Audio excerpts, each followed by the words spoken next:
Okay, hi. Hi, James. Hi, Moonmi. Hello, everybody. This is James Green's English Classroom. I'm James, and I'm going to host Moonmi's class today. And so I'm going to start by introducing Moonmi. Moonmi is from India. She has been teaching English literature for 9 years at private schools and as a home tutor. She's passionate about teaching and copy editing. She holds a master's degree in English literature, a bachelor's degree in education, a master's degree in philosophy, and a diploma in teaching of English as a second language, as well as a certificate in Montessori training. She's interested in philosophy, psychology, and English literature. She likes sports and writing fiction. And in James Green's English Classroom, she wants to explore her teaching skills through an interaction with the world, and is grateful to Mr. Green for this opportunity. And I'm grateful to you, Moonmi, for being here. Thank you so much, and over to you. Thank you, James. Hello, everyone. I would love if you turn on the camera because I'm going to teach and I want to see everyone's faces. Will you please? Okay. So James has already introduced me, and I'm going to teach here grammar for the intermediate students. However, beginner and advanced students also can join, learners, so they can also join. And before starting today's class, I want to know something from you, and I hope you will cooperate me by your active participation. So my question to you, every one of you has some goal in life, isn't it? You have some goals in life and you try hard to achieve those goals. But how do you feel when you try to achieve your goal and you don't succeed? How does it feel? Would you please let me know? You can answer by saying your name and country, and then can start.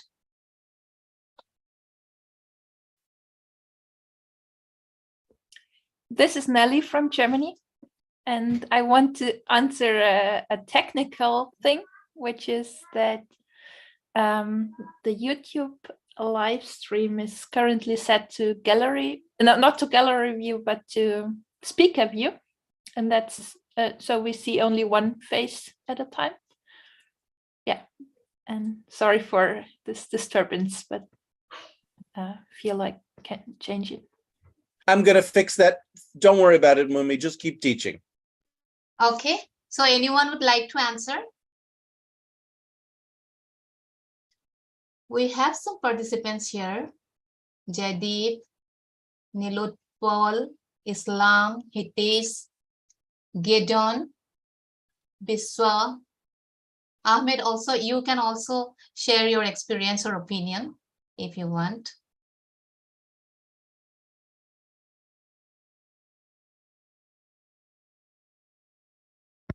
My voice is audible? Yes.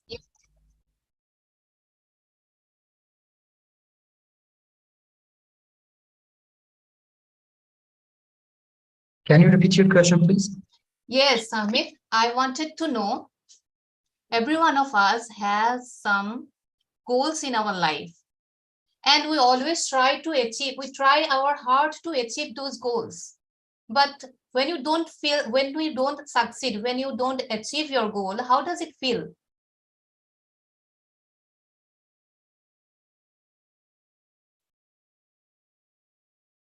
Yes. Can you hear me now? Yes. Yes. Your question, do you want me to share my experience about the achieve your goal? Yes. Yes, sure.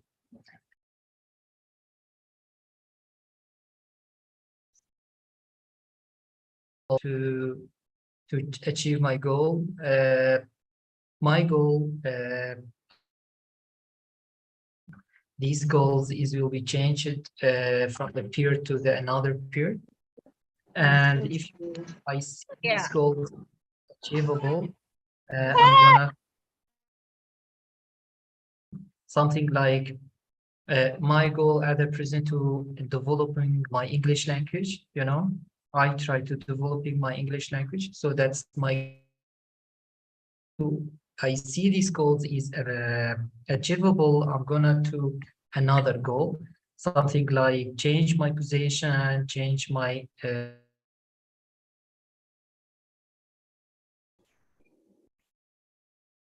I remember in the past, my goal was you finished my university chemia engineering. So I finished this goal, I achievable this goal. And now I try to developing my English. That's my goal at the present. Put something like strategic or plan or plan moving around the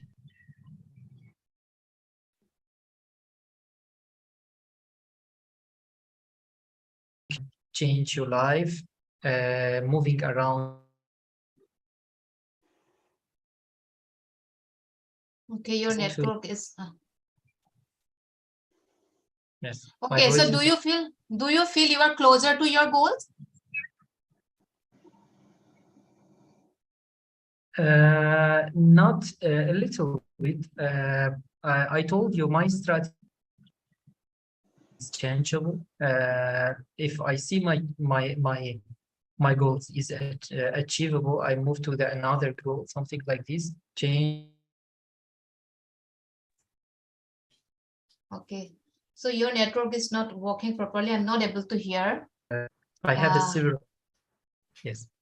Okay, so thank you, Ahmed. Anyway, I'm going to start today's lesson, and I am using one grammar book, English Grammar in Use by Raymond Murphy, 5th edition, and I'm going to teach Unit 57, and going to share the screen. This is, I think, James, here host disabled participants screen sharing. Can you please move it to all participant? Yeah, you can share your screen now. Yes, thank you. Yeah. Okay, can you see the screen? Yes.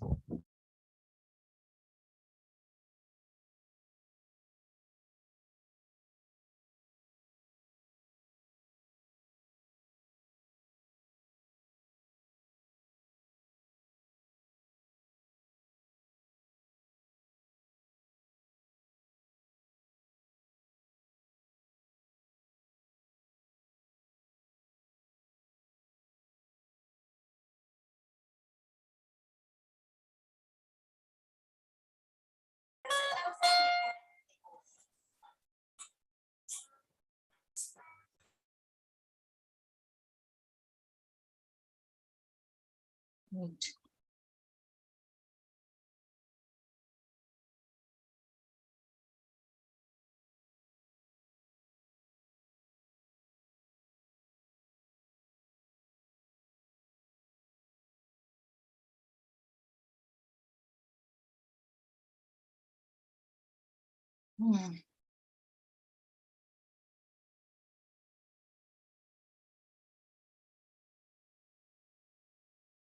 Okay, so Unit 57.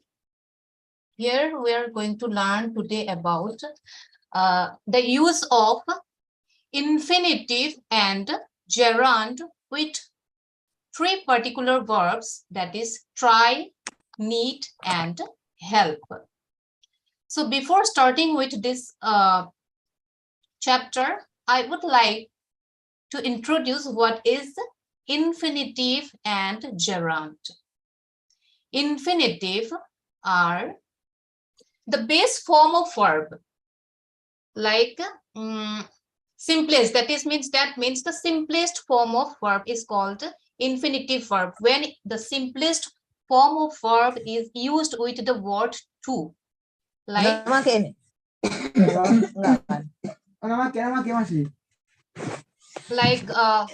I'm going to, for example, I'm going to the market to buy vegetable.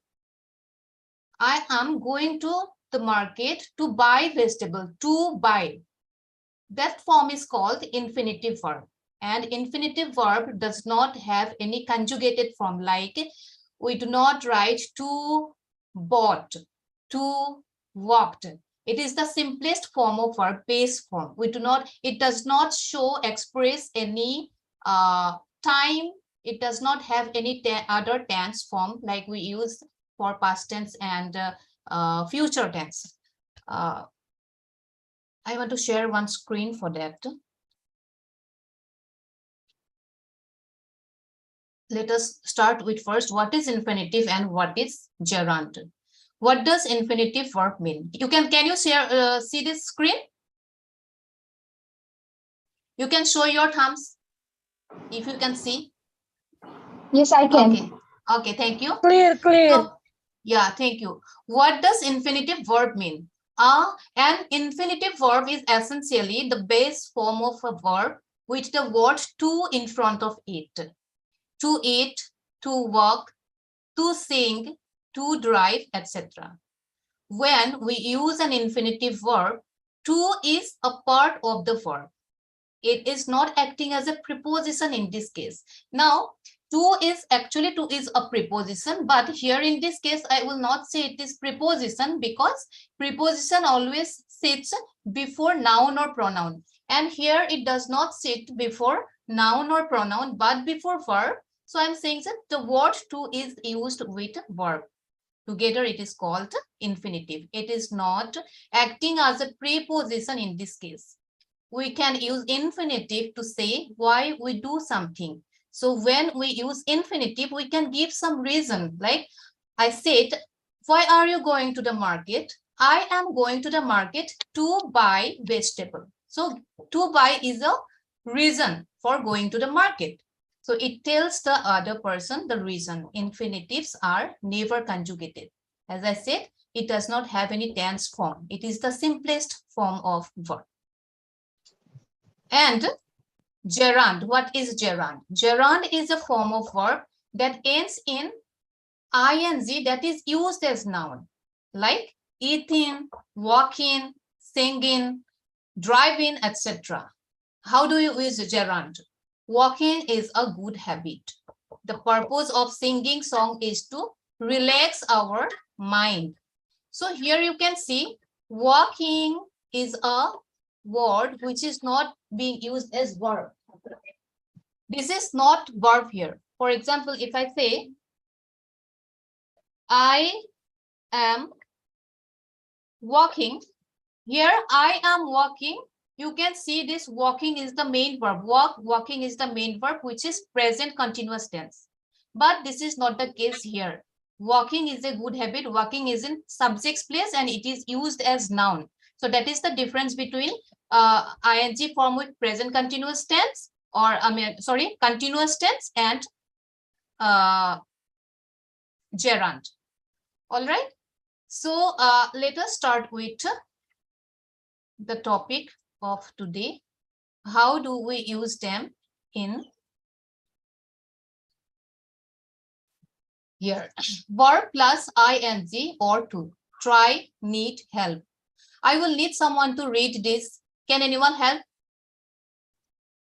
Who is going to read this? Yeah. Please say your name. Yeah, please go on. Camelia here. Yes, Camelia. Yes, Camelia, please go on.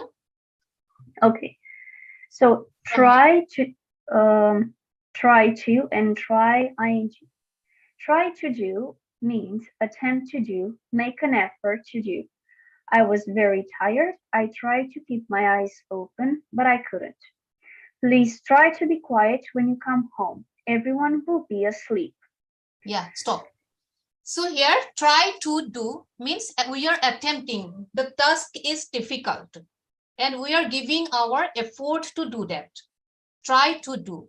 I was very tired. When you feel tired, how do you feel? Do you feel to keep your eyes open? No, right?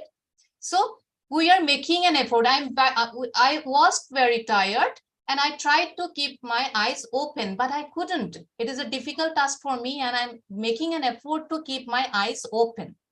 That's when we use try to do. That means we use infinitive with try when we make an effort. Next, who is going to read from here? I want someone to read. Please be active in my class. Can I? Yeah, please. Try something or try doing something. Do it as an experiment or test. These cakes are delicious. You should try one. Have one to see if you like it. We couldn't find anywhere to stay. We tried every hotel in the town, but they were all full. We went to every hotel to see if they had a room. The photocopier doesn't seem to be working. Try pressing the green button. Press the green button. Perhaps this will help to solve the problem. Yes, thank you. So here now the other, when we are using here, try something or try doing something. Here we are using gerund, not infinitive. Try something or try doing something. Like we are here, the task is not that difficult and we are going to check on it. We are checking on it. We are experimenting something. We are not making an effort, but we are experimenting something. We do not know the result, whether it is positive or negative result. We do not know, but we are doing an experiment. So it is an experimental basis. Try something or try doing something. These cakes are delicious. You should try one. You should means you can try, you can check on it by eating how it is. We couldn't find anywhere to stay. We tried every hotel in the town, but they were all full. We went to every hotel to see if they had room. So here again, experiment. We checked on, we were checking whether any room is available or not. The photocopier doesn't seem to be working. Try pressing the green button. Not try to press, but try pressing, because it is effortless, but we are trying to check. We are checking whether by pressing the green button, it will work or not. Understood? So that is the difference between infinitive and gerund when you are using with the verb try. Compare, I tried to move the table, but it was too heavy. So here, we are giving an effort. It is too heavy. Can you move a heavy table? You need to give effort. You need to push, right? So that is an effort. Therefore, we are using, I tried to move the table, but it was too heavy. So I couldn't move it. In the next sentence, I didn't like the way the furniture was arranged. So I tried moving the table to the other side of the room. So I didn't like the place where the table is. And I want to change the setting of my room, and I am moving the table. I tried moving my table to the other side of the room, and I checked it. How does it look? And I didn't find it good. The look is not impressive to me. So then again, I moved it back to my original position. So here is it clear that try to do means we are making an effort, and try doing something means we are doing some experiment. We are checking on it. All right. Now, let's go to the next one.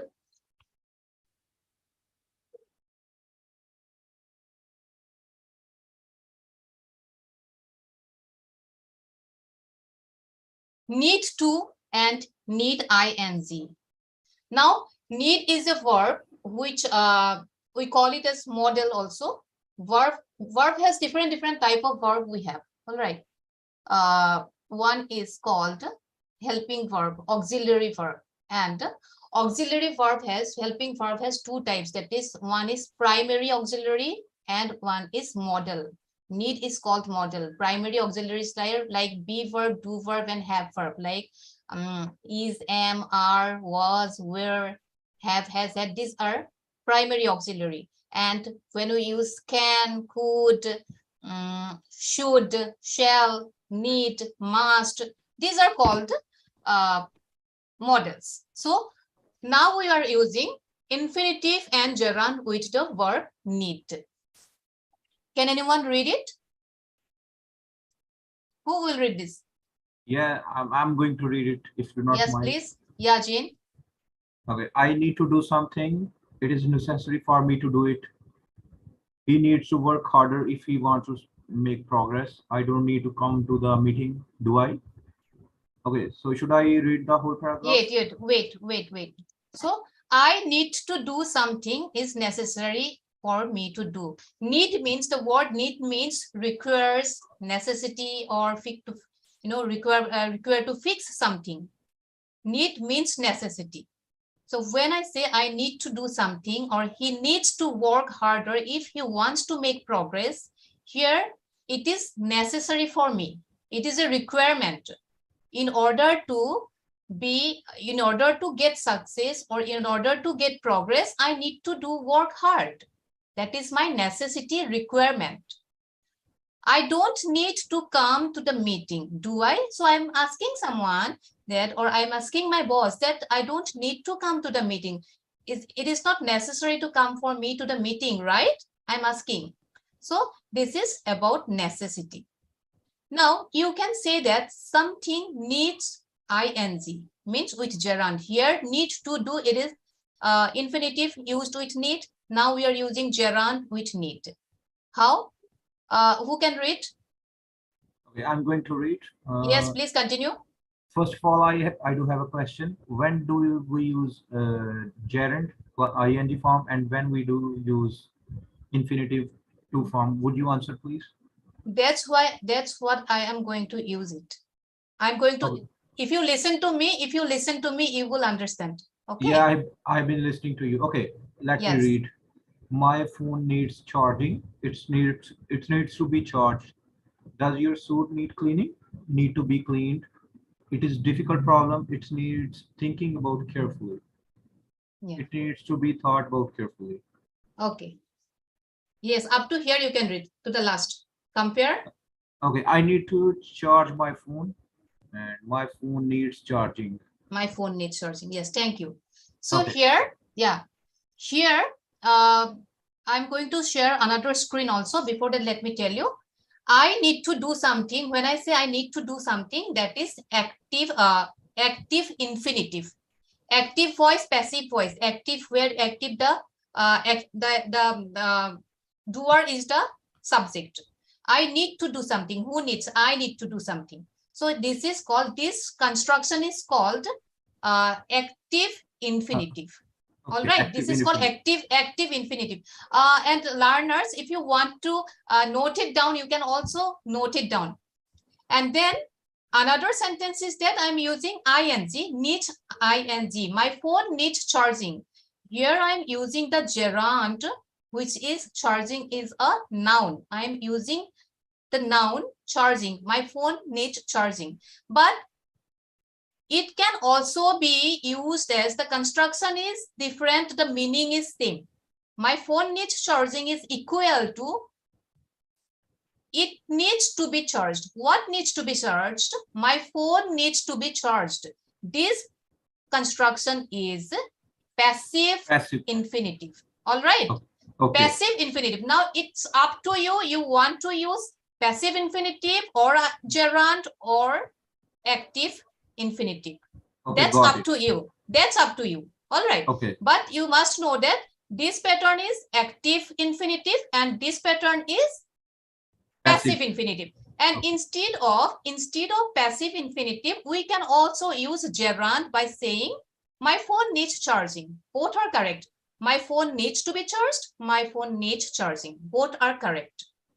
This is just, we are showing the differences of using how the uses of gerund and how the uses of infinitive can change the meaning of a sentence. Does your suit need cleaning? The same thing is, does your suit need to be cleaned? The same meaning, but construction is different. It is a difficult problem. It needs thinking about carefully, which is equal to it needs to be thought about carefully. So this is passive infinitive, this is active infinitive. Compare, I need to charge my phone, but my phone needs charging. Now it's up to you. My phone needs charging or my phone needs to be charged. If you say my phone needs to be charged, that's also correct. But the difference is how do we use gerund and infinitive. I'm going to share another screen. Can I ask?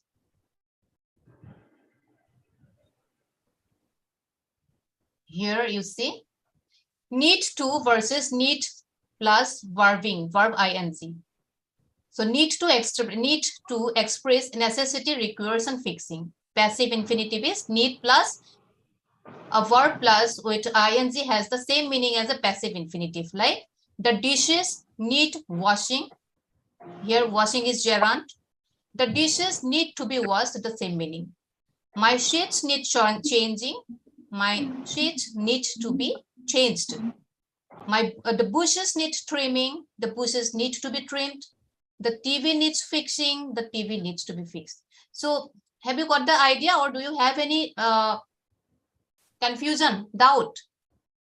No, I If you have have doubt, understood. I okay. have understood. Okay. What about others? Can I ask? Yeah. Hello? Yeah, Yes. about expressing necessity. I just would like to know the difference between need to and have to. Need and Need Have- to and have to. Is it need similar and with have needs have and have to. Needs and have to. Okay, we can fix one class for model for that. Okay, because have to is a model. So now this lesson is about need to and need gerund. Yeah, So- you can organize other lessons. Okay, okay. Has to, Okay. have to. Plus, Sure. Okay. Must. Have to is, yes. Have Must. to is also verb. Need is also verb. Model. Must is also model. So sometimes different models, but they have closer meanings. So I think I can arrange one class for that. Okay, so I will go with need now. Okay, thank you so much. Okay.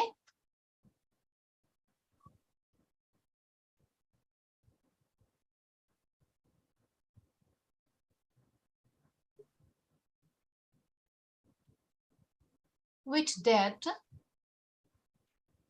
okay.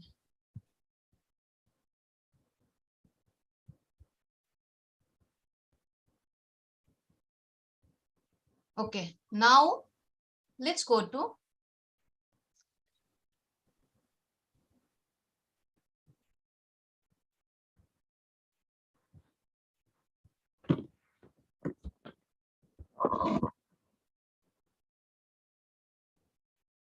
help and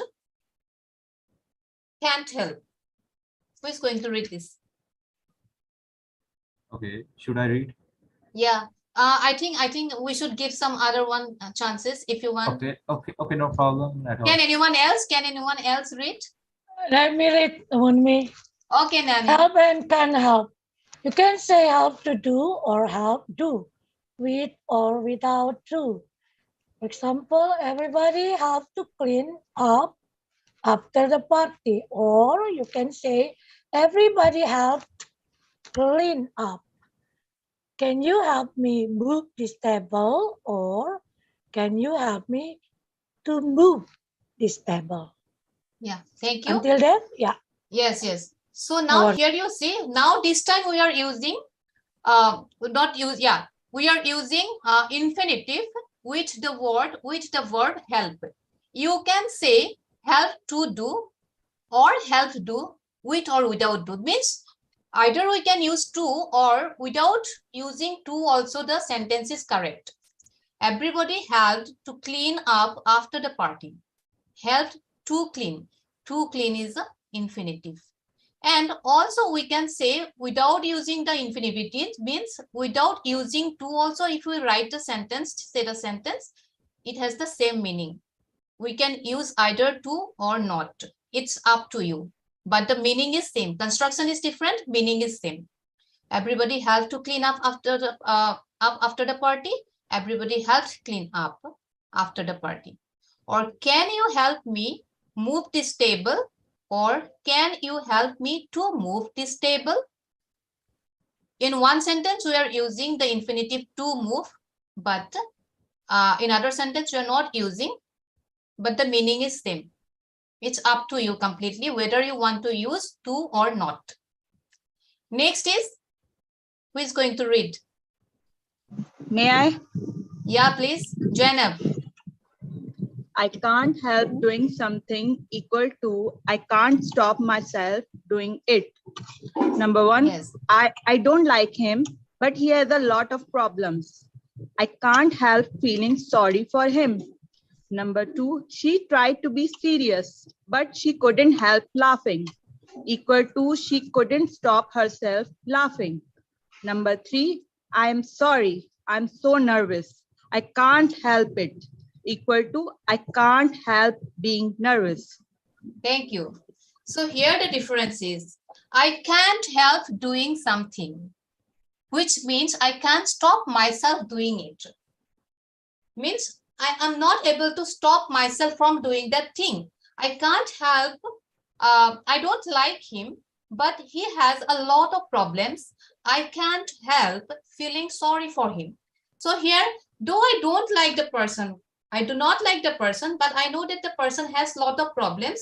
So I truly feel sorry for him. I can't stop myself from feeling sorry for him. Understood? I can't help, but I feel sorry for him. I can't help feeling sorry for him. In actual, I do feel sorry for him. She tried to be serious, but she couldn't help laughing. She tried to be serious. She couldn't stop herself laughing. Though she was trying to be serious, but she couldn't stop, but she laughed a lot. She couldn't stop her laugh. I am sorry. I'm so nervous. I can't help it, which means I'm sorry, I can't nervous. I'm so nervous. I can't help it. Means I'm really being very nervous. So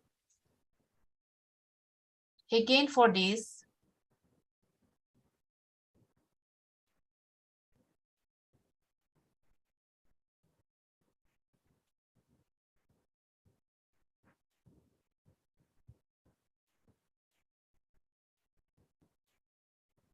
yeah. So here, can't help to not be able to control or stop something. I can't help feeling sorry for the poor man. Before starting with the worksheet, I would like to share some related videos so that you can understand better. I'm starting from the word try.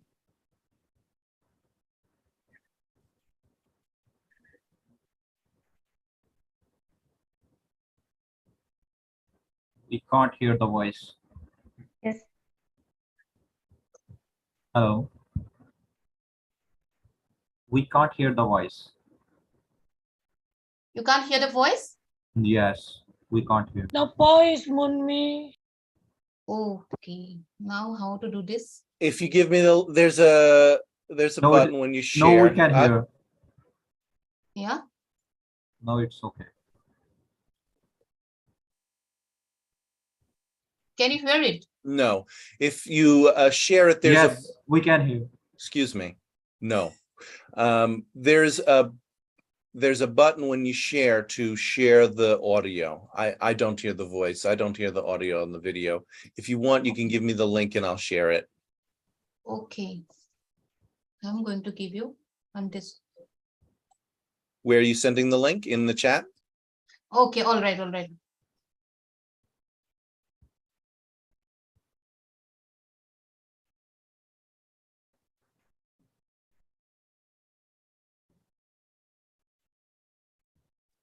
Moonmi, where are you going to send me the link?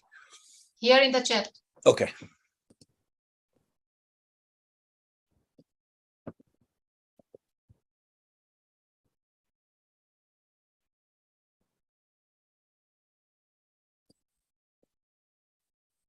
Have you got it?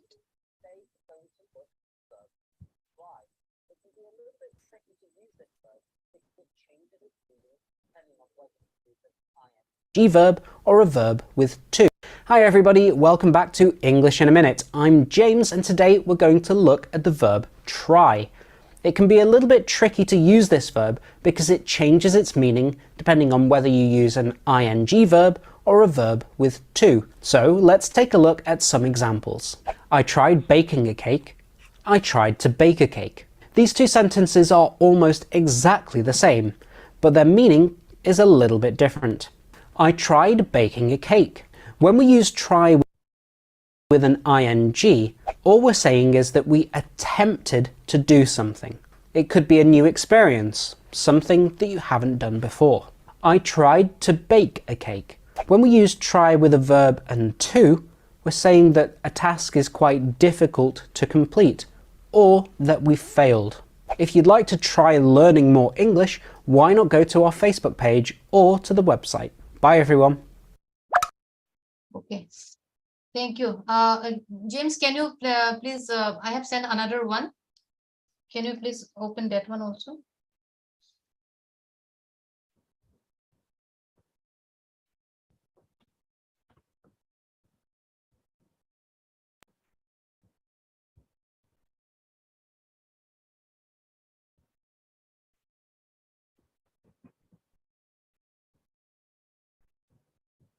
I can't help plus verb ing is used to say that you can't stop or prevent yourself from doing something.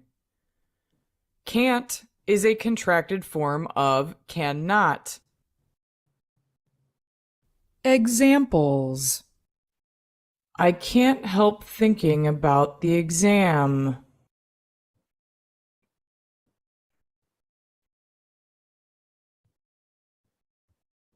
I can't help feeling scared walking alone on the dark street.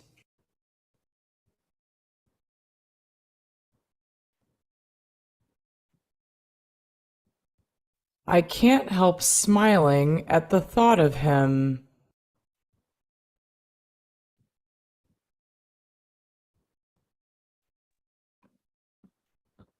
I can't help stuttering when I'm nervous.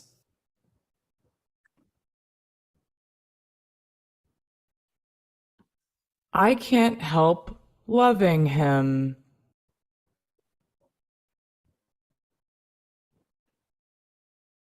I can't help smoking when I've been drinking.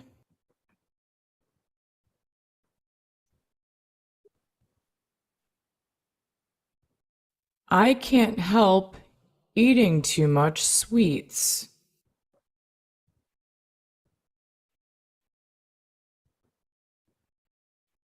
I can't help working all the time.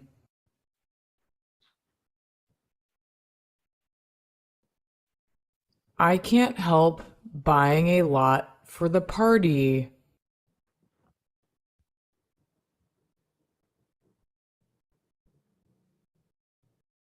I can't help listening to the conversation.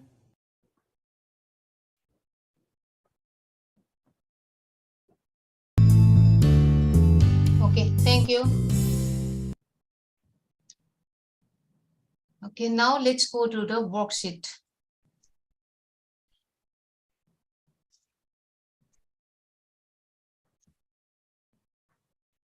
So the worksheet part, the learners have to do. Can you please, who is going to try with the first one? Put the verb into the correct form. I was very tired. I tried to keep my eyes open, but I couldn't keep. Who is going to try the next one? Yeah, let me tell you if you do not mind. Yes, yes, I don't mind. You can go ahead by saying your name and then start. Okay, I'm Zainul Abidin. Yes. Okay, I tried reaching the shelf, but I was not tall enough. No, that's wrong. See, Should I use infinitive? I try to is making an effort. Trying is experimental basis. Now, what do you No. think? I I tried tried reaching the shelf. I think I tried reaching the shelf. to reach the shelf, Hear me? but I was making an effort there. Hello. Yeah.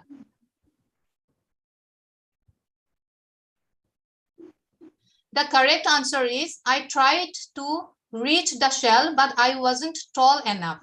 So I wasn't tall enough that so I was not I couldn't succeed in reaching the shelf.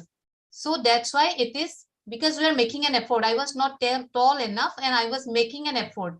That's why it is to reach. I tried to reach the shelf. Next, who is going to try?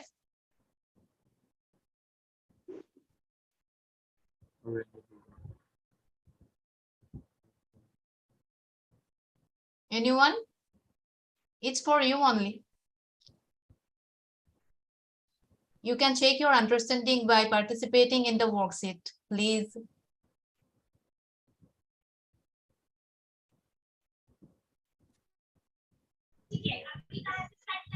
Can I read? Yes, please. The fifth one? Third, I rang the doorbell. Okay. I rang the doorbell, but there was no answer. Then I tried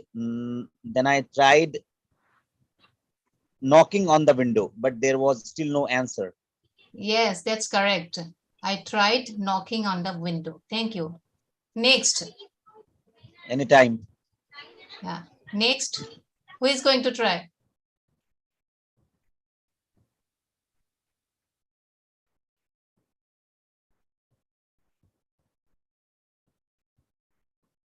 Please, someone participate. Check on your understanding. This is Richard. Yes, Richard. Yeah.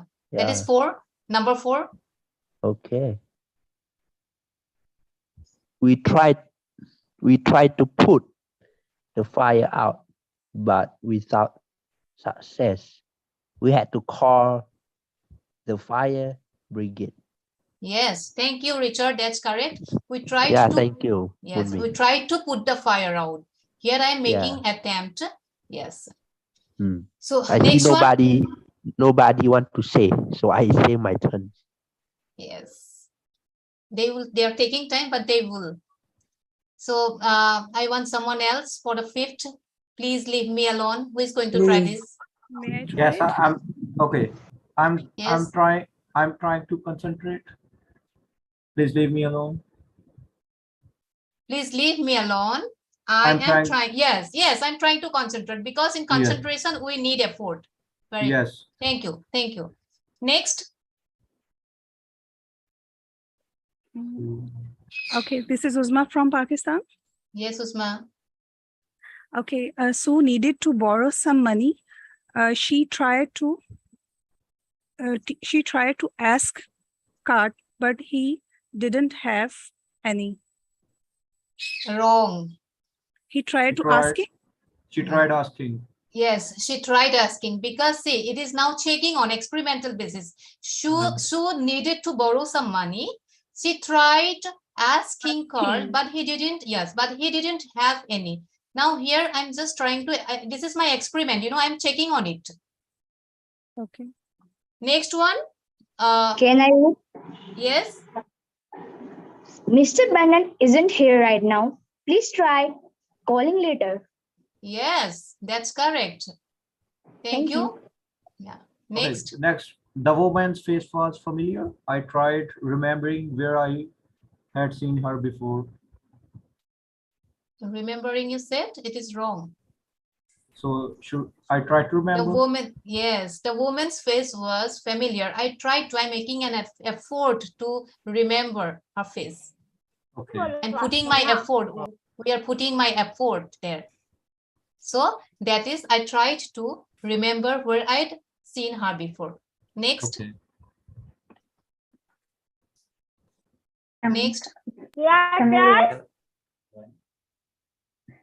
Camelia from Romania. Yeah, next one. If you have a problem with the computer, try restarting it. Yes, that's correct. We are experimenting it, checking on it. Thank you. Now we will go to the next. Yeah. So this room isn't very nice. It needs, wait.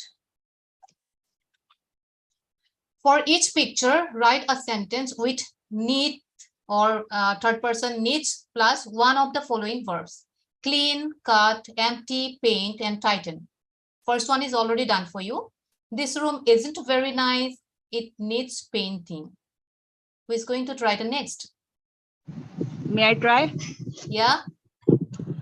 The grass is very long. Yeah. It needs cutting. Yes, thank you.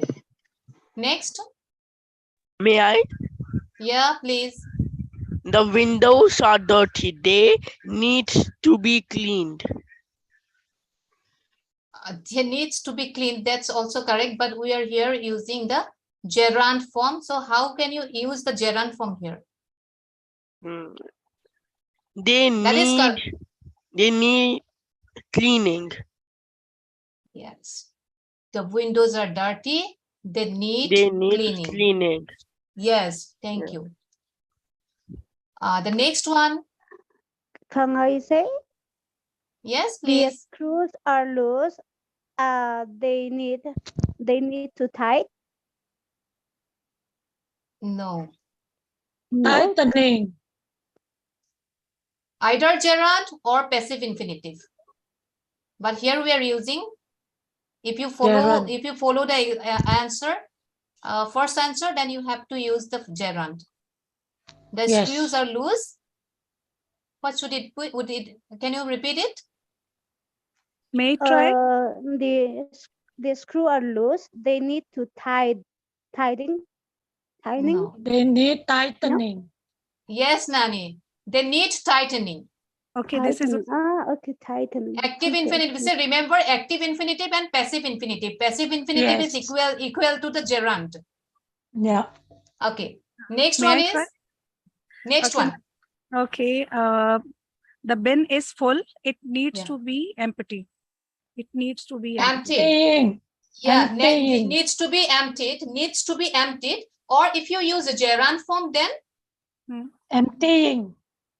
Emptying? Emptying. Yeah. The bin is full. It needs emptying.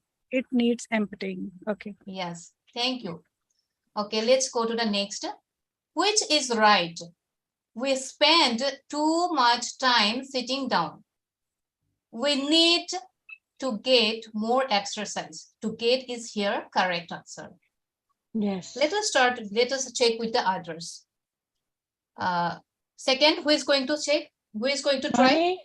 Nani? Yes, please. Yes, please. These clothes are dirty. They all need washing. Yes, thank you. That's true. Okay, Uzma. Next is, yeah. Uzma, go, Uzma. My grandmother isn't able to look after herself anymore. She needs to look after. No, that's wrong. It's a tricky question. You see, grandmother cannot take care of her by herself. By herself. Okay. She It needs is not looking after. She needs looking after. Yes, it needs Yes, looking after. looking Why she after. needs looking after? Okay. Because grandmother cannot take care of her by Herself, herself. Yeah. So someone else needs to Yes. take care. So that's Okay. why either you use passive infinitive or you use gerund. Gerund. Okay? Yeah. So Okay, say fine. she Thank you. needs looking after. Next question. Can I read? Yes, please. I can't make a decision right now. I need to think about it. Yes. Excellent. That's great. Yes. Is that Hitesh? Yes, yes. Okay. Good. Next Thank you. is Next, May I? who is going to try? Yeah, please. Khalid here from Mumbai. Okay, Khalid. I can't make a decision right now. I need to think about it. That is already Your said hair by is him. getting very long. Your hair is getting very long. It will need to cut soon. No, no. Are you going to cut your hair by yourself? No, no, no, no. So that's why cutting. I need to be. See, options are It already here. All options are already here. See, cutting or to cut. Yeah. It will need cutting. Yes, it will need Yes. It will cutting. need cutting soon. Yes, yes, it will need cutting soon. Excellent. Next. Who is going to try Anyone next? else? Yeah, please. Mia, Yes. Go, go, go. I need the change. I need going away for a while. No. I need a change. I need a change. So for the change, I am giving an I need- effort and I need Yeah. to go away for a while. The next one, should I read? Yes, please. That shirt looks fine. You do not Yeah. need to iron it. Yes, the shirt looks fine. You You do don't not need to iron it. Yeah. need to iron it. You don't Yeah. need to iron it. Yes, that's Yeah. correct. And the Okay. next one? Can I read it? Yes. This shirt looks fine. It doesn't need ironing. Yes, that's correct. Excellent. Hitesh again. Hitesh is a very good student. Thank you, ma'am. Thank you. Yes. Yeah, thank you. So now we're going to the next one. Put the verb into the correct form. First one is already done for you. I don't like him, but I can't help feeling sorry for him. Next. Who is going to try? I've lost my phone. May I? Yes. It's a third from India, West Bengal. I Okay. have lost my phone. Can you help me looking for it? No, dear. No. To look for it. Excellent. Yes. Can you help me? Either you can say, can you help me look for it? Or you can say, can you help me to look for it? To Either look, you yeah, use look to for or it. without to. Okay, To, but not looking. Hmm. Okay, so next one. They were talking very loudly. Nani, Yes, Nani. they were talking very loudly. We couldn't help overhearing what they said. Yes, that's correct. They were talking very loudly and we couldn't help overhearing what they said. Do Yes. you try to overhear? No. Okay. I love Yeah. doing that. We all are Yeah. curious people. We make all are clear. curious people, isn't it? I Okay. do that. Should I read the next one? Okay. Yes, read please, the the Okay, next. please, Yes, please. yes, yes, Okay. please. He looks so funny. Whenever I see him, I can't help smiling. Yes, you can't stop, but you smile a lot. He looks so funny. Whenever I see him, I can't help Help smiling. I laugh, I smile a lot. Yeah. Next, Did you have next. Who's gonna try?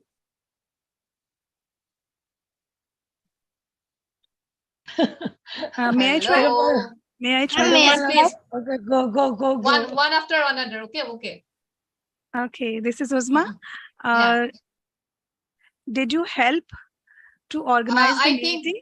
no. The fifth one, the fine weather helped. Number 5. Okay, the fine weather helped to make it a really nice holiday. Yes, the fine weather helped to make it a really nice holiday, or the fine weather helped make it a really nice holiday. Yes, both are correct. Okay, the next one, someone wanted to say? Did you help? No, okay. Go, go, go. Yes. Okay. Did you help organizing the meeting? No. Did See, you help? Organize, yes, of course. If it is not organizing, then it is either, I mean, it is too organized. There is no other Organize or options. too organized Only two meeting. options are there. Yeah. Yes. So because organizing something, you need effort or you need to think Effort, about yeah, it. need Yeah, effort. isn't it? So it needs attempt. So effort it needs. So that's how did you help? Did you help to organize the meeting? So I think the next one. I can Oh, I read need it. to read Yes, yes. Yes, please. I can help you about what Wait, happened. wait. I can hear two boys. Wait. I can hear two boys together. One by one. Who wants to go first? May I? Yes, please. I think about what happens all the time. I can't to think about it. I can't help to think about it. No. No. I think I about can't what help. happened all the time. I think about what happened all the time. Something happened and you have been thinking. I think Yeah. about what happened all the time. And you are effortlessly thinking about it. I can't help thinking about it. Okay? So you cannot stop yourself, but you are thinking about the event that already has happened. Okay, the next one, last one. Can I read it? Can I read? Go, Yes. Claudette. Go ahead. One by one. Okay. Okay. Yes, go ahead. I can't help you to get a job. You have to find one yourself. Can you please repeat? I couldn't hear. I can't help you to get a job. You have to find one yourself. Yes, that's get. correct. It is. I Or can't get. help you. Yeah, I can't help you to get a job, or I can't help you get a job. Get the You job. have to find one yourself. Thank you so much for your participation. So I would like to, we have 3 minutes left.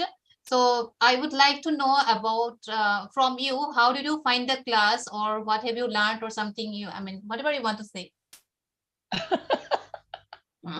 You can give feedback or whatever you have learned. Well done, also. Mumi. Well done. Thank you. I would say definitely you deliver your lesson. I mean, amazingly.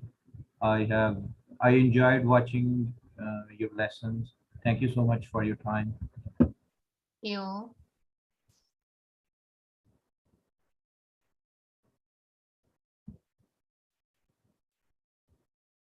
Thank you, Munmi. Great job. Congratulations for your first class. Thank great. you, Fatima. I learned much. Okay. Keep doing the best, Munmi. Thank you. Claudette from Mexico. Yes, Mumi, was a beautiful class today. It seems like they are easy, the verbs, try and need and help, but it's complicated sometimes to put it in exercise or practice. Yes, Thank true. you. It was very beautiful. Yes. Okay, this is Uzma from Pakistan. Manmi, I joined the class late, but you did very well. Excellent. So it's all about Zena actually from- practice. The Zena more you from practice. Pakistan. Yes. Yeah. Zena from Pakistan. I already familiar with you and I enjoy learning from you. Thank you. Anyone else? Thank you. This is Richard. It's a great, Munmi. So many Yeah. people say, can I? And then you say, stop. And Nani keep laughing. Yes. Yeah, that's it. Anyone else? This is Ahmed. My voice is audible. Yes, I can hear. Yes, I'm satisfied about your grammar class. Thank you so much. Welcome.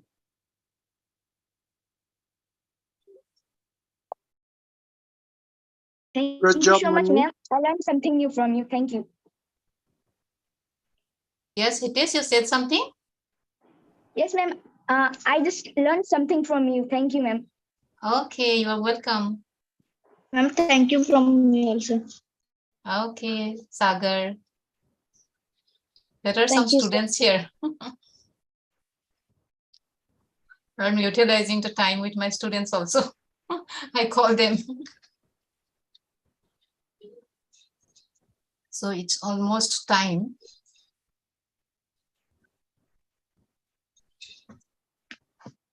If you don't have anything, then I will. Okay, it's already time. Thank you everyone for your participation. And now I am passing over to Okay, goodbye. James. Take care.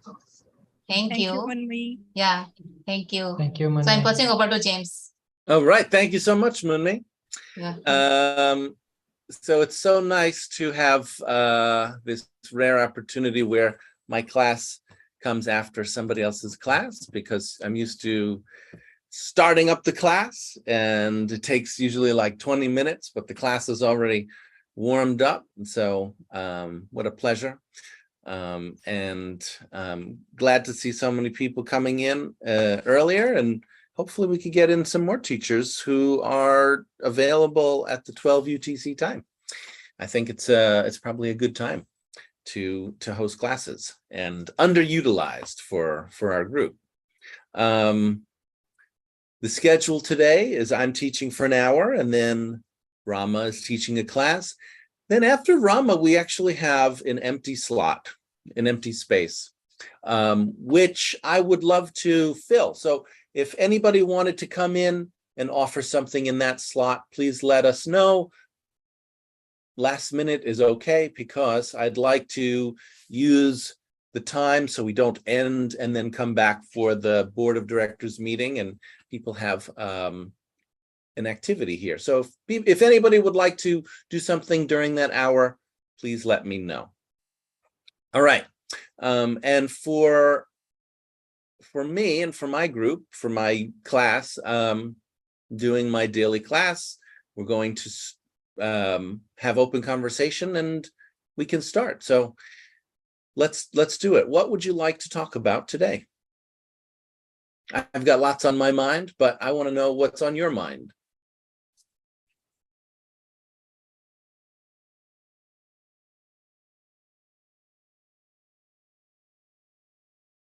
Nothing? All right, let's go home. We can meet up later.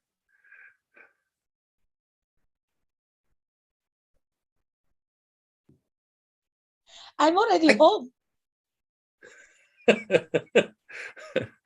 Yeah, some of our language doesn't really fit the online world. Things that we're used to saying, daily things that we're used to saying, don't really fit. And they just come out of us, and then it's like, yeah, like you said, Nani, we're already home.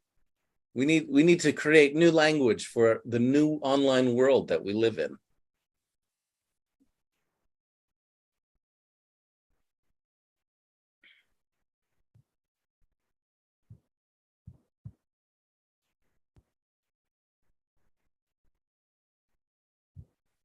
I was just, this is just a personal thing, but I was sad to see, I was happy to see Camellia and then sad to see her leave.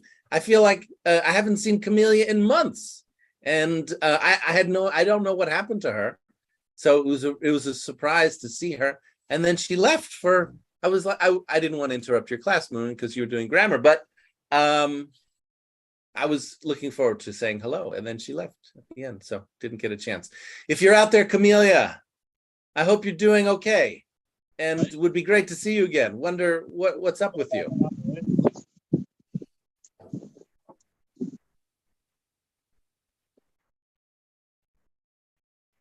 For those of you who don't know, Camellia was very active in our group. I don't know, March, April, May, around then.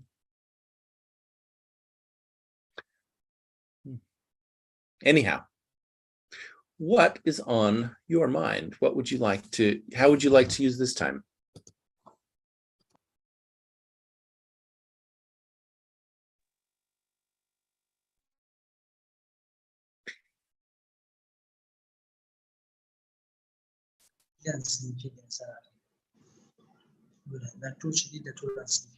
Islam, are you talking to us? It's very low and I can't understand you.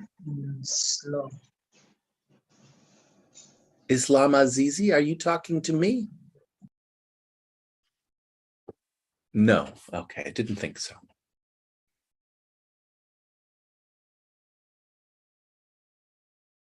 Okay, well, if there's nothing that you have, I'll tell you what I'm interested in. I have started rereading the book by Chris Voss called Never Split the Difference. It's a book that I read some time ago, and it's about negotiation. He's a popular figure, you know, he's kind of mass media figure, FBI negotiator. I usually don't read books like that, but I found it interesting and I read it and I love it. I actually love it. I find it very interesting. The things that he does, the principles and ideas that he uses to negotiate. So he's a negotiator for the FBI, the Federal Bureau of Investigation in the United States, and they have need to negotiate in different, you know, circumstances. If somebody, you know, in high profile, high like emergencies where somebody's taken hostage, they negotiate. And it's interesting to me to hear the story of why do they negotiate? Well, he tells about how they didn't used to. It used to be that in the police, right? They're the federal police. Their policy was just to negotiate with guns, to go in and try to just kill the people who were doing something bad, even if they were taking hostages. And at some point, a lot of people were dying. Hostages were dying, were getting killed by the hostage takers. And the court said to the FBI, you can't do this. You can't just go into every situation with guns and just try to kill the bad guys. You need to make a real effort when negotiation is possible to negotiate with the bad guys to save people's lives. And so the FBI created these roles, negotiators, and people who programs to study how to do it. And I find it interesting. The interesting thing about it is that it is done for practical reasons. It comes up, right? People do things, and the government sometimes needs to negotiate with bad guys, criminals, people who are threatening to kill people, to kill innocent people, or to blow up buildings, or to do, you know, what bad guys do. And when that happens, you know, how do you do it?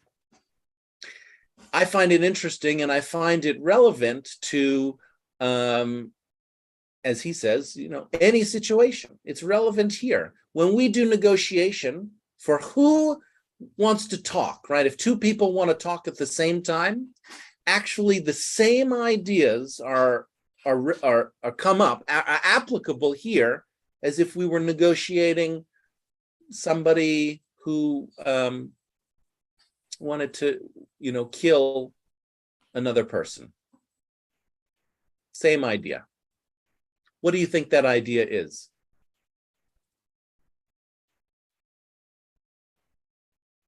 Great idea. I think we need a negotiator here. Uh-huh. So yeah, so you think it's a good idea to have some negotiation skills here. And so what do you think is the skill? What is the primary thing necessary to do when we negotiate with somebody? A good kind of communication, a good listener. The person must be a good listener and to both of them, and understand them and feel them and make it empathy circle, and close to both of them. They should feel close, and kind of connection must happen first, and kind of trust must happen first, and then after understanding each other, it's so easy to solve the problem. I think it's good not only for bad guys, but even for good guys, because sometimes good guys don't understand each other. They need a negotiator to solve the problem.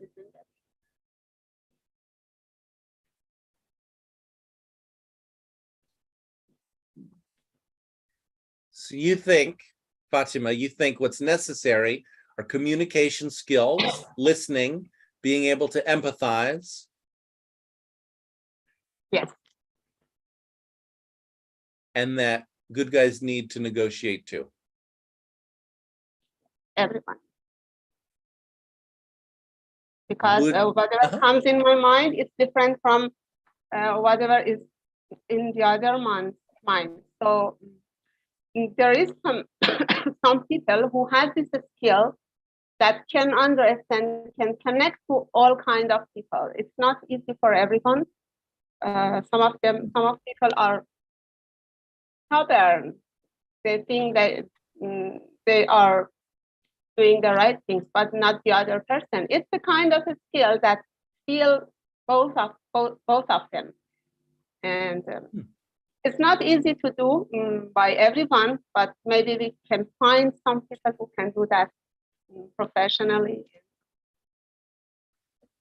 So you're saying that there's different kinds of people, and some people find it easier to relate to both sides, and other people don't. Other people kind of focus on one side and have a hard time seeing the other side's perspective. Yes, kind of talent, I imagine. Or maybe a skill, it can be learned, it can be naturally, automatically in some people. They are good negotiators.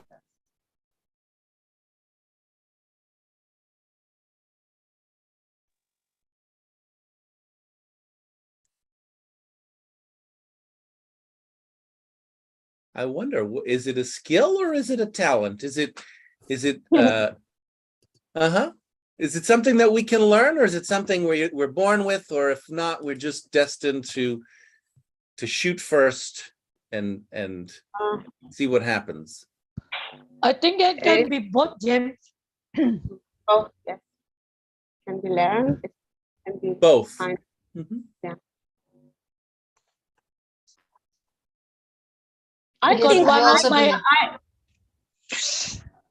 This is Munmi. I also believe it can be both born and acquired, and especially a person should be good listener. First, good listener, then there should be empathy, and most importantly, patience, school-minded, I think.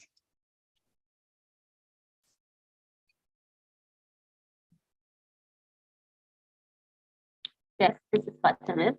I think someone who has a good connection with himself or herself first. If we have a good connection with, if I have a good connection with myself, then I can make a good connection with other people with different ideas. So, the person who is in peace with himself first can make peace between others also. Person who has peace inside of themselves. That's what you mean by It's being kind of- connected with kind of themselves. talent. Yes. Yes, exactly. Within.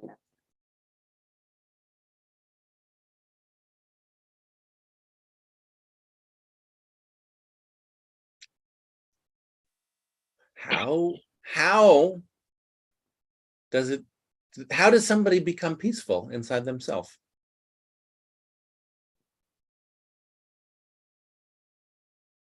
By practicing.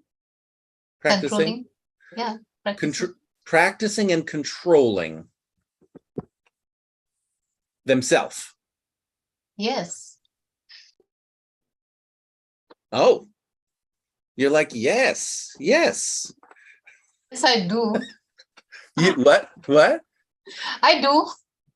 You do it. You control yourself. At least I try to. Maybe I'm not succeeding, but we can try to do so. Do you have a situation where you were in something like a negotiation with another person and you were controlling yourself and it helped, that you could let us know about? I think I have experienced, but exactly I don't remember the whole situation, but definitely I have experienced. Or at least I know for myself that I can control. Does anybody have that kind of experience where they were in something like a negotiation with somebody and they controlled themselves and it helped the negotiation. But negotiation, there are many types. It's different. I negotiate many every day with the students' parents. Is that a way of They saying different. no, Nani? Or yes? You didn't. No, you didn't say yes or no. But what kind of negotiation? I said many, because I deal with many negotiation with students' parents every day. So sometimes I don't need control because I don't get mad or something. I just try to understand what's going on between the teachers and the children, something like that.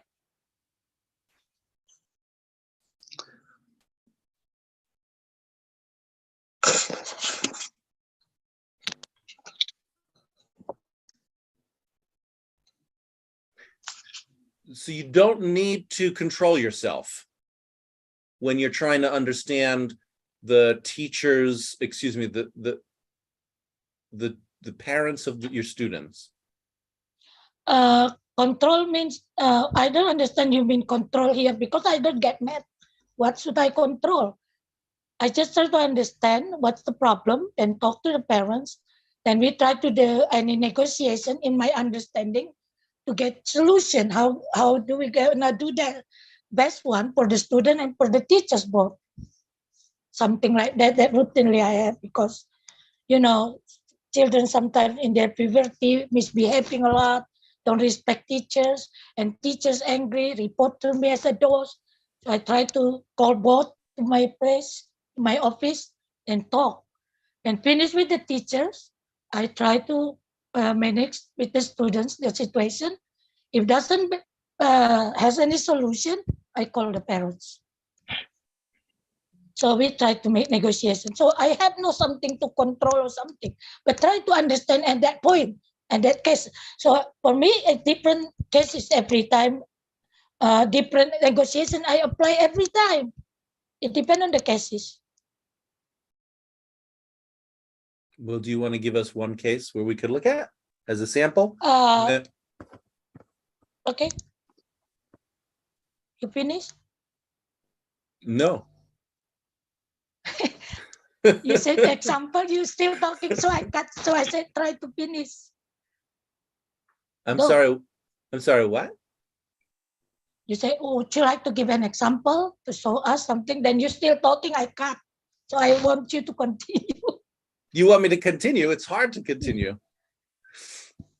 My train of thought is disrupted. Yeah. May I summarize, Nani? And join? Yeah, go ahead. Okay, Nani, you are saying that it doesn't need control, and because you don't know what you should control, right? And you can talk to parents and students or teachers and make kind of negotiation between them. And it doesn't relate it to feelings, right? Am I right? Yeah, I mean, I said depend on the cases. If it's all gonna blow up myself, also I need to control. But I never had that situation so far. Never. I think by control, we mean control our feelings. If something doesn't make sense for me, I'm talking to two persons. One of them, in my idea, is saying the right things, and the other person, it doesn't make sense to me. He's wrong. So in this case, maybe my feeling is not positive. It's negative. It made me angry. Made me sad. I need to shout on the wrong person, for example. And now at this moment, I need to control my feelings and contain my feelings and connect with the other person who is wrong and try to see from his perspective and make a kind of empathy with him and with the other person at the same time, and contain my feeling if it affects on me. Sometimes maybe it doesn't affect on my feeling and I'm in peace, relaxed, I can decide and I can talk to them. But if I want to take one side and be against the other side, so they get angry and they shout it on each other, at each other. So at this time, the negotiator needs to keep their feeling and be in peace and relax, and then talk to both of them and solve the problem. So control means control feeling. If any feeling created in me by talking to them, by hearing them and listening to them, it may happen that I have my personal feelings to them, right? Thank you. Back to you. Can I continue, Jim, to give example as you asked? On my case, just happened 2 days ago.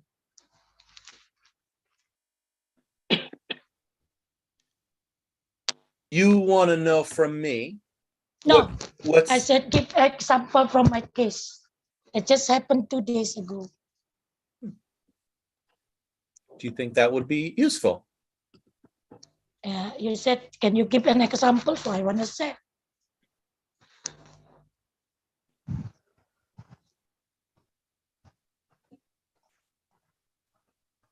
Are you waiting for me?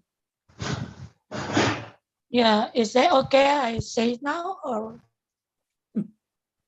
Well, that's what I'm asking you. If you think it would be useful. yeah, I think it will be useful because this is an example. How do I deal with them? Then I don't have something. I just try to understand the situation. Okay, the case like this, 2 students misbehaving themselves as a teenagers. You know, this is middle level. They playing phone, sneaky way, but been red-handed by the teachers. The teachers, why did you play your phone? Because we're serious doing grammar. It's about future arrangement with will and present continuous. Yeah, I already know. I need to check something, blah, blah, blah. But you know, there's using phone when there's in the class is doesn't allow. Yeah, but it is okay. So he just like fighting because he couldn't accept the teacher said no phone in the class. But he said, I want to check something. Now school days after pandemic, they give homework through mobile phone. So might be beeping or something, he checked. But the teacher said he considered maybe check the other things. So they try to argument. Then they end up with, I will tell you the case to Miss Nani, just like that. So the next day, she told me, the teacher taught me every day, everything. That's my turn to teach that class. She also asked, did you do this in Miss Nani's class? They shaking head. No, we don't dare. So why did you dare not to do that with me? And no answer, just quiet, and then rang bell, said by the time. So she just said, close the class. I will tell this to Miss Nani. So I called both of them and I just try to understand, why do you need to break the rules? Keep the clear reason. Why do you need? There's a bit, Miss Nani, there's some homework, but you didn't say there's kind of homework by the school telling you.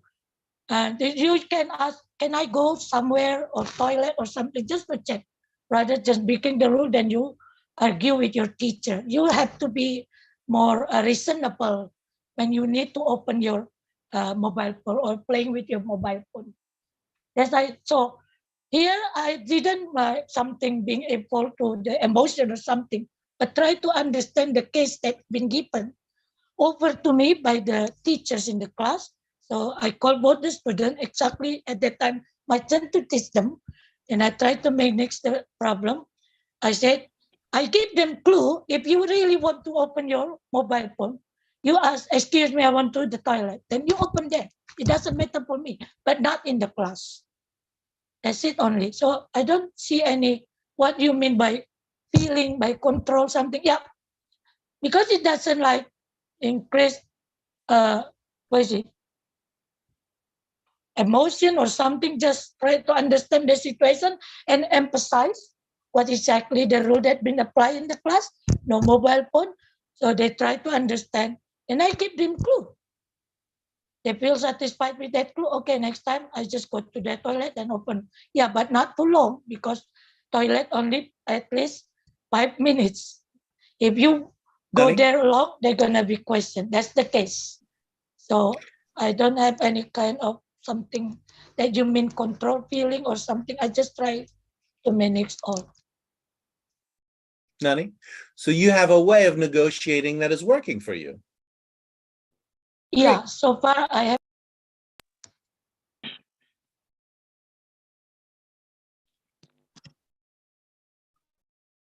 You invite them in, you listen to them, and you give them suggestions about what they can do based on the boundaries set in the school, like you can't use phones in the classroom. And it sounds like that's working for you and your school, and for the students and the teachers. Right? Is that right? That it's working? This way Yes, of this way of negotiating, of bringing people in and hearing their sides, it works in your school. It works. Yeah, because we talk together. That's the Mhm. point. Mhm. Like brainstorming, discuss, try to listen each other, because we have two students that has problem. The first one and the second one, when we discuss, do you exactly know the rules? Try to remind them. And they say, yeah, but it's important. Yeah, I know if it is something important, but the rule is the rule in the class. You can do any kind of excuse. Just go to the toilet, then open there. You check, then you make sure you understand, then you go back to the class. I believe there's not gonna be any problem with the teacher. Then they obey, then works already. When it come to my class, two teachers in that class, other teachers and me, when it come to my class, they try, and maybe next Wednesday with that teacher again, I'm gonna check. With me, it works already. Anybody else have a successful negotiating experience?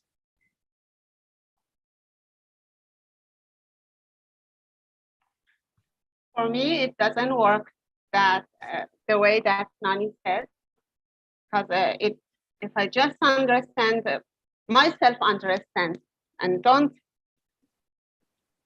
give it enough attention to them, to their feelings, maybe one of them is they know the rules, but they want to break the rules. So at that case, the problem is more. And what should I do now? They like to break the rules. So in this case, feelings is important, not rules. So I have to connect to their feelings. A kind of close connection maybe can solve the problem, not just speaking and I speak and then you speak and then you speak. And so what's the benefit of speaking? And I know what's the rules, but I don't want to follow the rules and I want to make problems in this class or in this group, maybe intentionally or unintentionally. So I think connected to feeling is very important in any community for solving problems, for negotiation. It's not just understanding without feeling. This is my way of solving the problem in my class or family or society, everywhere. When I face a problem, I try to listen By knowing how to him and myself. Yeah. By listening to the feelings of the person breaking the rules. Yes, feeling, listening to feeling, not listening only to the words.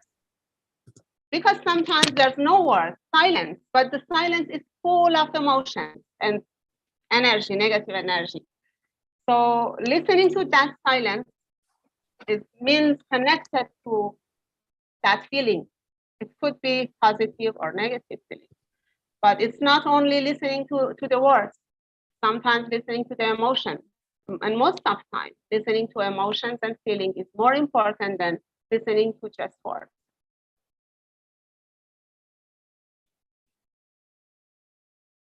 Thank you. Back to you.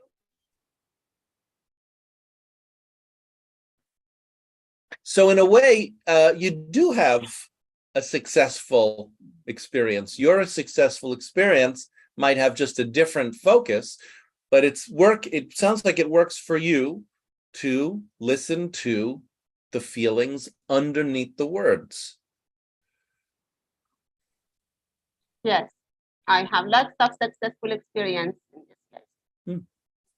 If I want to try it, to do something, it could be successful because I know how to treat. I think I know, and the result was positive always for me. So Mhm. The results are always satisfying to you. yes. Yeah, so it's most of the time I can say always, yes, so it's working. it's working.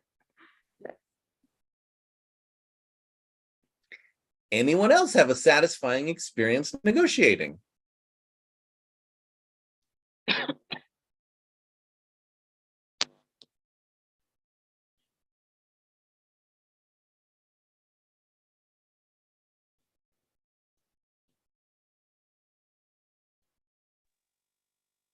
Or something else?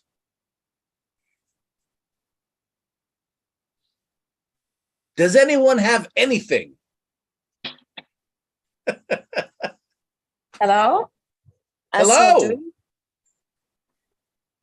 I heard you said that anyone got a satisfying experience about negotiation.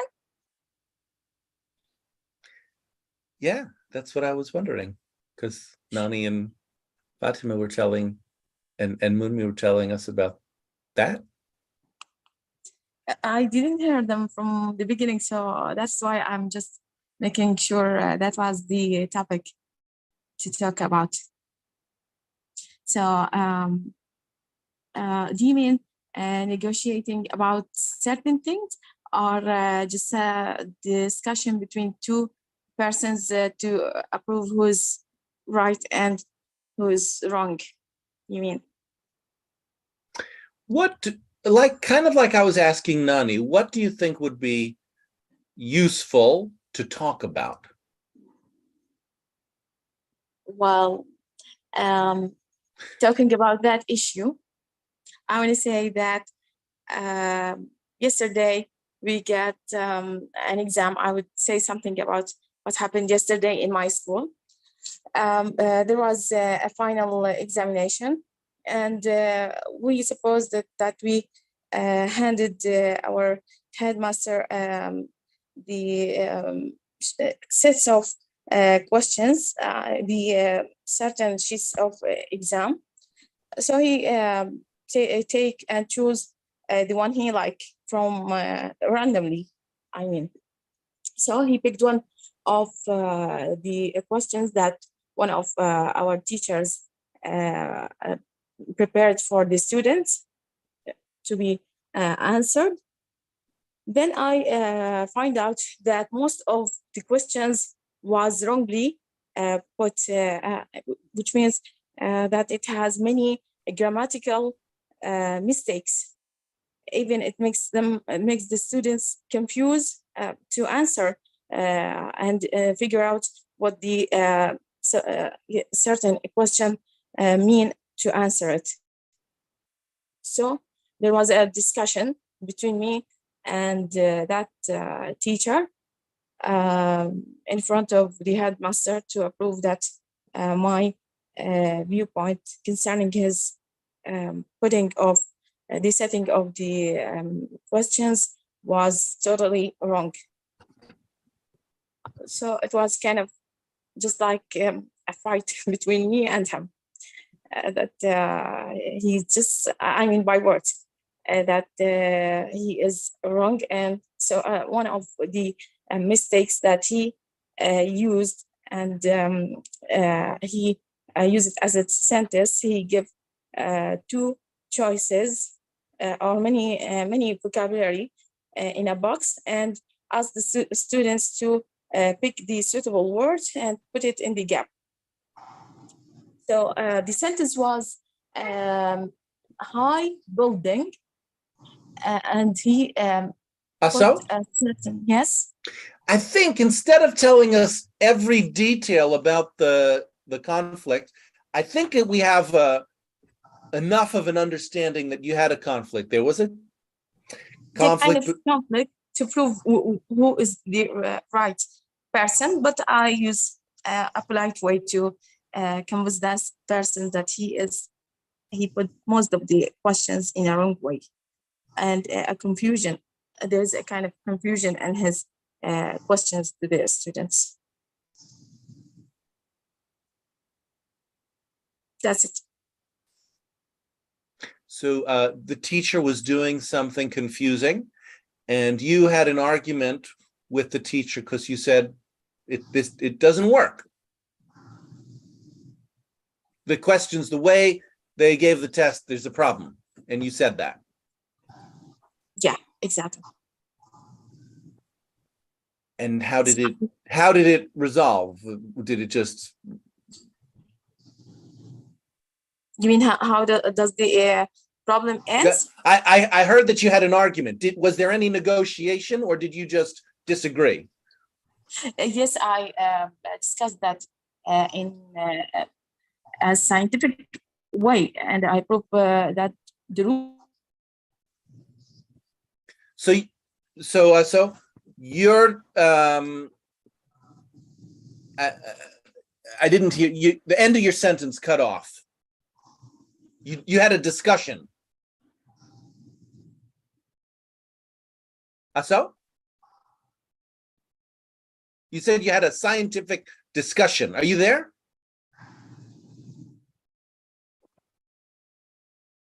Okay, I'm not hearing from you, Aso, so I don't know. I didn't quite get the end of the story, and I don't know where to go from there. We have discussion. There was a kind of flagging happened just now. Okay.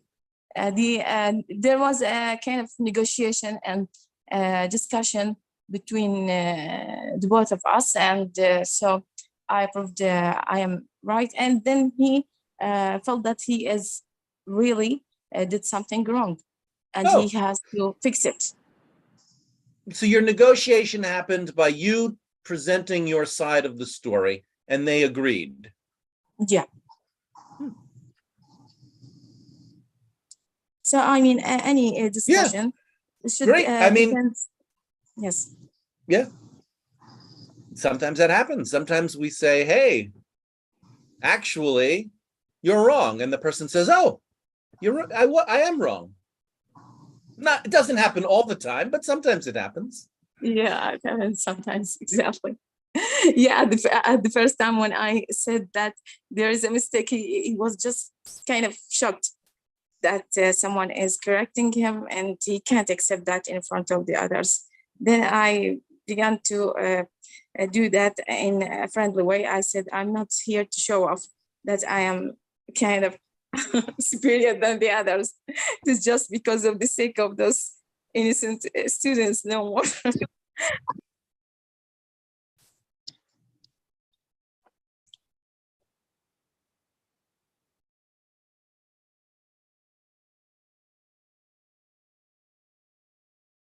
Sorry. This is Amira. Go ahead, Amira. Okay, for me, the negotiation that's depended about who's go with the negotiation.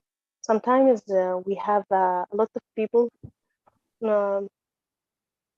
couldn't negotiation. I don't know why, because I think because sometimes he fixed it about the opinion is right, not wrong at all, and so the negotiation maybe is not a good way for go to the conversation.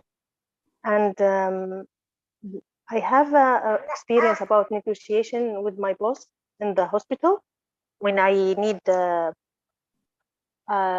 evacuation for exam, and we have at that time three doctors go through the same exam, and he gave 2 doctors 1 month, and me refused to give this evacuation to just only focus about study. So I enter with him to negotiation, and finally I take 2 weeks.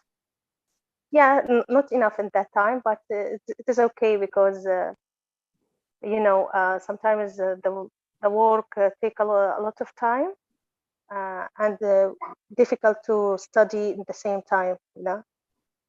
That's it.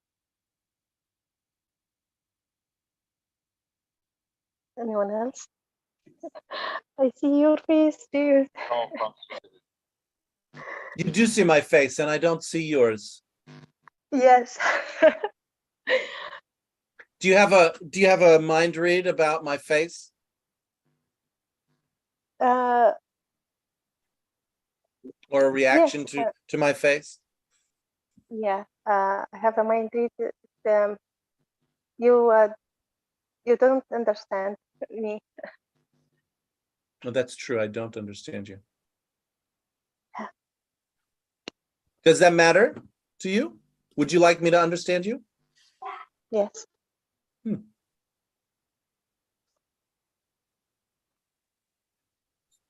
I summarize, Amira? Hold on just one second, Fatima. I also know that Kawa wants to speak. I don't want to leave Amira hanging because she's telling me she's having a sense of disconnection with me because she's expecting me to understand her, and she's following my face. And that's what we do when we talk to somebody. We look at their face for clues about if they're following, if they're understanding. Great. And that's what she's doing with me. And Amira is correctly sensing that something is off, that there is a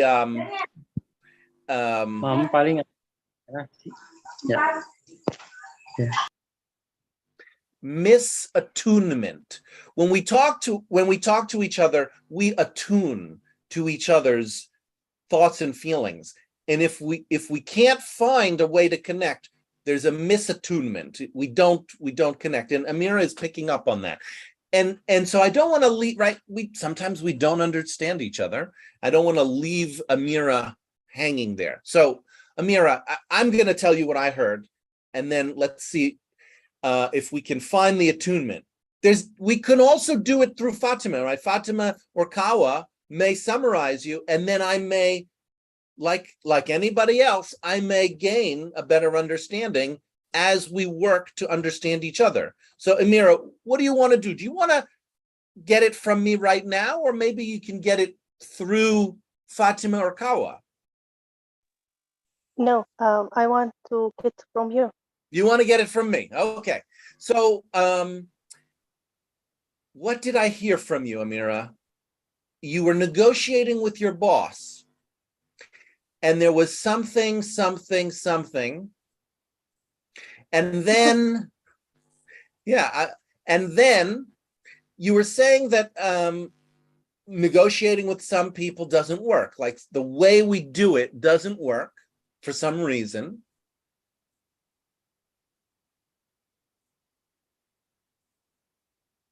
Okay. Now you gotta work with me. I'm giving you what I'm getting, and if there's something I'm missing, you gotta give it to me.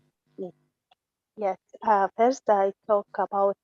I said the negotiation sometimes not work with the other people, because sometimes these people have opinion, and he mentioned about this opinion is right, and no matter to change, you know.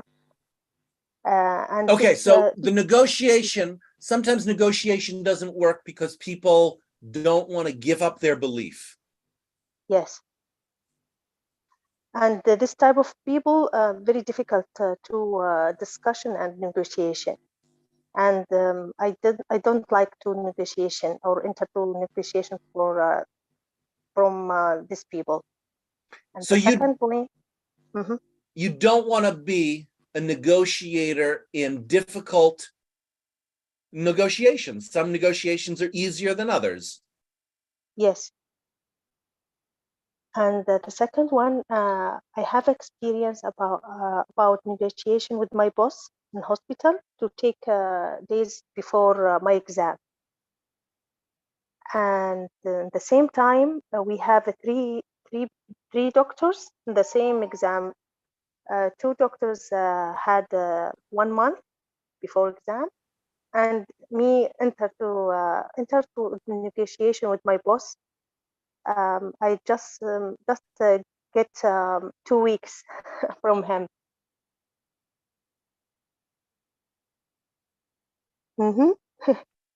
No. So, Amira, did you say this before? Because I don't remember it. Yeah, I said. Okay. before, So you wanted but to get different way. But okay. different way. You wanted to get 2 weeks vacation from your boss, and he said no. 1 month. 1 month. Yeah, same other doctors because take 1 month before exam. Okay. And then I take only 2 weeks after negotiation. He refused all 1 month, but with negotiation, I take 2 weeks. So how do you feel about coming to that middle ground with your boss about what you each wanted? At that time, I feeling upset, but at the same time, I see the 2 weeks better than no no 2 weeks is better than evacuation. nothing. Yeah. Interesting. So this is the title of the book that I was talking about. He says, never split the difference, which is just a way of saying compromise. You compromised. You wanted 1 month. You settled for 2 weeks. And you were upset. Yes. Do you think the negotiation failed because you didn't get everything you wanted? In 1 minute, yes, but after that, I see 2 weeks enough, maybe, and better than nothing, you know. Yeah, I took that time. I will just only focus about what I want. I want pass exam, so don't focus about other problems. And accepted. It's well, so this is really the core. I'm glad that I worked with you to understand you, because you're bringing up the core issue in a negotiation, which is that both of the sides want something, and often it's different. Yes. And then the question is, what do you do when two people want different things? Do you shoot each other in the head, or do you do something else? What do you do? And in your case, Amira, you dropped part of yourself. You wanted more vacation, and you said, okay, I'm not getting what I want. Yes, just only get half I want. Yeah, know? you got something. You got something. And maybe this situation helped me for more study and pass the exam. And 2 doctors take 1 month not pass. You know. Well, no, I don't know. And hold on with that, because what you're doing is now you're making an argument against yourself. You're saying, it doesn't matter because I got some other things. And that might be true. There might be great things that come from not getting what you had wanted to get. However, that's a different story, maybe for another time. Yes, but you know, at that time when I get just only half evacuation, just only 2 weeks. After that, when my boss coming me ask me some help, I just only remember when I need help, you didn't give me help. Aha! Yeah. So it came back up because you still wanted it. Yeah, maybe this is the human being behavior. Well, things that are important to us don't go away so easily. And sometimes that's not such a bad thing. So you had, yeah. So what you're doing is your first negotiation led to a second negotiation. And like I said, that might be a story for another time, but that's common, right? Sometimes we have a sequence of negotiations. It's not as simple as like a theoretical, we negotiated and then we lived happily ever after. No, often in real life, we have a series of negotiations. Just think of a parent and their child, right? You go shopping and the child wants to get a toy and you say no. Well, what are you going to, you're probably going to go shopping again. It's probably, it's going to happen week after week, after year, until the issue is dealt with. It's going to happen over and over again. And of course, we're going to bring our memory of what happened in the past negotiation and the result to the next negotiation, to the next time we want something with a particular person, even with a different person. Yes, but I use it. Can you tell me what I said, Amira? You said about that's happened normally. Sometimes we remember if we put in some situation and not take what we want.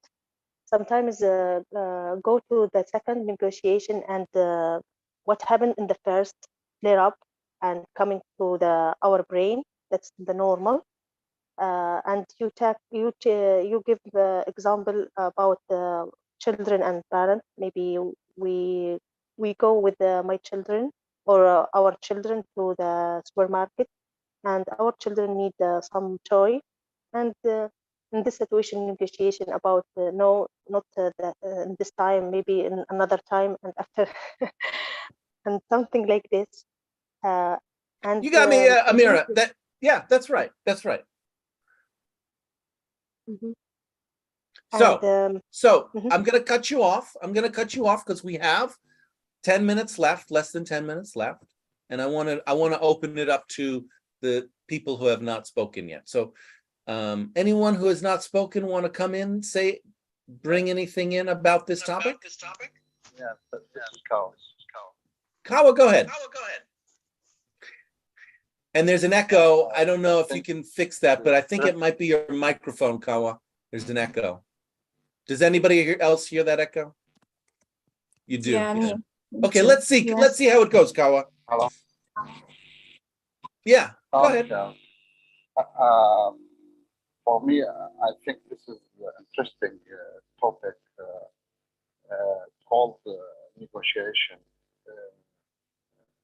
Extra of information about that to give out a new quality about our experience in negotiation. For me, I think negotiation is a good experience and depend on the whole negotiation with minded and who have a character. You can convince him about what you point to negotiation for. And we have several kinds of condition of negotiation, information about personal negotiation. Kawa. Yeah. May I ask you to do something? Can I ask you to try something? Yeah, exactly what you want to ask. So I don't know if you noticed this, but when you're talking to us, your eyes are always stuck looking up and to the left. Yeah. Would you try looking at us while you talk to us? Yeah. Give it a try. Go ahead. Yeah, I think what I want to. You losing my mind. Yes. What I want to say. Yes. You know what's happening, Kawa? What's happening is you're being impacted by another person being here. We're here. And if you look at us, it's harder to ignore us, right? We look up into our upper left corner of the eye of our sight when we want to leave the environment we're in and go up into our head, just all in our head. And so what I'm asking you to do is come out of your head and into connection with us. All right.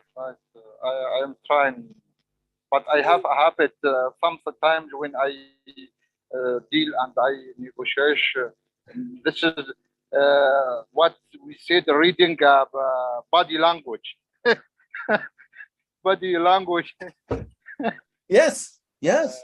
It is body language. To not look at someone when you're talking to them, tell somebody, hey, I'm not paying attention to you. I'm only paying attention to myself and what I'm thinking. And when we talk to somebody, we can try to do both, right? I don't want you to lose your thought. If it's so disruptive that you can't speak, well, go ahead. But that's why I'm just asking you to give it a try. See if you can hold both us and your thinking at the same time. Okay. For me, I think negotiation or what they before now guys speak about some, for example, Nani and Mom and another guys speak about it's good experience. It's give us some, for example, and give you some experience.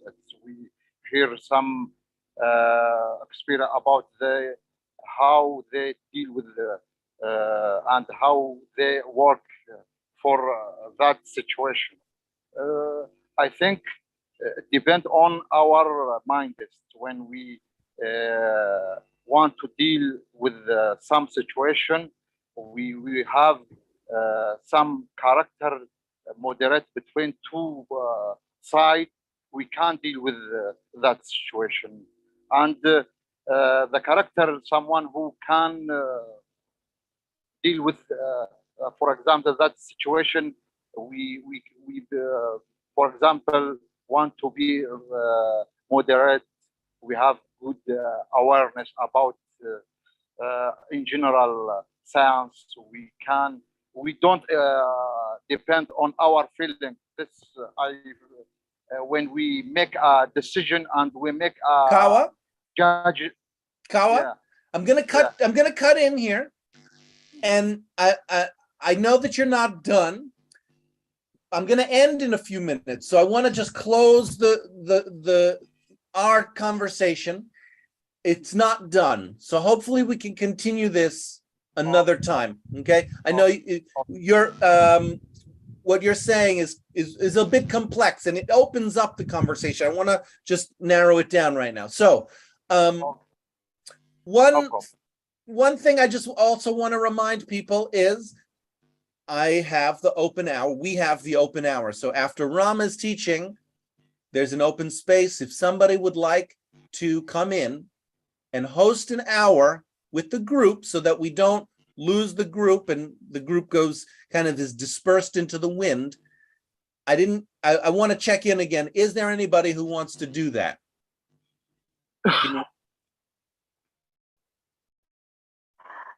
James, you meaning now, 1 hour? Rama is teaching now for 1 hour. Then we have an empty hour where nobody is scheduled. That's when.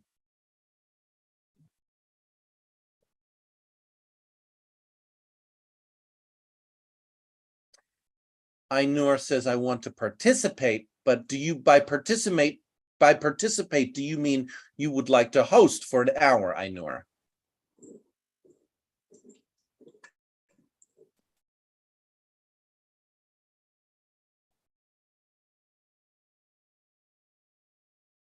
Okay, nobody wants to host. We'll end the call.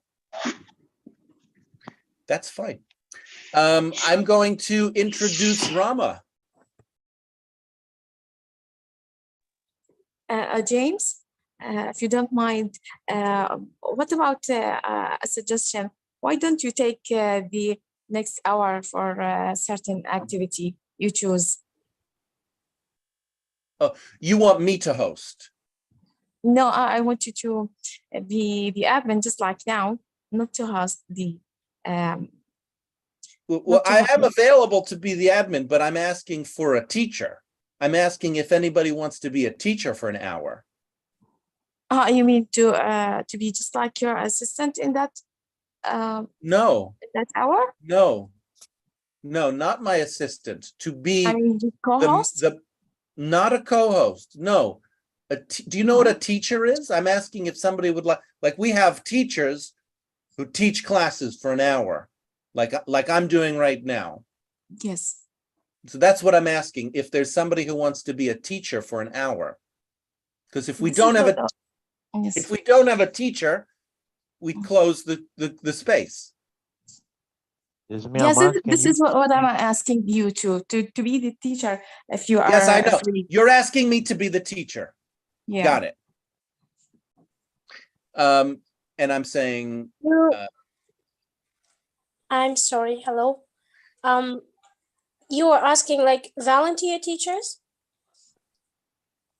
to host an hour to host a meeting for an hour. that's right, unpaid. Yeah, I got it. Okay, I got no answer, so I'm moving on. What? Ramesh's message on the text message, he is volunteer to teach for an hour. What? Who? Ramesh from Nepal, Oh, okay. like to be a teacher. Okay, we'll do it with, Ramesh, you can teach then in an hour. So I'm going to introduce Rama now.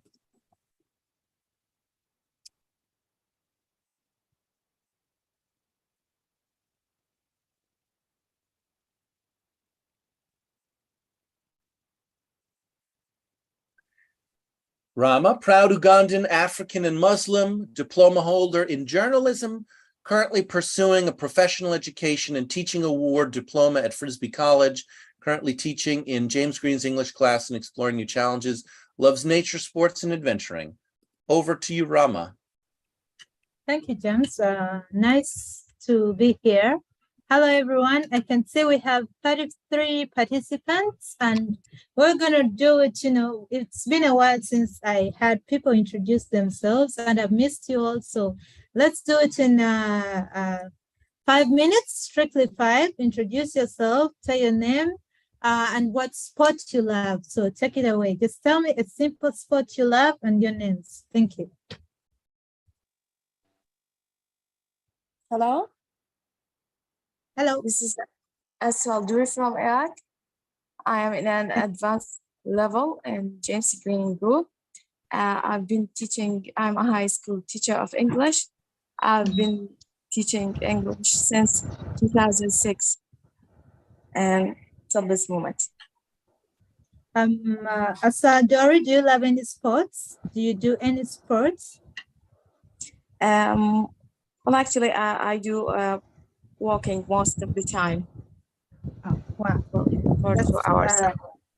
Well, thank you. So that's a nice one. Shall we hear from another person? Hadar Hussein. Hadar Hussein, are you there?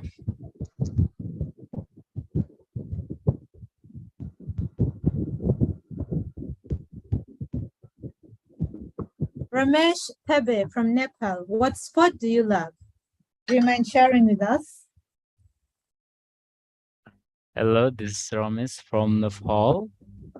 I like to play especially football.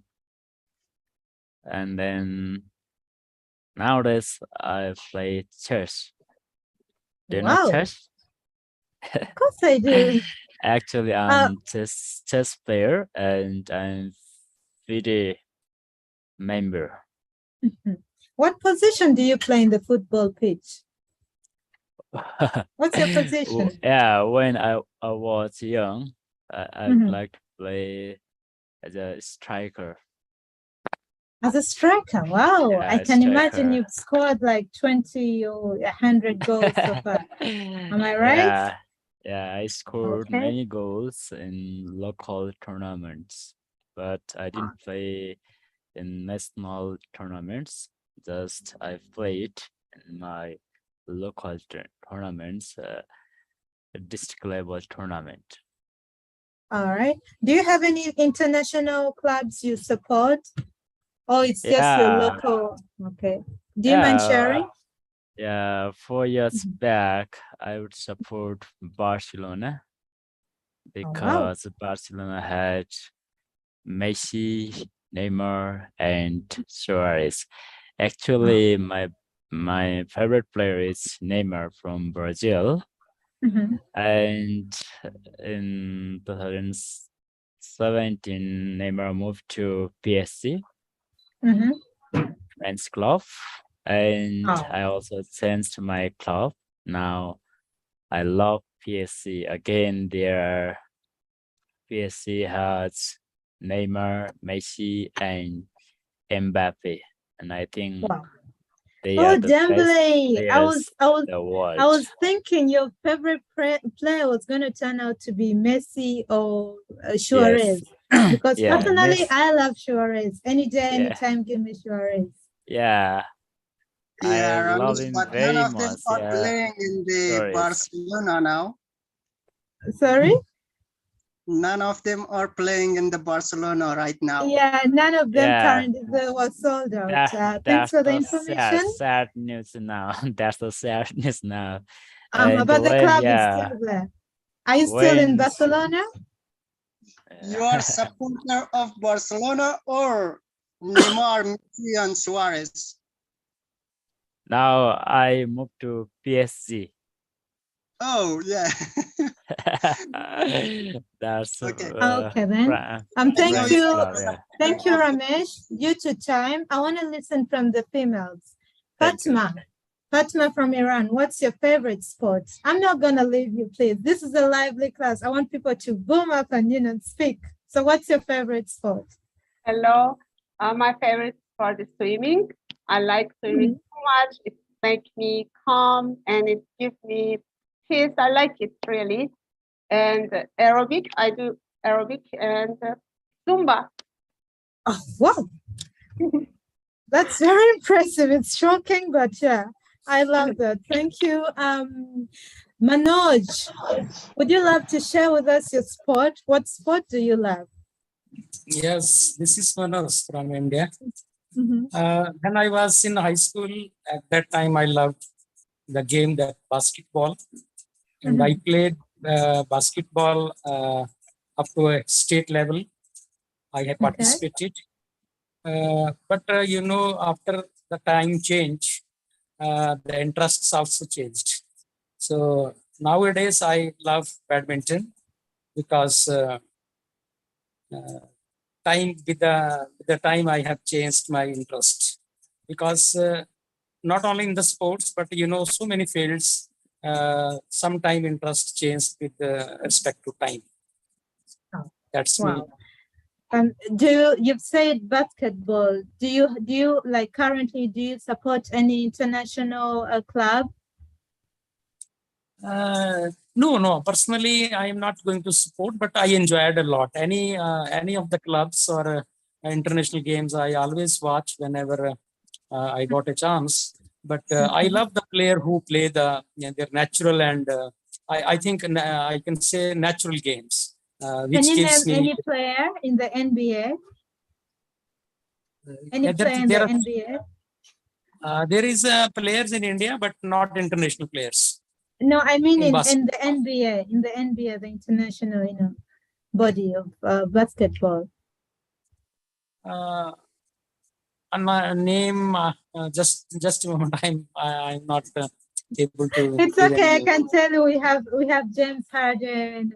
We have LeBron James.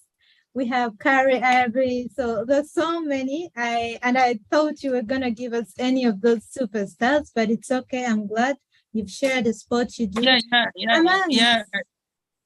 Do you mind sharing any sport you've done before? Amand, are you there?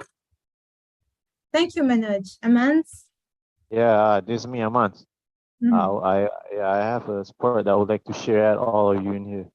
The sport that I would like to share at all of you in here is a sport that I love is called futsal. Sorry? Playing football. Futsal, where you kick ball, but not on the grass of a field, but on the ground, like on the floor, cement floor. So, and it's a small version of football where the ground were replaced with cement, and the goalpost is just near with the other side of the goalpost, and yeah, you play 5 people versus five people in there. It doesn't use a lot of stamina because it's the futsal court is small, and you don't need to run so far. You just go run maybe 200 meters, something like that, and shoot the ball, and the ball goes in the goal, and yeah, you got one score. And all right, Amand, thank you. Due to time, Amand, due to time, I'll cut you short. I'm sorry. I would love to listen from one lady, Azita, the most beautiful lady here in the building. Azita, what sport do you do? What sport have you tried out? Do you mind sharing? If you don't mind sharing, thank you.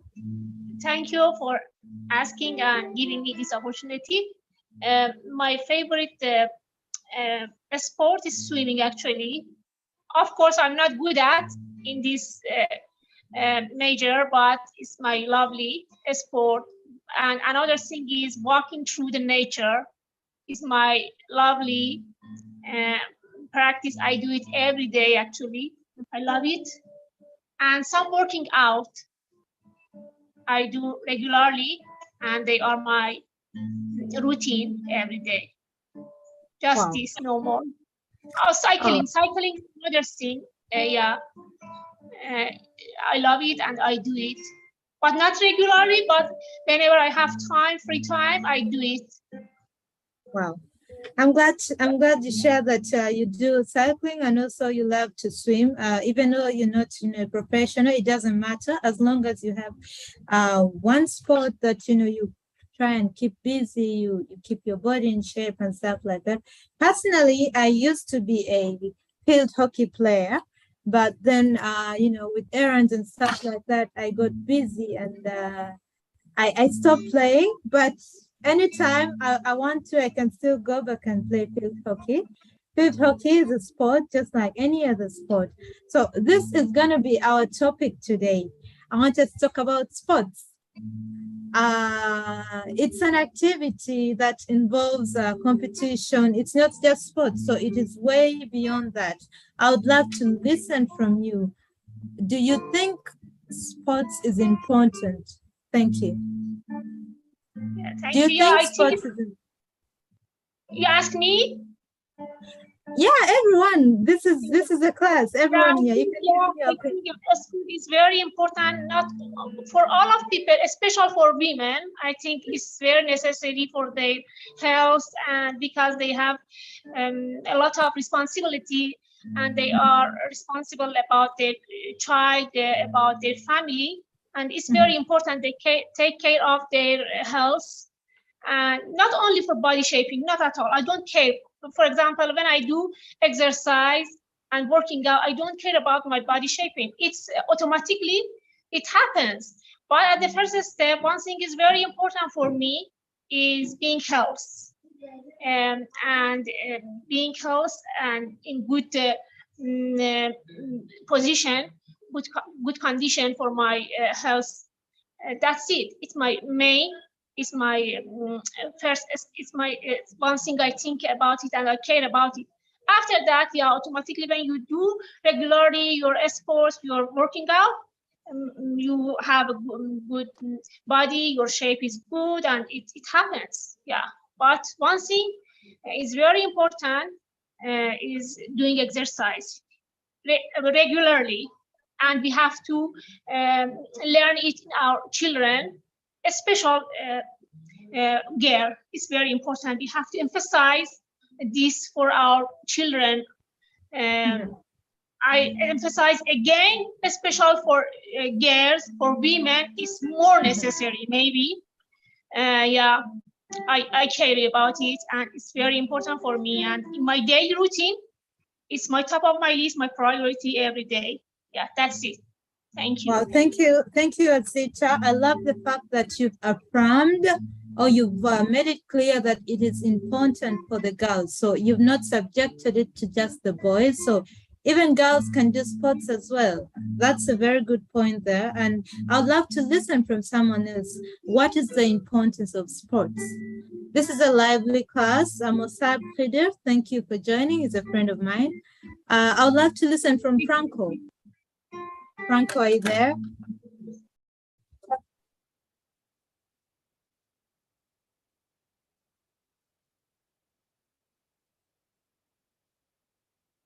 Oh, there is a beautiful lady, Liz from Indonesia. Could you please give us your views? Actually, I just like to do some sport, to be honest. But if I have a time, I do cycling. Wow. Do you think it's important, and what and why? In my perspective, everyone needs to do some exercise, like a sport, to maintain their body health. So we need to do every day, but sometimes we don't have time to do some exercise. And some people think that their job is exercise too. I mean, because I'm a little bit lazy to do some sports, except cycling. Because if someone invite me or my sister invite me to cycling, I like to do it. Thank you. Oh, thank you, Liz. I'm happy that at least you have a sport you do, and you've mentioned about body and our health. That was very helpful. I'd love to listen from Kawa. Kawa, why do you think sports is important? Thank you.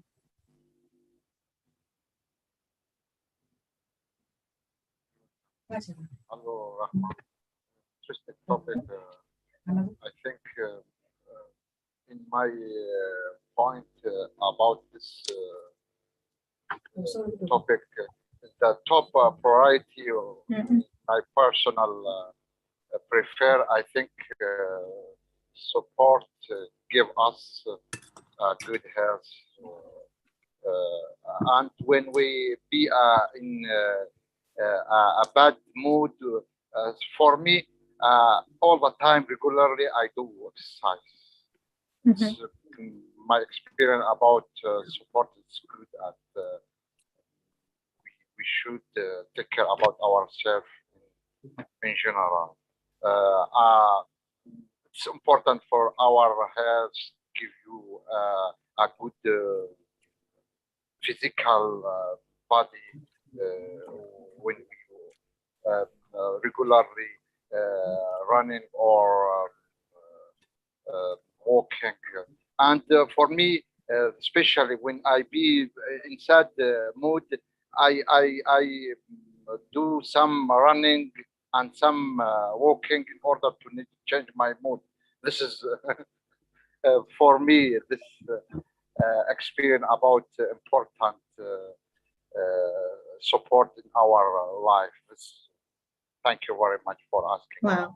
Thank you, Kawa. You've mentioned something about mood, that if you do sports, at least to some extent your mood changes if you were stressed or something like that. I would love to listen from our beautiful lady, Nani from Indonesia. Yeah, she looks beautiful today. It's a beautiful day on my side, so it should be beautiful everywhere. Thank you, Rama. So, sorry. If you ask me, routinely, I have to do, what is it? I have to jog or walking every morning. If it's not raining, I just do that around the house here, 30 minutes. just to make it the whole blood in the vessels running well. But every weekend, 2 hours, it can be burned the sugar blood, not only the fat. 2 hours. That's by the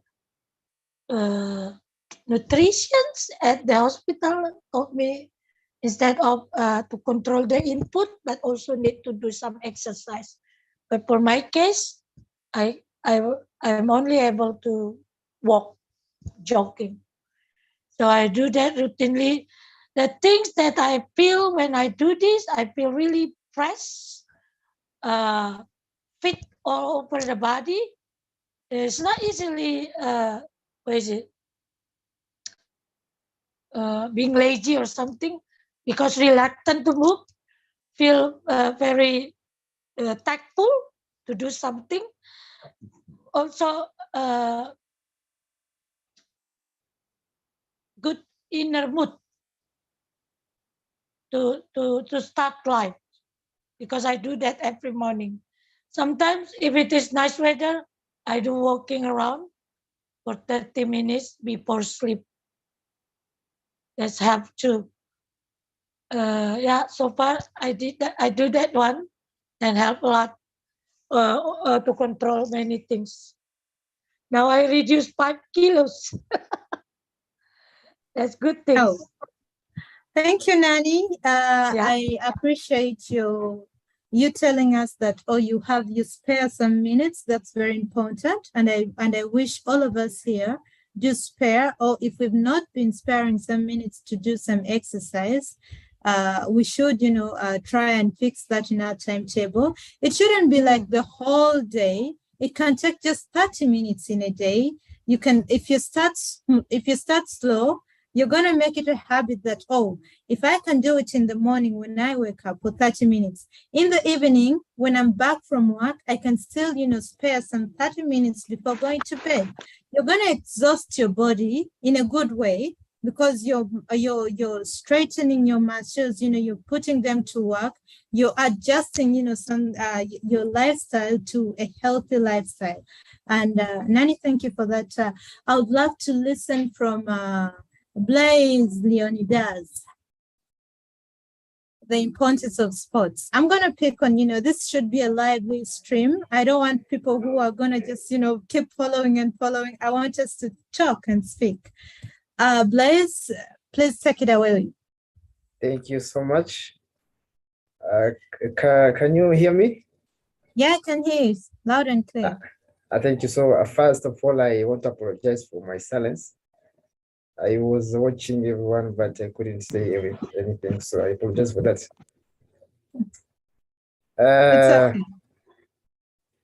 Yeah, personally, I like sport, and I steadily work out every day for at least 30 minutes, but I take one day at the end of the week, especially on Saturday, to go out and to jog a little bit so that I can keep myself fit.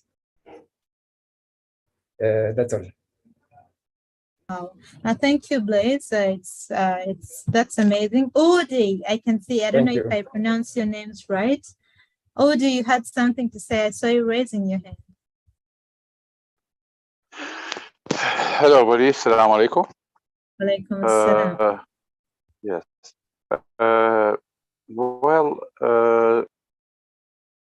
here in my country, especially in my city, it is too hot and too humid.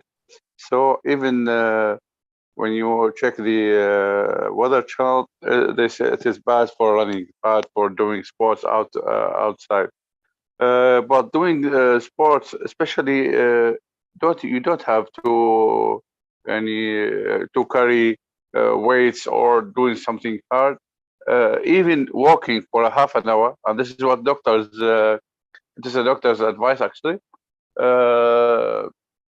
Even walking for 30 minutes continuously, of course, not because you have to make an effort, will be so much important to your health, and makes so many advantages.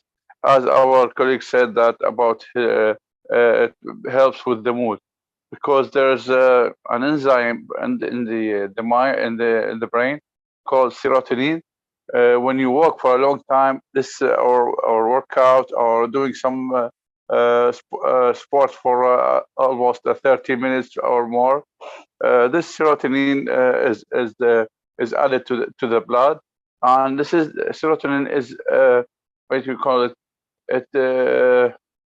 It's anti-depression enzyme, you know, but it is normal. You don't have to take it on pills or something. It is normal from your body.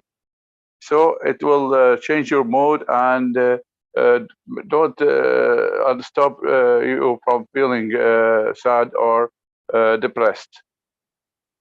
So I do agree with the colleagues here, and I see that it is important to even if we are going to for shopping, if you are going to take for your job, walking for some time, not taking the car or your bike or motorcycle or something. Bicycle is good, but other instruments like or other transportations that makes you sit for a long time is bad for your health.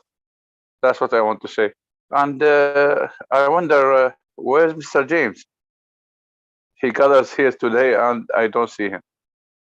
I'm sorry. Thank you. you, Ode, for your lovely points. You mentioned something about that with sports, it doesn't necessarily have to lift weights, which is important, though. Let us be clear here. It doesn't have to be for everyone. All right. There's some people who are, who are strong enough to lift the weights. So that is their sport, and we respect that. Then you mentioned about blood pressure.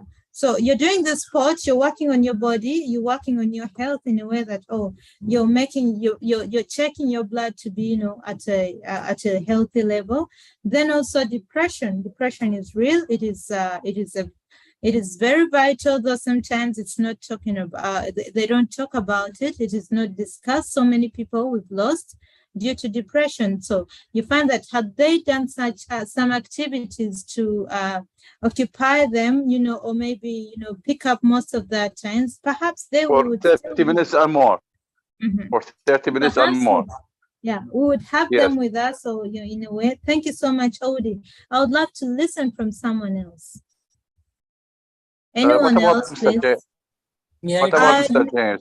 This is Amira. I'm sorry, just a second, Amira. Odi, James had a class earlier than me, so it is my time, I'm sorry. But you'll speak to him after I'm done, all right? Okay, okay? Okay, thank you. Amira, take it away. Yes, for me, I play, in the summer, I play swimming. I like swimming, and I play football in my home with my kids. And for me, the sport is very important because sometimes when I am angry and in tension, maybe just only walking that helps for me for relieve the all tension, and maybe that's time for just only think and take some decision. And as Uday mentioned, the sport is very important for our health because sometimes we need exercise just only decrease of blood pressure or help us for control of body control. And yes, sometimes when I do exercise with my kids, that's helpful for me to positive energies for my surrounding. Yeah, that's it.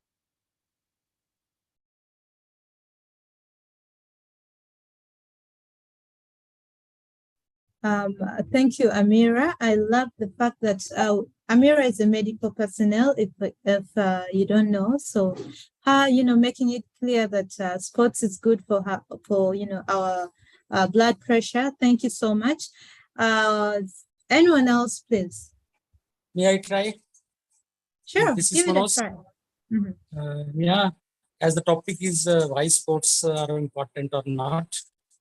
So I would like to say that sports are important for everyone, especially for school-going children, because they are full of energy. But the channelization of energy is not properly. If they involved in sports, in any maybe indoor or outdoor games, that gives them physical health as well as I think mental health. Because we are by doing sports, we are physically as well as mentally healthy. Automatically, our brain will get proper functioning as we will get peace.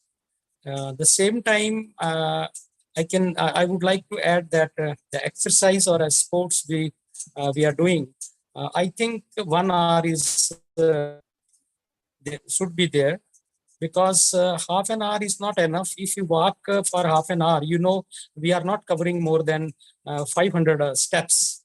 So we must cover daily as per medically. If you should be healthy and mentally and physically, that will keep your all metabolic activities that should be in a normal way. We should have to cover 10,000 steps daily. And if we have to cover 10,000 steps daily, we have to walk 3-4 kilometers daily. So we can't cover 2 kilometers or 1 kilometer within 30 minutes. But it should be, give relaxation to us only. But if we increase this, not I can say suddenly, but step by step, we should be up to 1 hour, maybe exercise, indoor exercise or maybe outdoor activities. Then it will be much better better for our health. That's me. Anybody else? Thank you, Manoj. Coming from a medical personnel, that's really amazing. And I hope that every one of us here is taking notes in a way that you don't have to be at a certain age. You don't have to be old or young to carry out sports. So it is a sport, it is an activity for all of us. Let me hear from other people. Eric from Mexico. Eric, are you there?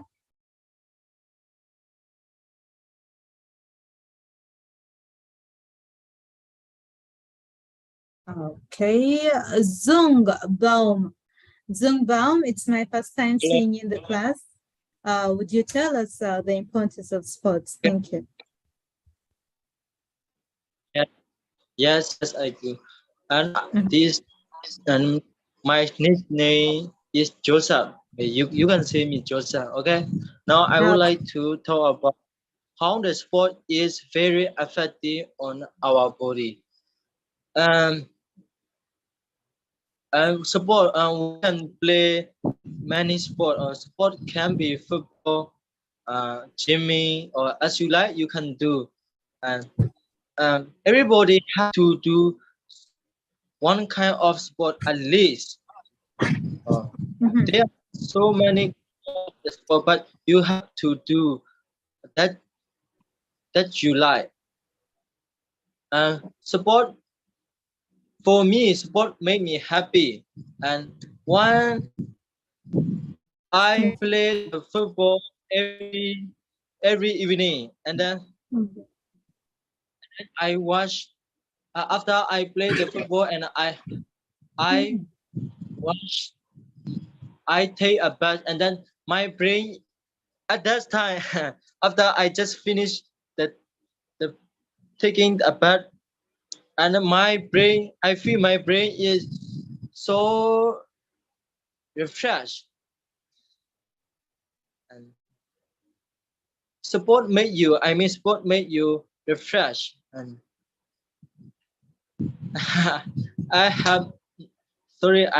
and my English skill is very bad. I can speak very well I can share my idea well.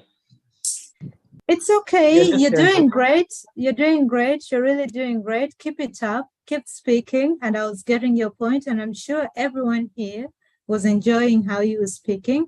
Thank you so much. You mentioned something that sports keeps us fresh. That's a brilliant idea. You're doing great. Thank you. I'd love to listen from someone else. This is Uzma from Pakistan.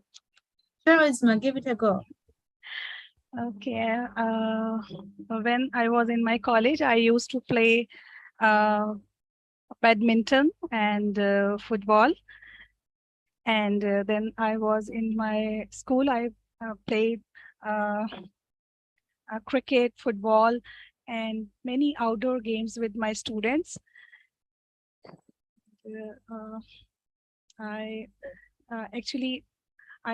got injured in a road accident before 2-3 months ago, and nowadays I couldn't walk and couldn't do any physical activity. But before my injury, I used to go for a walk, and I went for a gym, and I like to do yoga and aerobics. Yes, sports are very good for our mental and physical health. As I told you that I'm injured and I'm spending most of the time at home, and now I can't do any physical activity. That's why my stress level is increasing day by day.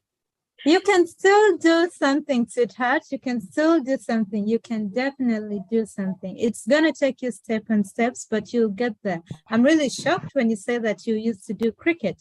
Were you a bowler? Were you a fielder? Would you like to share that with us? Yes, I was very energetic lady, but I don't know what happened to me now. I feel that I can never walk. We are going to work on that. I'm glad that you mentioned, and every lady here, we should really applaud Uzma for being a cricket player. It's not a sport that you hear females doing. I'm proud of you. I'm really proud of you. Thank you so much, Uzma. I'd love to move on with a few points here. Sports, just to wrap up what everyone has said, it's important because it helps in growth and development, all right? Especially for the kids, you're raising a child. You know, this you're developing the brain and also encouraging, growth in the body at a you should say, we can't say faster rate or pace. Then the mental health. Sports is important. Sometimes you're stressed, you've had a tough day at work. Your boss is, giving you piles and piles of work. So how do you relax? You're not going to go and have a cigar. No, you're harming your health. So what will you do? How will you substitute your time with that? You go out to the, to the cricket pitch. You go out to the tennis court. You go out to the, you go out to play golf, any sport, and then the physical fitness. How do we keep our bodies in shape? You don't necessarily have to be, a model, or you don't have to be, let's say, you want to, to have a certain shape. It is important. It is very important to have those shapes. But again, you should be physically fit. Fit how? You want to, you're probably 20 years, but you're standing up like a 50-year-old. That's not healthy. All right. I'm not, of no offense to the 50-year-olds, but you'll find that a 50-year-old who is working out, going every day for 20 minutes walk, an hour walk, or maybe going to the gym, or maybe swimming, is, very strong and fit. They do activities way better than you, who is 20-year-old. So it is very important for us to carry on sports. And not only that, it is also a way of income. Look at the players. You've been following some, some of you who follow different clubs, let's say like the tennis players. Look at Serena Williams. Do you know how much money she earns? How does she get the money? She earns the money from sports. So she's being employed on the court. All right. I look at the football players. How do they earn money? How are they supporting, building out organizations in different countries or taking care of their families? Do you think they just go to the pitch, to just play for fun? No, they are paid. All right. They go out and play. position themselves and, coordinate with every player on the pitch, try and score goals, lift the club to another level. They're doing something, they're making an activity, not just, playing, but also injecting money into themselves, into their pockets, into their bank accounts. So sports is really important. Look at you, the supporters of football. Don't you pay money to the clubs, to the stadiums before entering? You have, annual cards that you pay. So you are supporting these players. You are paying these players' salary indirectly. So with these few points, I'm sure that we can, we can encourage each other to, to do, to get one or two sports activities up. The next question is, do you think age matters for sports? Do you think sports should only be for the young or the old? Does age matter? Thank you. Take it away. This is Munmi from India. I don't think age matters if a person starts, if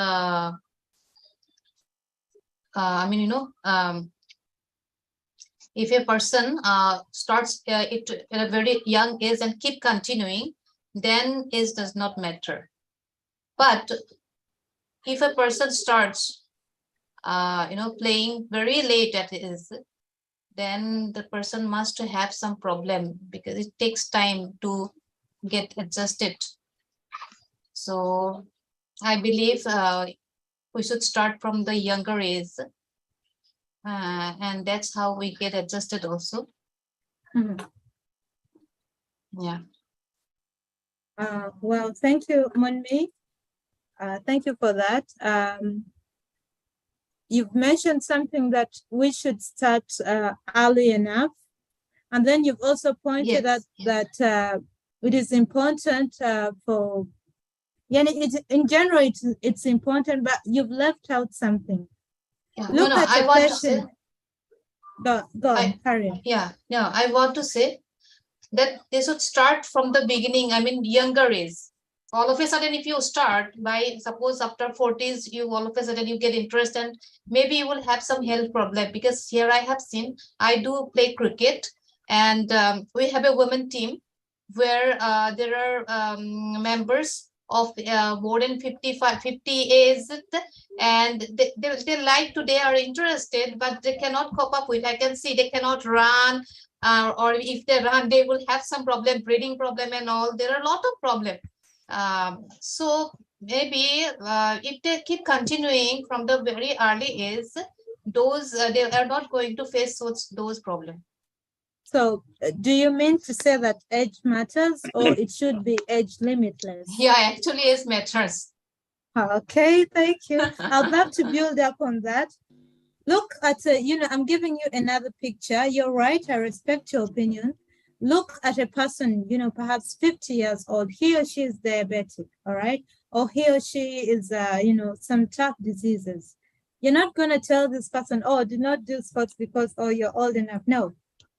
Because at the end of the day, he or she is suffering from this disease. She needs the sports. She needs an activity to do, to work on her body, to work on, her muscles, to work on, the blood, levels and stuff like that. So it doesn't have to be really age to a greater extent, though we should be considerate and cautious at the same time. So actually it depends upon the sports, what kind of activities you are going to do. Exactly. Yeah. So some kind of sports is, suitable for them, appropriate for them, but some not. Okay.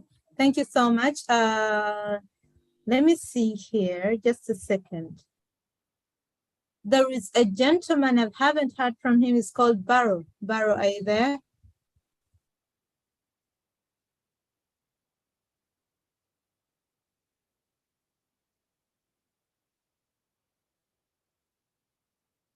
Collis from Indonesia. Collis, are you there? Collis, do you mind unmuting yourself and telling us what you think? Does age matter for sports or not?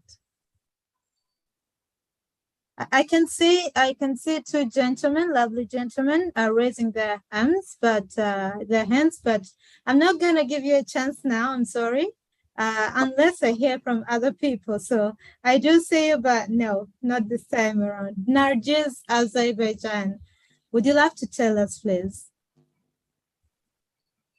Hello. I have an awful connection today. I hope you'll not get annoyed. I can hear you. Give it a try. Yeah, all right. About sports, there are several kinds of sports that I like, but I'm not professional in any of them, and I can't say that I'm doing them constantly. But yeah, we like playing badminton in the yard. Sorry. Yes, and we also have a basketball, like basket, yeah, in the yard, and we love to throw the ball and compete with that with each other. And I also like swimming, but I do that only in summer. And yeah, I like playing table tennis, and I also do yoga, but I'm not constant. Again, whenever I see that I gained some weight, I would start doing it again, and like constantly doing it 3 times, maybe 4 times a week. It continues for a couple of months, and then when I see the way that I want to see myself in, so I stop. I give up. Yeah, Thank you, Nargis, unfortunately, but you're not a missing good- the point here. All right, you're missing the point. I need you to tell Okay. us: do you think age matters for one to do sports? Does age matter? I would agree with everything that Mummy said. But how can I give advice to someone in something that I'm not good at? You know, we all know that, yes, it's good to start doing sports well in a young age, and it's good to be constant. But yes, of course, when you start after some age, and when your muscles and ankle they don't work properly, of course it gets harder to start doing any kind of sports. So it matters. If we are talking about physical sports, of course, not board games. If they are also considered like sports, yes. Wow. Well, thank you, Nargis. That was very helpful. And just, to give it a little bit icing of the cake, you don't necessarily have to be a professional. You don't necessarily have to be talented, all right? Sports, I still base my view that it is for everyone. Anyone can do sports. You don't necessarily have to lift those, those machines or whatever. But you can still, in your means, keep fit and healthy. And yeah, let's see another person here. Okay. Ainur from Kazakhstan. Ainur, are you there?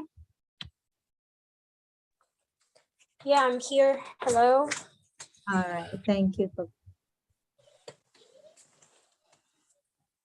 Do you think age matters, Ainur? To me, it doesn't matter. Because we can do sports at any age. I think everyone knows that it is very important to be healthy, to stay healthy, and it is really essential for our lives. About age, I think everyone can do sport, to live longer, but it is very important not to do much sport, especially in the very beginning, because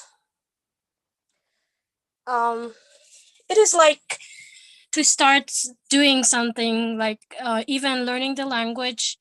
If you start to learn to learn too much, you can like lose your motivation in doing that. That's why it's better to start from light trainings. All right. Thank you, Ainur. That was very helpful. You're not objecting that age doesn't matter, you know. And also Yeah. we should start, at, 1 or 2 pace, you should be slow. They say 1 by 1 makes a bundle. So you start slow. It helps you move to another ladder. And also we should encourage, you don't necessarily have to, they say sports is much better and it's more helpful if you do it on a daily. All right. Yes. The more you do it on a daily, it is much better for you. It is much better for your health. I'd love to listen from Kang Dimyatha. I'm sorry, I can't pronounce your other name, but Kang, I see you raising your hand. Thank you. Okay, Rahma. I'm Kang Dimyati from Indonesia. Nice to have you. Yeah. Actually, my English is so bad. I try to heal my nervousness also. So I raise my hand. You're in the best place. We don't judge people's English. You're doing great. Please just keep on. Give us your views. That's all we need. Just keep on talking and we shall pick out, I'm sure you're a brilliant man. Just the mere fact that you're talking, it's very helpful. So give it a go. Do you think age matters? Yeah, Rahma. Talking about sport, I think maybe it's one of entertain for now. People do sports not only for building their body, for keeping them healthy, but sometimes they also for entertaining.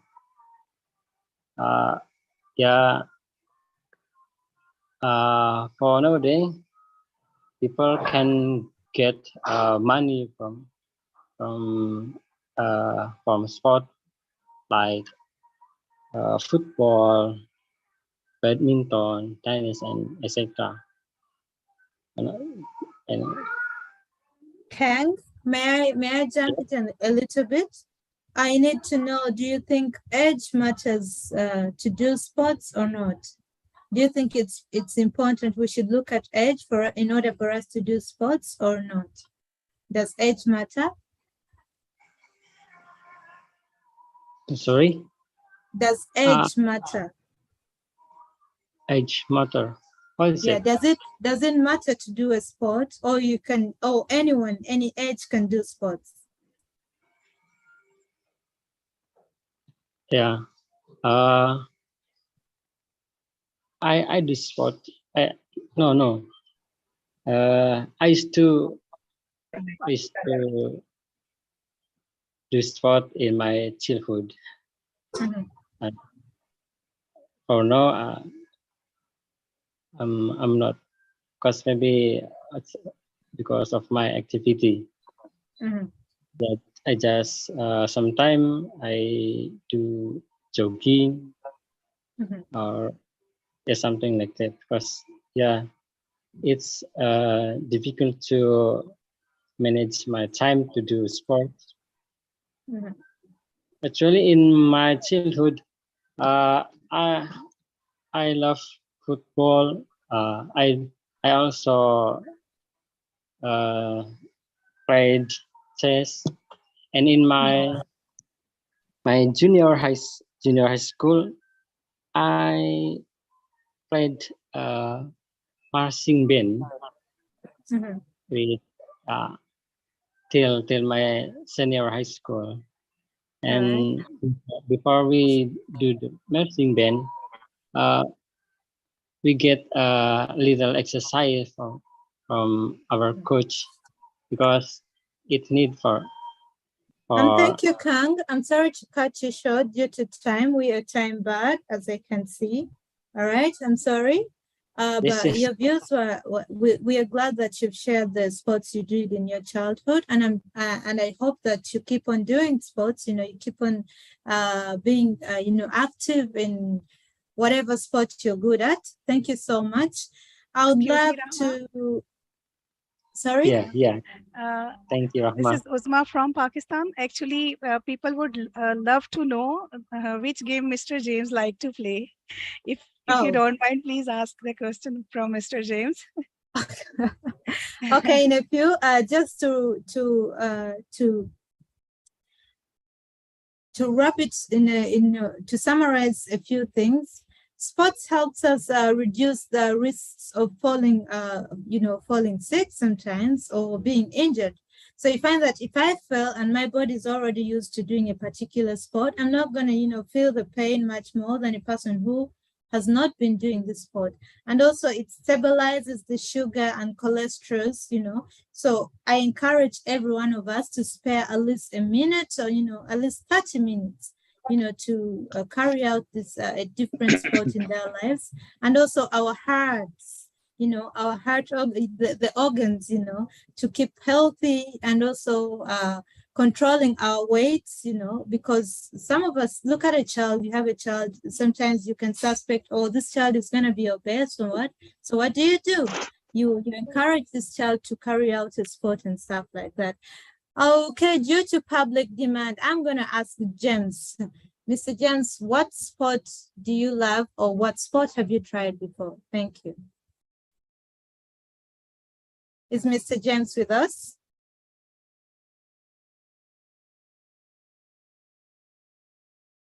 Okay, let me look through. Maybe he's doing some sports. That's a good one. Thank you. Yeah, maybe suggest me anything. Okay, suggest me anything, please. Lovely people, suggest me anything. How can I overcome on my anxiety level? Because I'm not going to my job, and day by day my anxiety level is increasing. I mean, you have the solution. Sport. Just get one sport that you don't necessarily. There is chess. It's a game whereby you can sit on a table and have your mind. Your mind is at work. It's a mind game. You must know how to move the kings and queens. And I'm not a chess player, so if I That's my blunder, favorite. And yeah. my weight is also increasing. That's my favorite game. Yeah, so you have people here, you have Monmi. So after this class, please take it upon yourself, to text and say, Monmi, hey, give me an appointment. No, I was saying if anyone wants to play online chess game, then they can play with me. All right. So Uzma, you have Monmi. we should have a chess club here. Anyone do it? I'll join it. Sorry. There's so many I'll chess players join you. here. So Now we have to ask James to open a chess or sports channel in Discord. Sure. I haven't heard from 2 people or 3 people here. So in just 2 minutes, I'm looking at, in just 2 minutes, Oscar from Angola. Oscar, am I right? Did I get your country right? Oscar, are you there?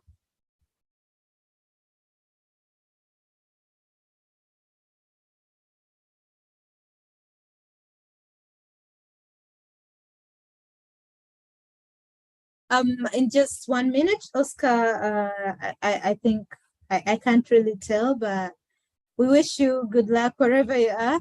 And in just 2 minutes or 1 minute, your feedbacks or how you want, next time we should Guinea-Bissau. Yes, I've seen that, Oscar. Thank you. But we'd love you to tell us some other time. Thank you. In just 2 minutes, your feedbacks and what you've learned. Thank you.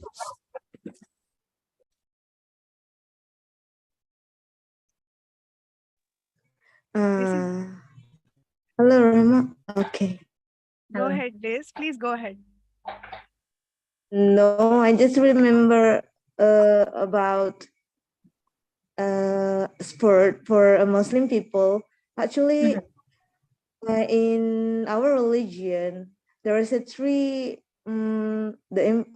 three sport that I'm not wrong is it swimming, archery, and horse riding. It is the sport that we need to, if we have a children, we need to teach them. You're right That's about right. that. I just so if we are a children, we have a children, we need to teach them swimming, archery, and horse riding because it's very important thing. Thank you so Thank much. you. Sis. Thank you. I would love to, okay, my time is up, I'm sorry, but it has been an amazing hour with lovely people here. And thanks for staying with me. I really appreciate, leaving all that you have to do and staying with me and, other Thank you so teachers much, to come. Rama. Thank you so much. Thank you so much for Back your to you, precious Jen. time, and we feel comfortable with you. Thank you, Rahma. You're welcome. Thank you, Rahma. Bye. Thank you. Thank you, Rahma. Goodbye, You have been a great teacher. Thank you. Julie, Yeah. Thank you. I Thank you. appreciate it. great information. Back to you, James. Thank you, Rama. Okay.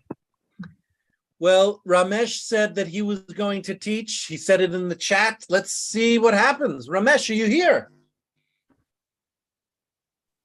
Yes, James, of course. Of course. I can hear you. Nothing is of course. Few things are of course. I do not have an introduction for you. Would you like to introduce yourself? Okay. Are you okay?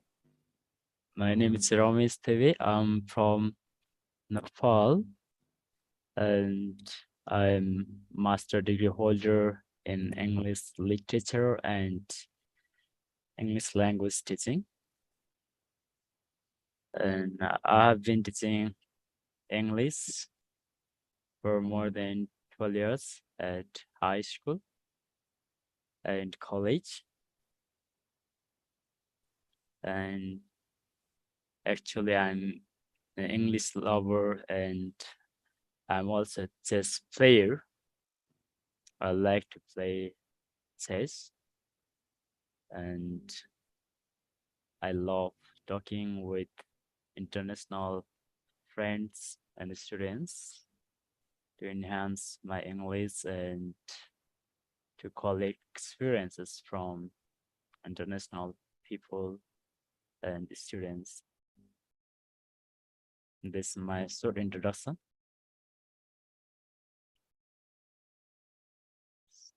So today I'm going to discuss a poem with my friends here in this class because I love poetry a lot. And actually nowadays I'm teaching poems in my class and I like to collect some experiences from friends. For that, I need to share my screen. So what can I do for that? James? I'm making you co-host right now, and then you'll be able to share your screen. Okay. There you go.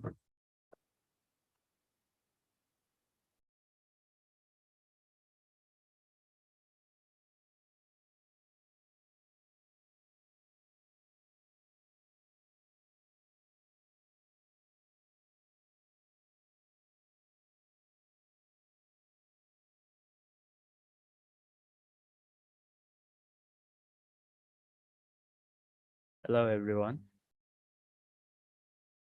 I hope everyone you are fine.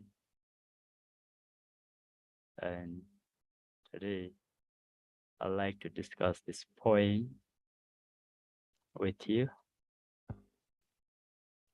The poem's title is Right Roads, written by Robert Burns.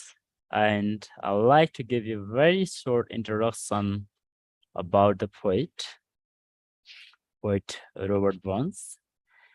And Robert Burns was a Scottish poet and lyricist. Is considered the national poet of Scotland and a central figure in Scottish literature.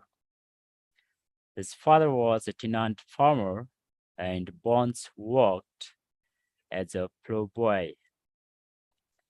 He grew up poor but well-read and began writing poetry in Scottish dialect. As an adult, he wasn't as unsuccessful as his father in making a living at farming. In 1791, however, he quit farming for good and moved his family to the nearby town of Dumfries. Never in good health, on the morning of July 21st, 1796, he died in the Dumfries at the age of 37. It's best known as a pioneer of the Romantic movement for his lyrical poetry. This is just a short introduction for the poet Robert Burns. And now I'd like to discuss the title, Right Roads. So what can we guess about the title? Please, anybody, can you share your ideas about the title? This is Munmi from India. I can see the first line from the poem, so I'm just guessing it's about a lover who has been compared with spring season and red roses. Okay, thank you, Mani. So of course, we have the title here, Right Roads, and this rose as a flower has been used in the poem to symbolize love. Some noises are disturbing me. So Yes, excuse me, sir. Yes, please. May I talk now? Yeah. Well, as a romantic poet, and coming from a countryside of his countryside of where he was living, and then he changed to a town side. I think it is a kind of nostalgic feelings that he gives for this red rose. Red rose is here. I believe it refers to the his past life in the countryside and the farms. His life, his childhood between the roses and farms and green grass. This whole thing. So it is a kind of nostalgia for him, and maybe he has a lost love, as all the romanticisms have in the countryside that he had to leave behind. This is what I think about it. Yeah, of course, so that might be true. Yeah, a romantic moment, of course, that begins from the lakeside. And like William Wordsworth and Samuel Taylor Coleridge. But again, we can discuss and Lord Byron also. Poem, yeah, in detail. Yes. Thank you for your response. I'm very happy to have this type of response from you. And now I like My to pleasure, sir. discuss this. Thank you, sir. I like to discuss these questions with other members here. So we have here 3 questions. So first question is here. I'd like to read this one. How do people express love? Please, anyone, please answer this question.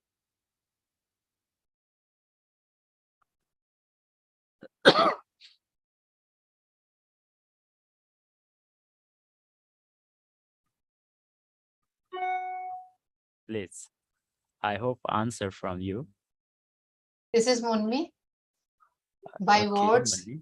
by words, by my action, my behavior. I want to show my love, and I think the group already knows that I Okay. express my love a lot here. Okay, thank you, Mani. So I'd like to know this answer from Armand Drake. If you are there, please can you answer this question?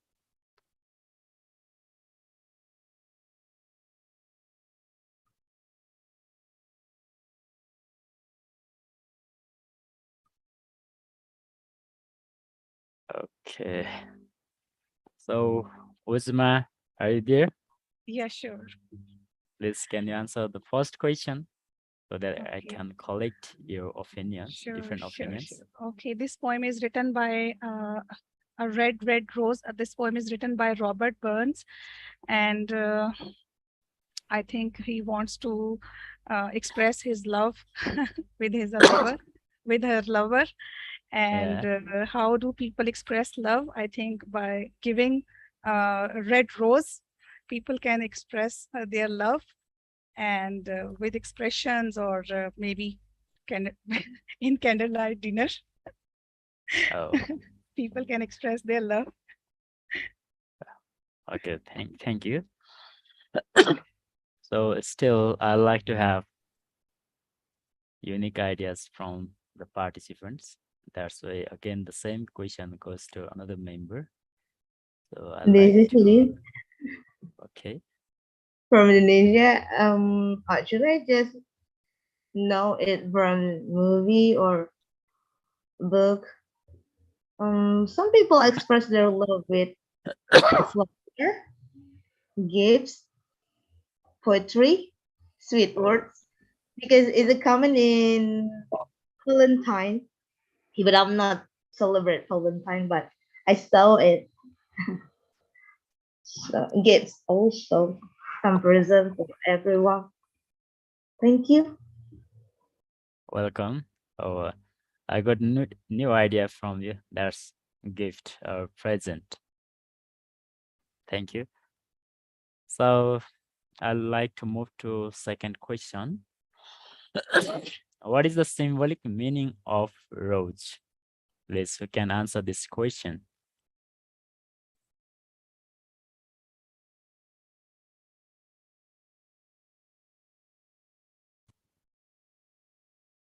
Please, anyone can answer this question? This is Munmi. We say female is always compared with rose. So maybe I haven't seen the poem yet, but I'm just guessing that maybe the lover is compared with the rose, or maybe it is a nature for love. I mean, love for nature. That's all. Thank you, Mani. Okay. Yeah, I agree with Mummy because many in some places, Rose is the name of the girl also. Oh, In rose. Indonesia, Rose is the name of the girl. It is spelling also same or different spelling? Same spelling. Same. Rose also love. Yes, in India also the same spelling Rose. we use for female name. Rose. I'm surprised to know that, but in my country, this type of name is not available. So we don't use this type of name. Okay. So when you say it, the symbolic meaning of rose is girl. Yeah. Yes. Yeah, girl or nature. Oh, girl or nature. Okay, that might be true, but we know after Well, reading the yes. poems. Yes, please go it, Oday. Yes, where there is a mythology, and of course, you know that Romanticism is based most of their writings upon mythologies. That Cupid, the god of love, sent one of his arrows on the ground, and it was full of roses. So roses here are symbols of love. This is the Oh, symbol of love. yeah, 100% correct. Yeah. Thank you, thank you, thank you Excuse for me, your So Ramesh. when it is answer. whenever you put a red rose, so it is, and they actually they took it commercially, and the Yeah. selling of roses around the world comes from this. Uh, if you want to look romantic with your let's say uh, in, your wife, your girlfriend, or whatever kind, you should send her a red rose, and you should buy a red rose. Yeah. And actually, I think that Holland and some other countries make a big benefit of this by selling roses for the whole world in airplanes. Actually, they send it. Actually, I This was expecting that type of answer. I got expected answer from you, Oday.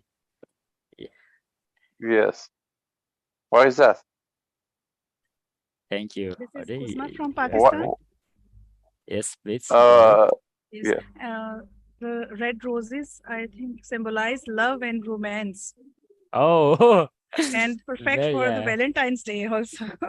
yeah, different answer, but very interesting. Yeah. Yeah, that's true. Red roses symbolizes Yes, romantic I romance and love. Romance and But love and I don't know. I personally find it really, useless. I mean, you don't never. I mean, sometimes it happens like the heart says something else, and you will just I mean, how can you accept that the person is loving just by accepting the red roses? I mean, I don't believe in this. but Well, still, well, it depends about how you feel about it. If you Means I if you think accept his role and then say you don't like him, why did you accept it for the first time? no. I mean, I just wanted to say maybe by sitting silently by the side also. I mean, mutually people can understand that.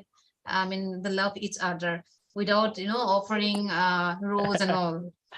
I mean, that's my Well, opinion. well, you should be a shy girl if you do that. And these days, you are in the biggest trouble, actually. I find it really show off and artificial. oh, thank you guys. Now I see here Oman Drake has raised his hand. That's why Yeah. I'd like to know the answer from Armand, please. Well, for me, sometimes people express love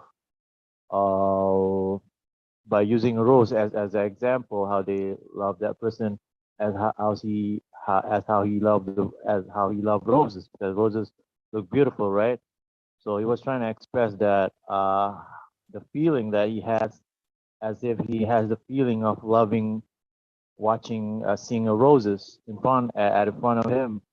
So yeah, it's that's what he's trying to say at anyone he met, you know.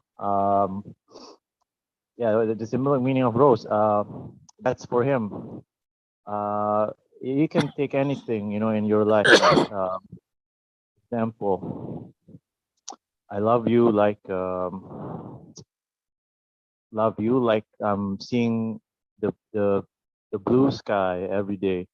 I mean, he was trying to say that how he felt the the feeling of happiness, the feeling of comfortable watching through his eyes when he looked at the sky.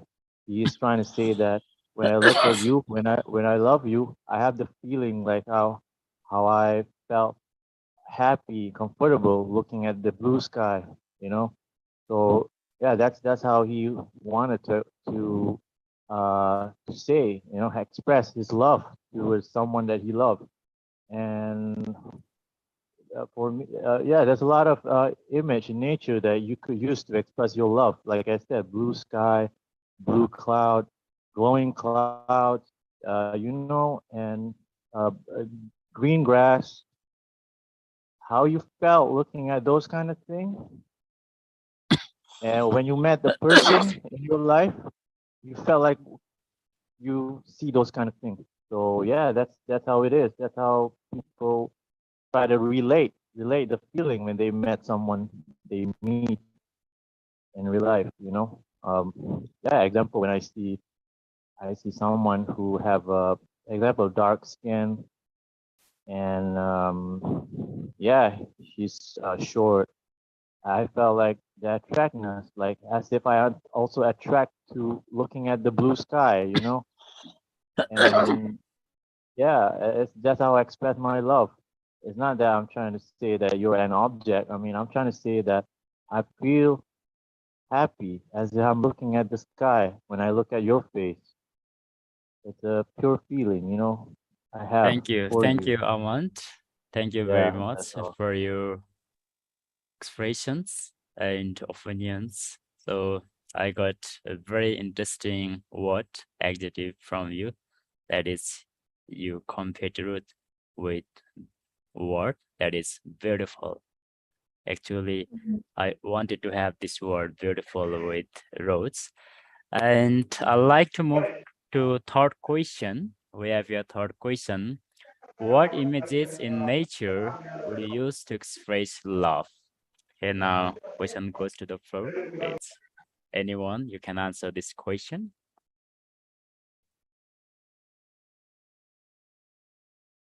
Please hurry up so that we can deal all the point completely.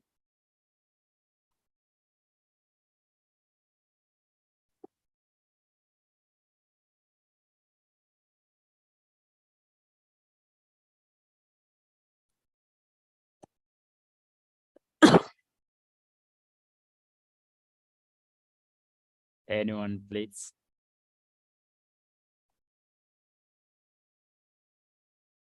I'd like to read the third question. What images in nature would you use to express love?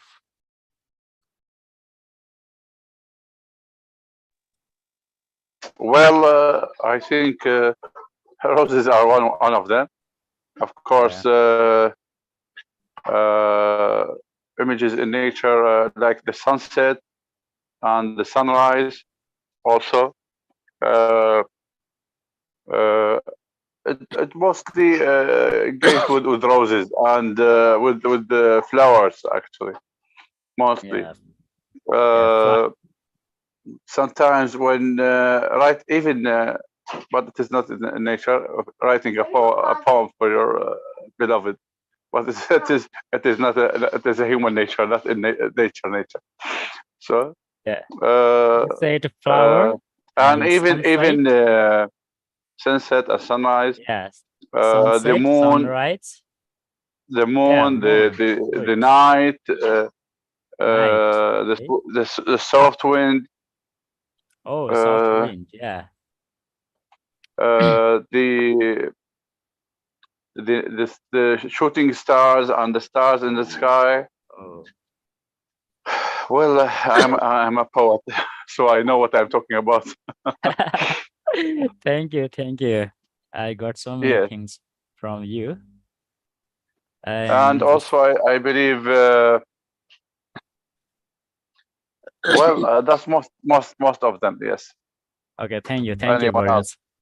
Almost you covered, yeah, all parts. But again, if other members have different ideas, then I'd like to know. May I Yes. try? Go ahead, What please. what images in nature would you use to express love? I guess the weather, like rain, or maybe birds chirping sound, or birds, Oh, good.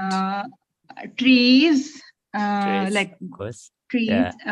and mountains. Oh, Okay, that's it. Thank you. Anyone else?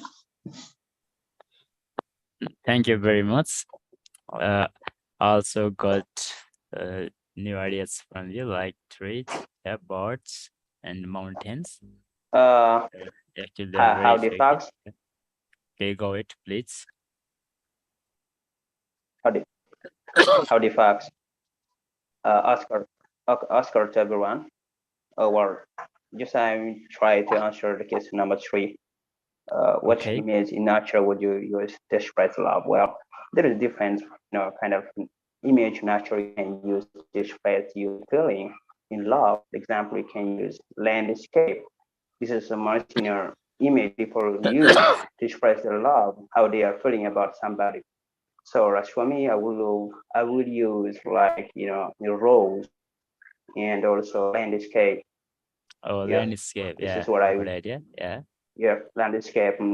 It's a much extensional, a natural picture people use to express their passion to somebody, or kind of deep expression where you're feeling about the person, or you kind of falling in love in somebody. You can use this kind of natural picture so to show up that you are really in love with that person. So just show up that kind of natural image, and that person lies himself or herself that you are in love with that person.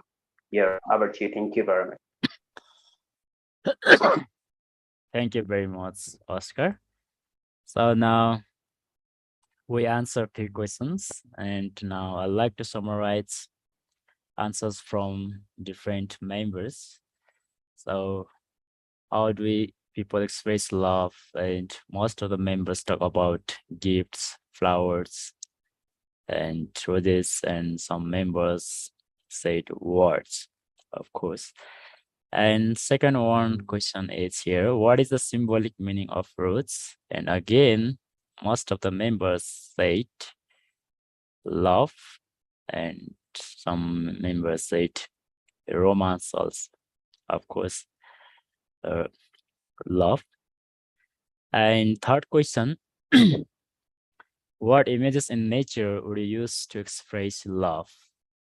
And here I got varieties of answers, and all answers, all ideas are so sweet and so interesting for me to know. And some members said like flower, and even mountains, landscape, bird, even trees, sunset, sunrise, nature. Okay, and actually these ideas are very beautiful and real, and I love these ideas. Now I like to move to the poem. So we have here poem, first line. So if you see, please, anybody, let's read the first line. May I try? Yes, please. This is Uzma from Pakistan. Okay. Oh, my love is like a red rose that's newly sprung in June. Oh, my love is like the melody that sweetly play had in tune. Thank you, Uzma. And can you explain the first line? Me? What does it mean? Yeah. Okay, let me try. Oh, my love is like a red rose. In this poem, the poet is saying is her loved one, that he said that you are just like a red rose. He's expressing his love to her beloved, and he's saying that, oh, my love, you are like just like a red rose. I think he's expressing his love, and he's saying his beauty, that you are just like a red rose. That's it. Okay, thank you. So, anyone, please, can you analyze this first line? I think who is ready to analyze the first line? Already, Azma explained the first line. So still, I need some members to analyze the first line, and then we analyze all lines together.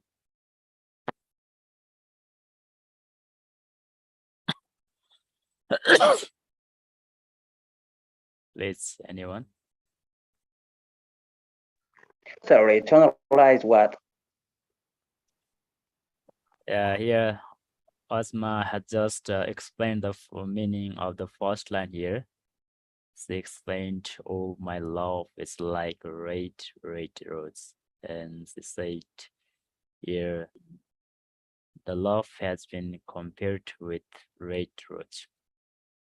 And can we analyze this with this any device, literary devices? I mean, literary devices. This is from Indonesia.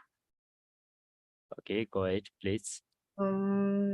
I think the writer, maybe he is a man, and my love here is his girlfriend, and he said that his girlfriend, but like a red rose, young, fresh, and beautiful, because red rose is so beautiful, fresh, and young. So it's a red rose represent the young girl. Thank you. Thank you very much. Excuse me, Teresa. Ramesh. Yes, please. May I try the second line again? Yes, you can. Okay. In this line, the poet wants to say her beloved one that's newly sprung in June, that you are just like a red rose, and the rose who bloom in the month of June. Yeah, very good explanation. Because I think the month of June is the blooming season of the flowers.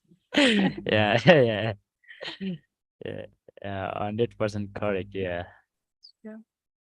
So, can you continue now? Sure. Yeah, third line, if you can, please. Oh, my love is like the melody. In this line, the poet wants to say his beloved one that you are just like a melody, you are just like a music. You are so cute, you are so beautiful. And when I heard you just, I see your voice is just beautiful, and it's just like a music. It's, am I right? Maybe. Yeah, very good. Yeah, very good explanation. Yeah. Still, okay, thank you. Okay, you can ask anyone else. Okay, still, I hope better analysis from other members who are very Can I interested. try? Yeah, please go ahead. By using especially focus on literary devices. Actually, okay, I think that one. Yeah, I think having this poem use the simile as the literary device. Oh, 100% correct. I was expecting that answer.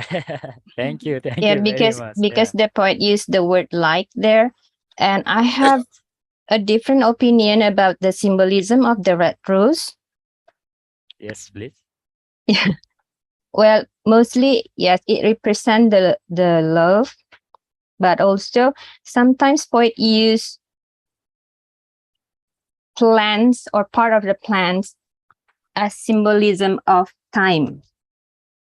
So I think this also relate with that.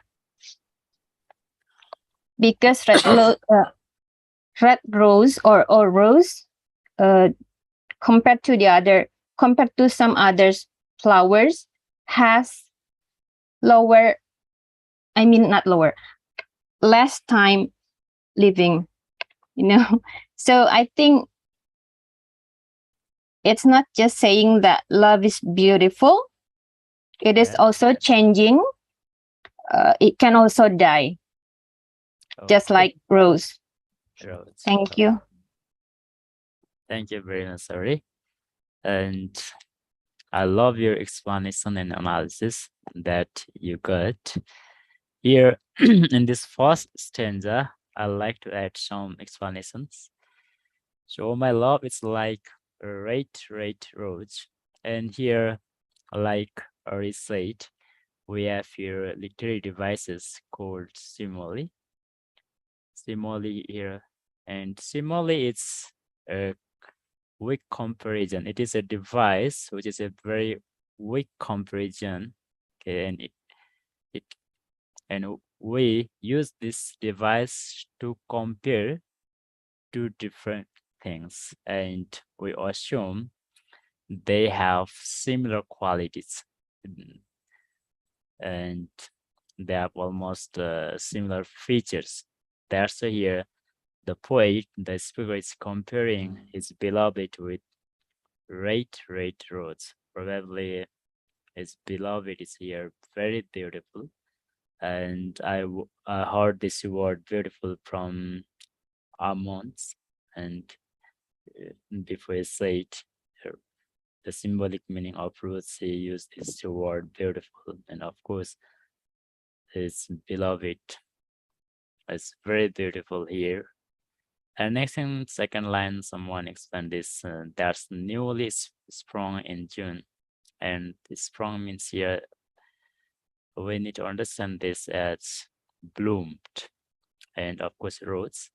And again here, this newly sprung in June, here this word has been compared or has been made to his beloved, because his beloved is young and beautiful and might be perfect, because we see the third line, oh my love, it's like the melody.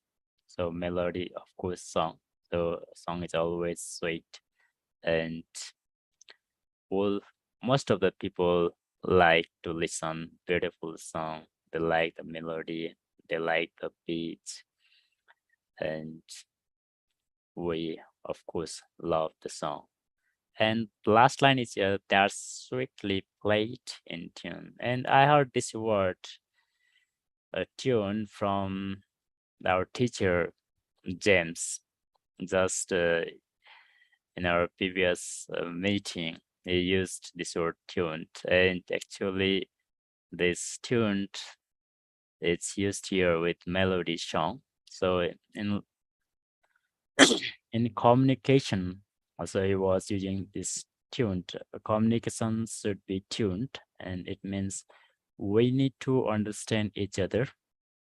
Sometimes we can't understand each other. Sometimes we misunderstand other people, and then we have different conclusions, we have different results. But here, they're sweetly played in tune, means of course the song melody should be tuned, and then only we can enjoy listening to the song, to the melody. If melody is not tuned, if music is not tuned, and if the music is mistuned, then we can't enjoy the melody, we can't enjoy the song. But here, overall meaning of this stanza is that his beloved is perfect, sweet, beautiful, because we know every lover love is beloved in every aspect. That's the main thing of this stanza. So I'd like to move to second stanza. So please, anybody, can you read the second stanza? Can I try? Yeah. All right. As fair art thou, my bonny lass, so deep in love am I, and I will love thee still, my dear, till the seas can dry. Thank you, Omans. And will you try to explain one line?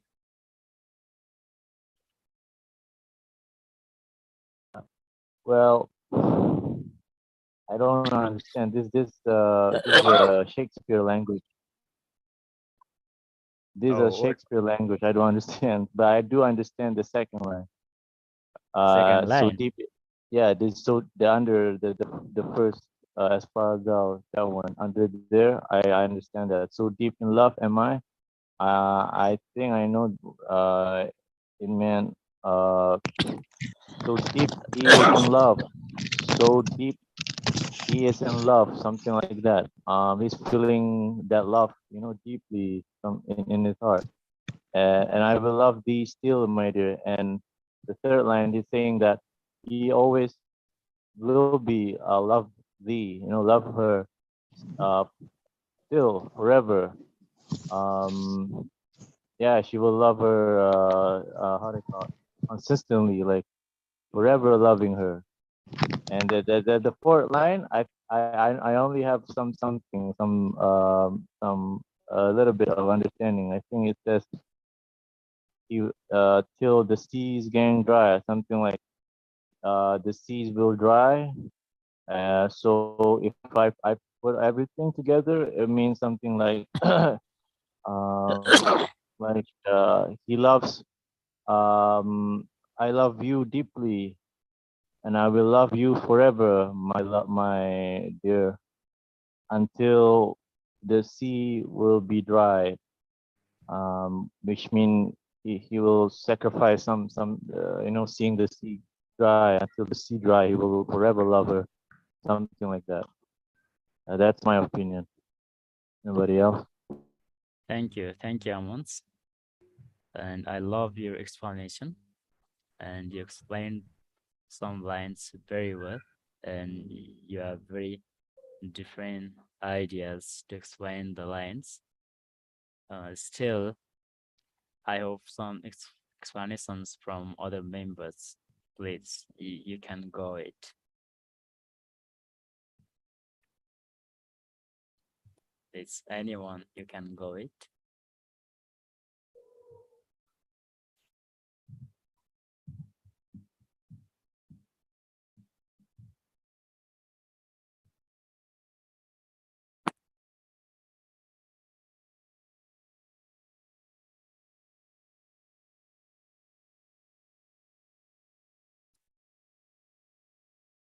I forgot the name of the members here. Actually, I wanted him to explain the first line because it's very interesting in poem, and I think he's also a poet, but just I forgot his name. Anybody, can you help me?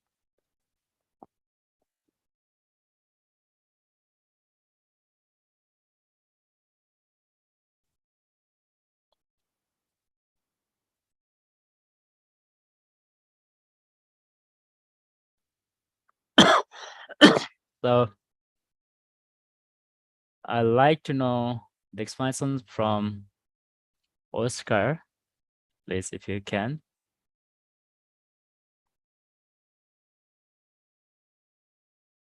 Oscar, are you there?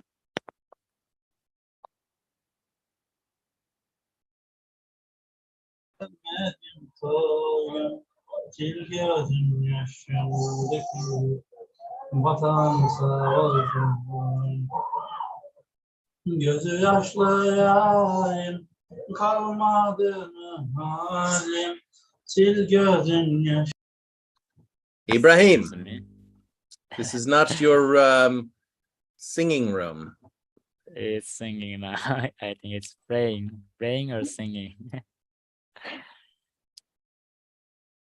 Okay, I'd like to explain the first line here. Old English has been used here. So the first line adds fair, and we have the word here art. This Old English, and this art means in modern English we use R, E-R-E-R. And again here old English, old word has been used here, though. So we use for this here. I think now Muni is back. That's why I want to listen to explanation from Muni, if you can. I see you there. Are you saying my name? I mean, Yeah. what did you say? What did you say? Can you explain this stanza? We have Ah. second stanza.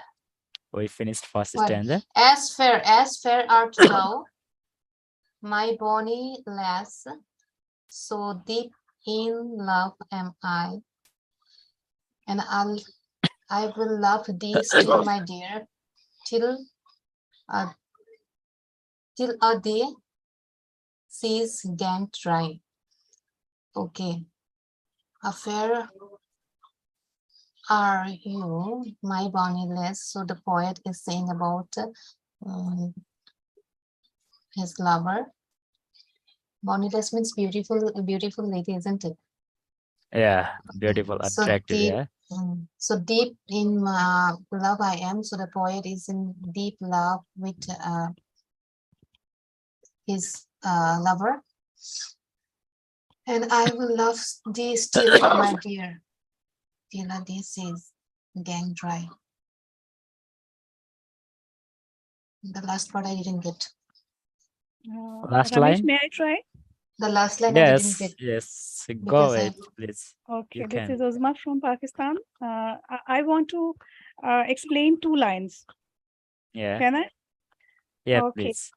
Okay, in the and I will love thee still, my dear, till till other seas gang dry. I think in these 2 lines, poet wants to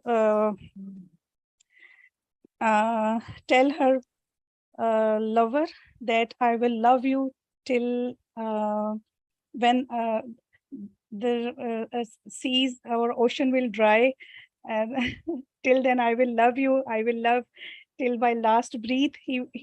Actually he is expressing his love. Yeah. So, do you have any literary device for this last line? Do you have any idea? Seas gang dry means when sea ocean or seas will never dry, and Yeah. his love will never end. Yeah, that's the meaning. Yeah, that's the explanation. But here I'm trying to know from you that is a literary device.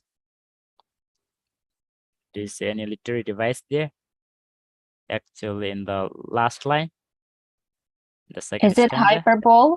Imagery. Oh, who said that? Ari? Who said? Please say it. Ari. Oh, Yeah. yeah. Because that's something impossible. So I think it's hyperbole.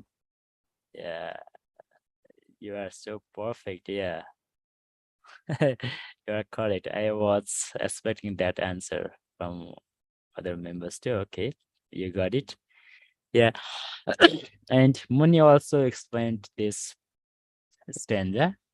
So we can summarize these lines just in 1 or 2 sentences.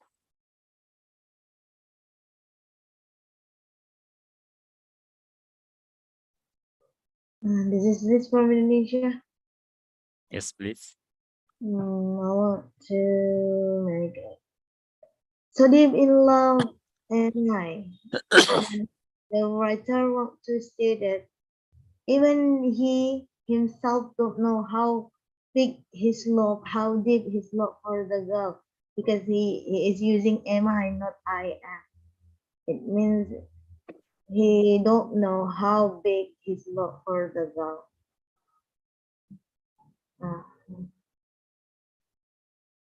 And I think that's all.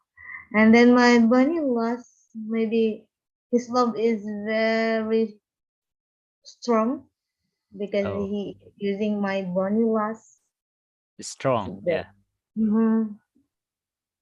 And I think he want to express his love, his strong love to the girl because he is using bunny last Oh, for his love. this here, this bunny means attractive or beautiful. It's not like BONY bunny. It's attractive or beautiful. And Yeah. on the word last means here young woman. Okay. Thank you. Okay, that's your different understanding. I appreciate you. This is Munmi. Yeah, go ahead, So the please. summary is that the poet wants to say that no matter, I mean, his love for the lady, the girl is never ending, unconditional and never ending, no matter what, but he will keep on loving her. It will never end. Oh, thank you. So I'd like to ask Ari, so who can use hyperbole a bit more between a boy and a girl? This question goes to Ari, if you are there. If you can hear me. Ari, are you there?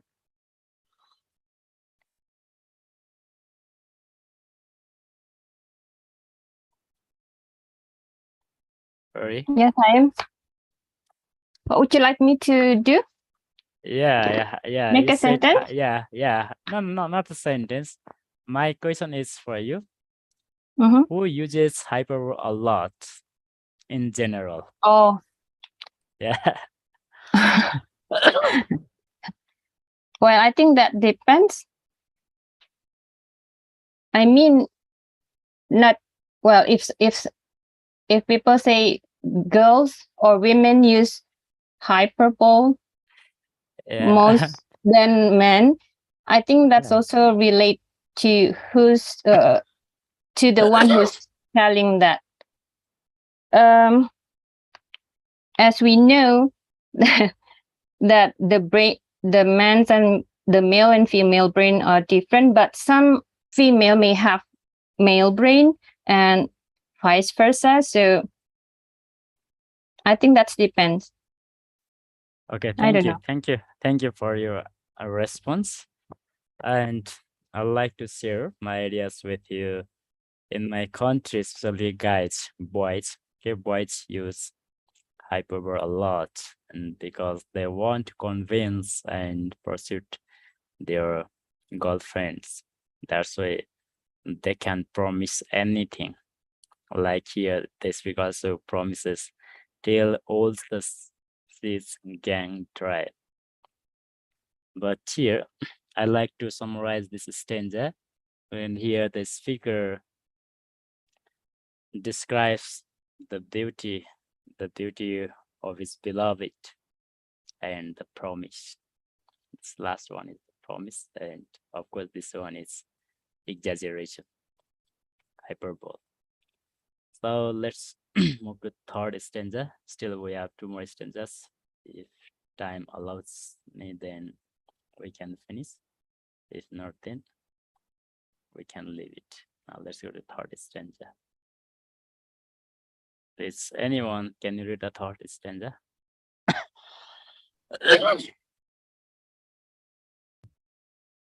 May I? Yes, please. Okay. Till the seas gang dry, my dear, and the rocks melt.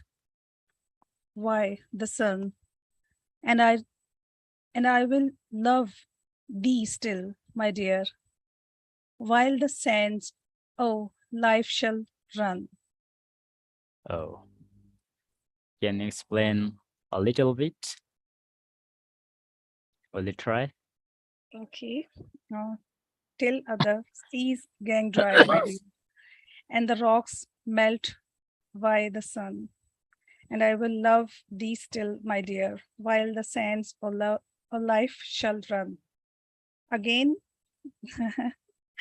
the poet is expressing his love to her loved one, and he's saying that in this line he's saying that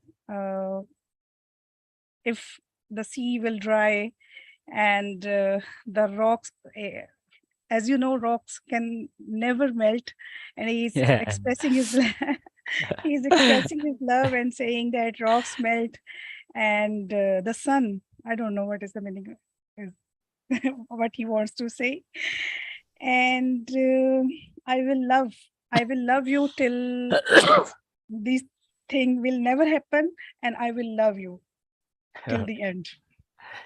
Till the end. This again hyperbole.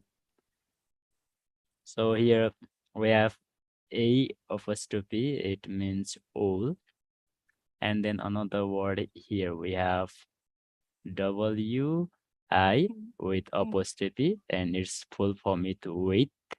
With, okay. Yeah, and then we have the O up with apostrophe, and its full word is Off. Yes, F it's missing here. So so till all the seas gang dry, my dear, and the rocks melt with the sun. But like you said, it's not possible for the rocks to be melted with the sun. The sun can't melt the rocks. I think so. Again, this one is hyperbole. But if somebody has different explanation, then I'd like to know, please, you can go it for the third stanza.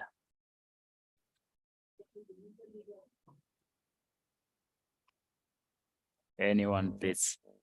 Now you have the floor.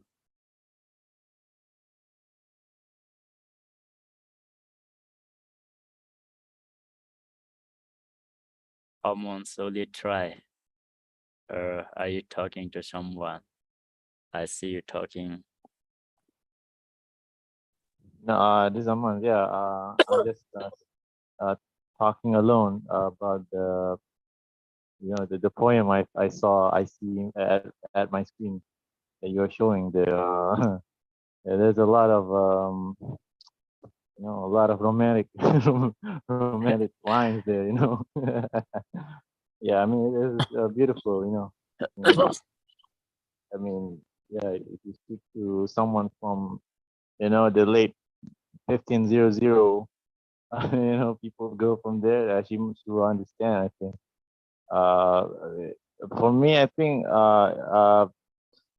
it says in the first line, till the seas gang dry, my dear. I mean, until the seas go dry, which means that the sea is so big. There's a lot of this. It's so big. The sea. I mean, it's really, how they call it, really impossible for the sea to dry up quickly. So maybe it takes 1 million years for the sea to go dry. So yeah, for that, his love will stay to her until the sea would go dry.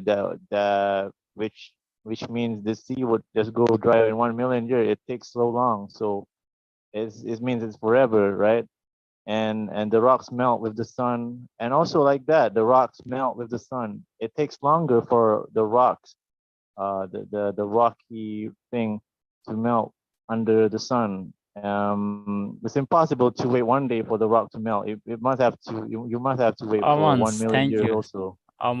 Thank you very much, because I think we have only 1 minute, and then our time is going to be over very soon. That's why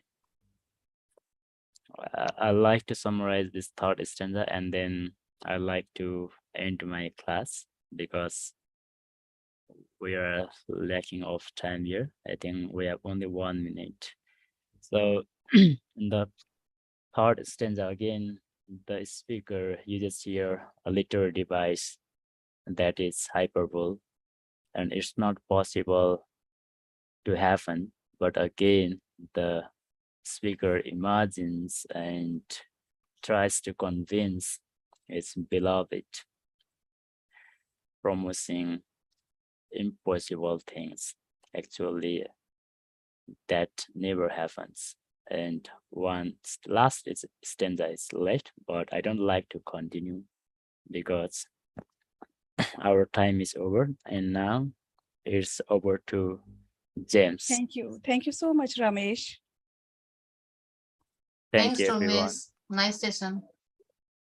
Thank you, Ramesh. Nice session.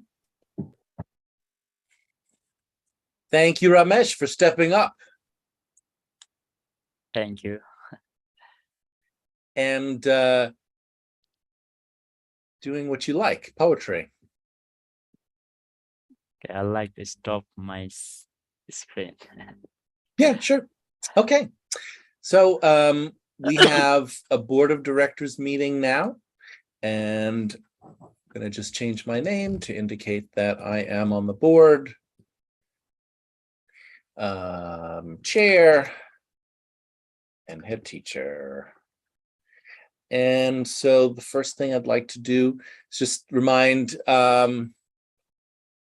everyone how we do the board meetings.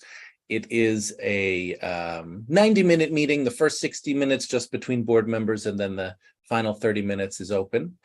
I am going to chair this board meeting, and I want to remind everyone that I don't need to chair, but I am chairing, and I mean that other people could chair as well. I'm not set as the permanent chair, but I am chairing today again.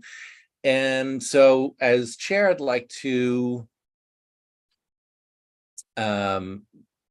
say who I know is on the board and check if they're here. So Mohammed Ijbar, I see. Nelly, I see. I'm on the board.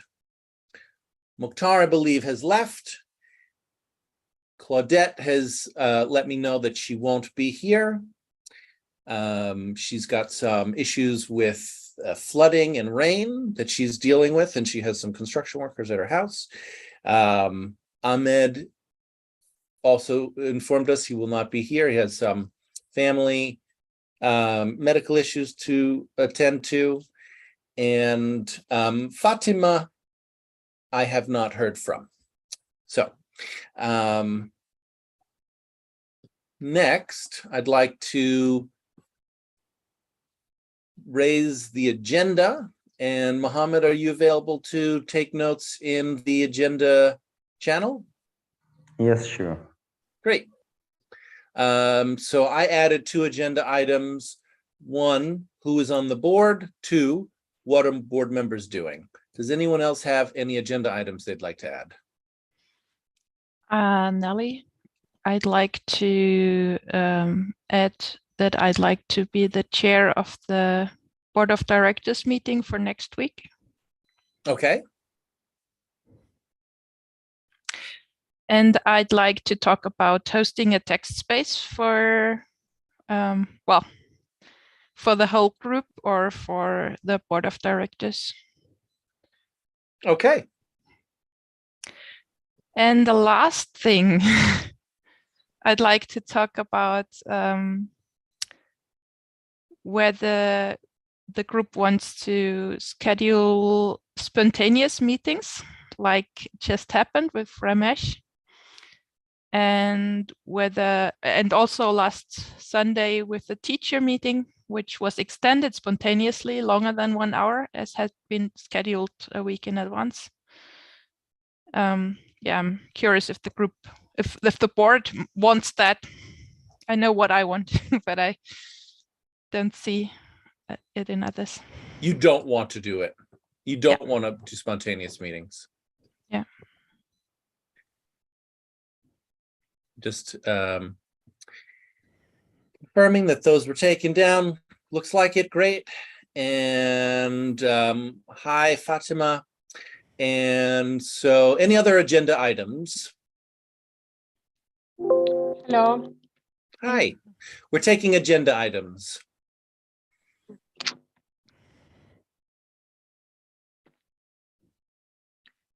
Hello.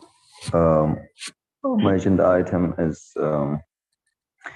having a break from of the board of directors. Like, can we have a break on this? I'll write it. What taking a break? The board of directors taking a break.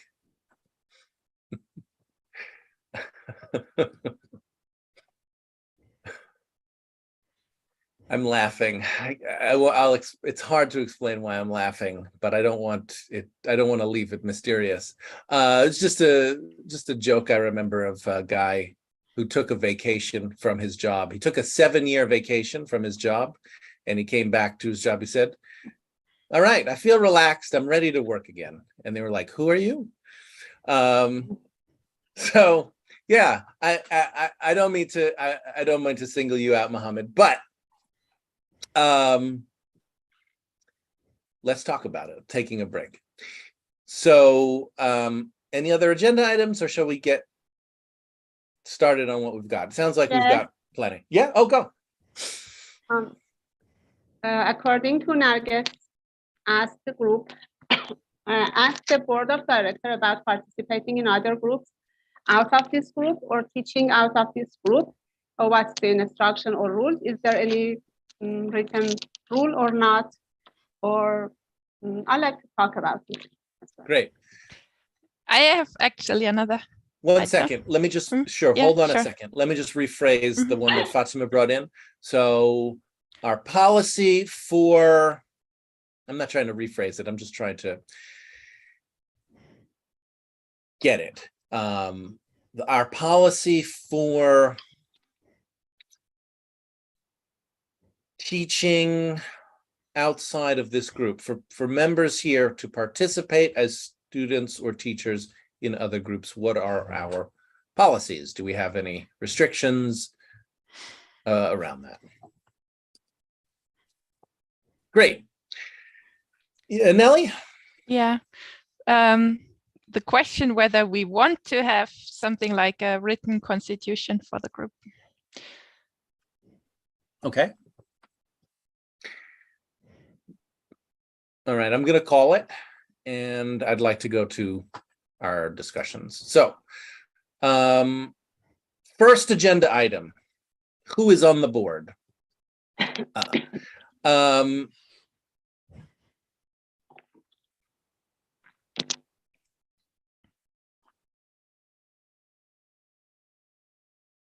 I don't think Mukhtar is on the board.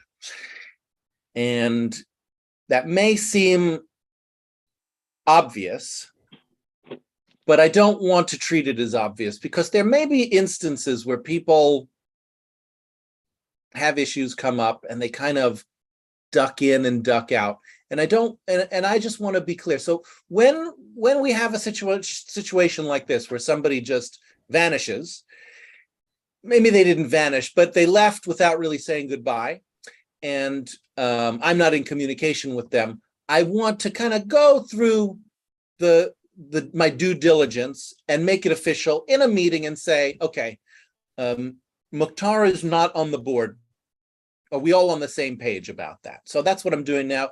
He's not on the board. He's not a member of the board of directors anymore. Is that everyone else's understanding, or does somebody think that's different?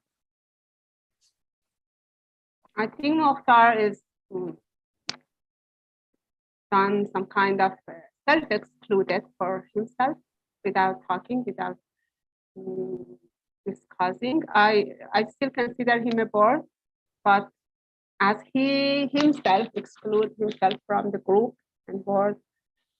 So well, see, that's the key, Fatima. See, where he's not here for us to ask him, we are here to ask us. And you're very importantly saying you consider him a member of the board. And that's, I think, significant. Yes. Because I think there were some reason that he made himself excluded, and no doubt.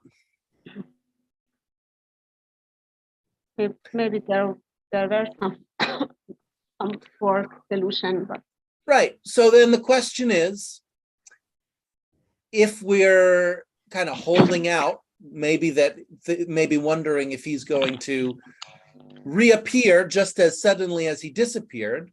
Let's just say that let's make it a decision. Let's make it a conscious decision to say, well, we want to, wait for this amount of time, and then at this point we consider him not on the board anymore because we haven't heard from him. Or maybe we'll decide that right now. Maybe Fatima's opinion is different than the rest of us. So does anybody else have an opinion about this? This is Muhammad. Well, I like, sorry for that. I consider resigning from the board something that should be very obvious. And in this case, I don't see that it's obvious that he left the group. Like, he didn't say it clearly. So my opinion is just like, we hold on, wait a little bit, and maybe I can talk with him. Someone of the board of directors can talk with him. Ask him clearly, do you want to still be on the board, or you're out of it? Then we can just get it clear and decide. Back to you.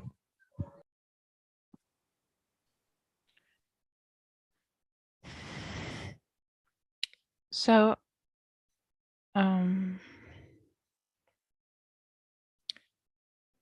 Mohammed, you would like to have a clear decision statement that indicates that somebody leaves the board, and you'd like to get to the board members that are here, you'd like them to choose a representative to talk with Mokhtar and find out this clear answer from him. Yeah, definitely. And you yourself, until you have that, you consider him a member of the board? Yes, sure. Okay. For me, I already didn't consider him a member of the board before he left. Just through this action of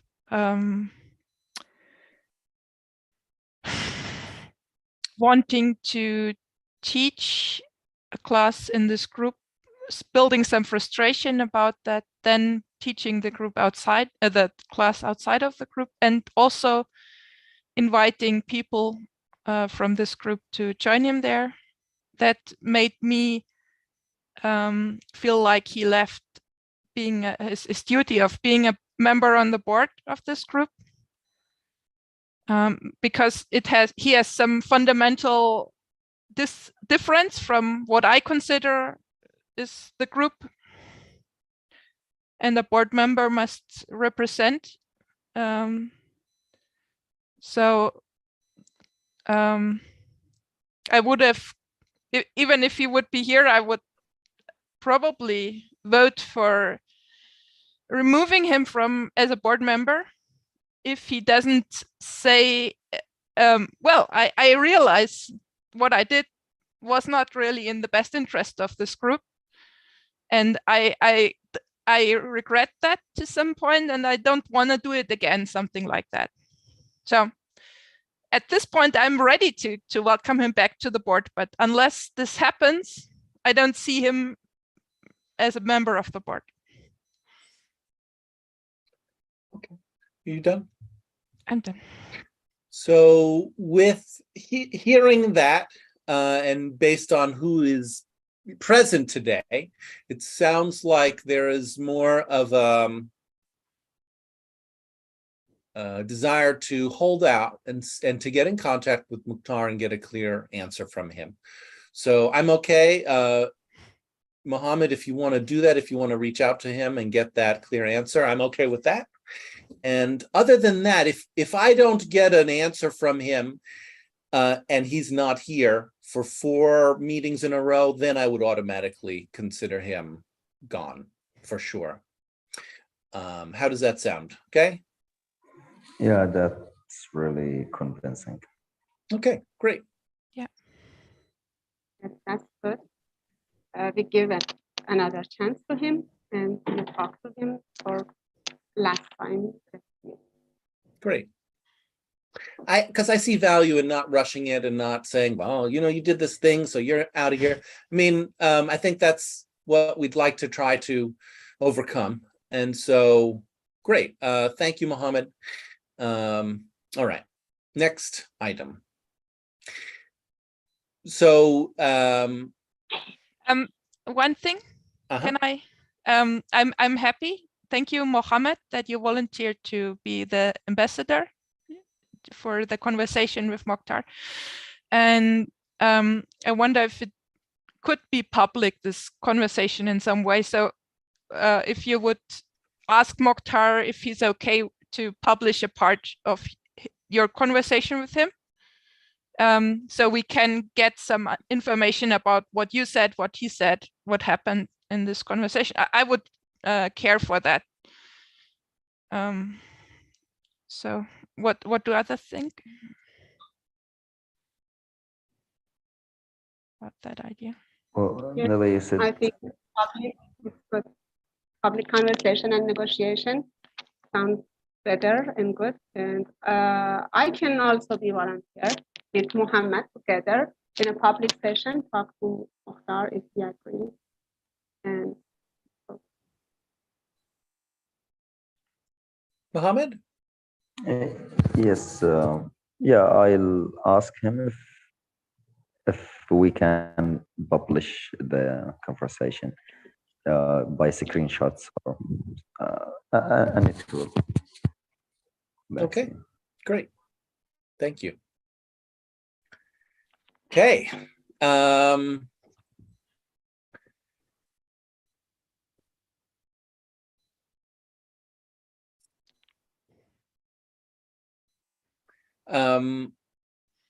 going to postpone my item about what board members are doing because I think that some of that exists in the other agenda items. So would anyone like to bring up one of their agenda items?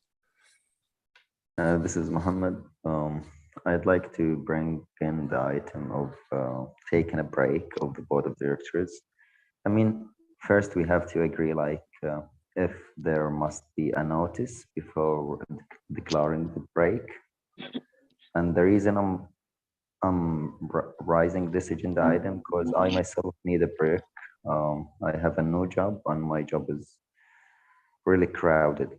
Like, yeah, I can't find time for the group. So, and my opinion about it, like, I believe like a week in advance notice is enough to declare a break. Back to you. So, Mohammed, I think taking a break from the board is valid, you know, could be valid for a potential number of reasons. With a new job, I wonder how long of a break you're imagining taking. And I mean, if it's for an extended break, I would say it's also okay to just resign from the board. It's not like a bad thing if you've done work with the board and you feel like you want to put your work into a new job. Wouldn't feel guilty about that. I mean, I agree with, just giving some warning like a week, and then giving an idea of how long the break is. Because I think if the break is for longer than a month, it makes sense to me to resign. Okay. First, I intend to take a break for a month. And my reason is that, first, this is a new job. And in that job, I have 2 courses I have to accomplish. And those courses are online. I have to do some presentations and I have to deliver some paper and documents. It's time consuming. And like, I believe a month is enough to finish the course. I mean, the main course, which is called NAT for newly appointed teachers. After that, I can find time for the group. Great.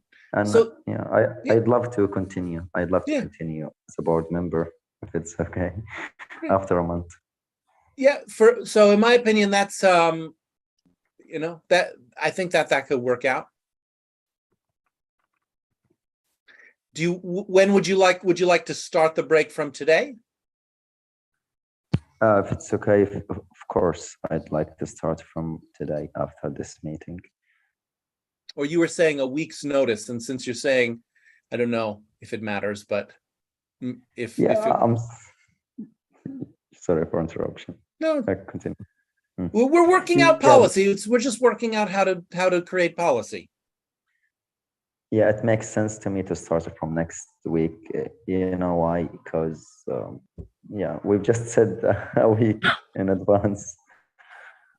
So next meeting I'll attend will be the last meeting. Then I'll take a break for a month. Okay, you'll attend next week, and then you'll take a break for a month. Yeah. Sound good? Anybody have anything they want to say on this? Oh, that's good. Okay. I think I have one thing I want to say. If there's something like a family member gets ill or something like that, where we can't really plan ahead, might make sense to also have a take a short notice break or Sure. ourselves. Yeah. Sure. I distinguish between things that happen that we have no choice over and things that are, emergencies and things that so of course we all have situations where we have emergencies.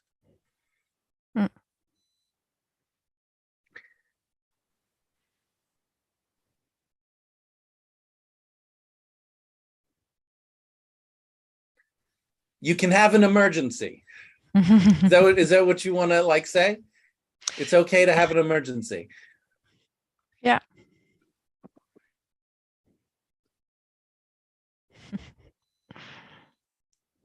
We don't want to punish people for having emergencies.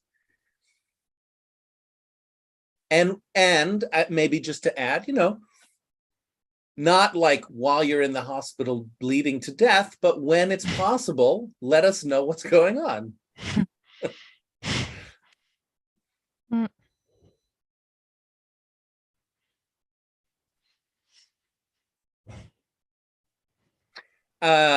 Let me not beat around the bush. I care about Ahmed and that he has a health emergency. I was disappointed to hear about it first through somebody else. And sometimes that's can't be helped. I mean, with a real emergency, I just want to know. I mean, I don't care who I hear it from. However, when possible, let's have direct communication. Let's share it with each other so we know, from each other what's going on. When it's possible. When not, just get us the information any way you can. Okay. Yeah. Okay. I totally agree with you. Great. Yeah. Rosie, I don't know if you realize we're just doing board members right now for another 36 minutes. Okay. Because you know, it's 11:24 p.m. in my time. You have a time limit. Yes. And you wanted to talk about something. I just want to say something to all of you before I go to bed. Okay. Because I have to teach tomorrow. Go ahead and say it. Go ahead and say it. Yeah. Actually, when I joined the group, and I realized that many members express themselves directly. I like it very much because we are far away from different countries, and if we don't share anything, and other members can know who you are or what's the matter with you. Yeah, and indeed, I like talk directly like this, not in texting, because sometimes texting can hide some emotion, some feelings, or something else. That's my opinion. Rosie? And secondly, wait. And secondly, I just want to do some promotion for our group, like the way I do for kids class. I'm thinking of it because I did some promotion for kids class of two groups.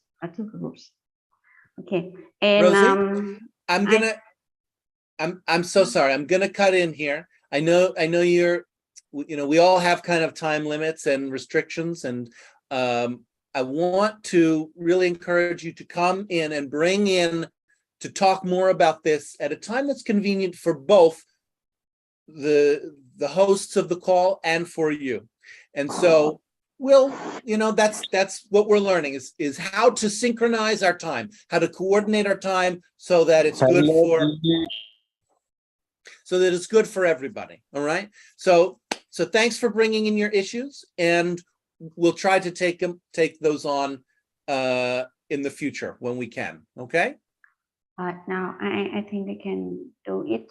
We can do it next week. Okay. Thank you, Rosie. Okay, and sorry, I have to leave the meeting because it's my bedtime. Good night. Okay. Now, goodbye, everyone. Goodbye. Bye, Rosie. There was some noise. I don't know where the noise was coming from. I don't know if somebody was helping me with the muting either. So. I think Tony Stark joined and said hello. Okay.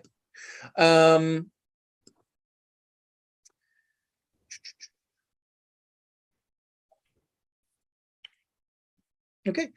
Other agenda items that people want to bring in next.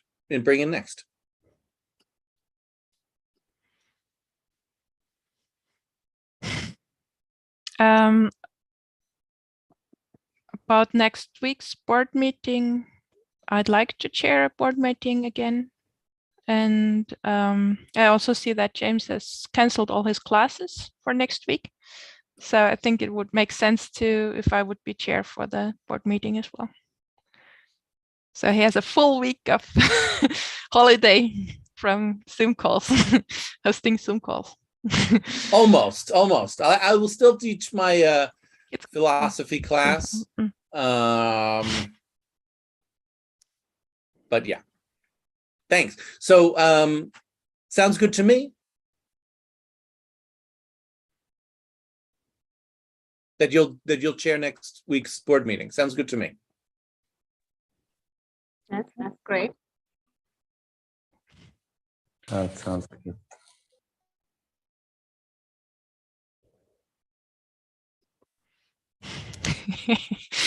Curious what drama's gonna cook up until then. Negative prediction. Negative prediction. Okay, so we've got hosting text spaces, spontaneous meetings, and restrictions for participating outside the group and constitution. Anything catch your fancy? What would you like to go to? Which agenda item? This is Muhammad. I'd like to go to item number 7, restrictions for participating outside of the group. Okay, go for it. Well, I think it's okay to participate outside of the group, unless in one case, which is to use the group for your, let's say, personal purposes without an agreement from the board or the host. Like, for example, you have a training course, you post it outside of the group, so things like that. Otherwise, I feel it's okay to participate wherever you like. Back to you.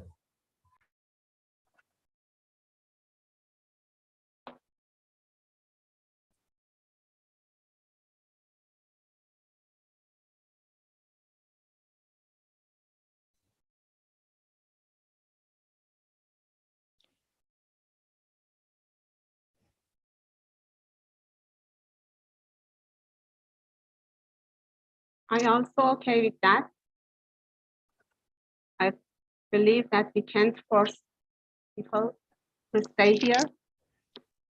So someone wants to teach out of the group, or want to participate in any other group, it's fine. They can come back or they can continue. I don't know, for me, it's okay. This is maybe I'm in my personal role now when I'm talking about this item, but in this role as a board of director member, it could be a little bit different because I won't participate myself as a member, but for others, I have no problem. I think it can help the group. Like we can,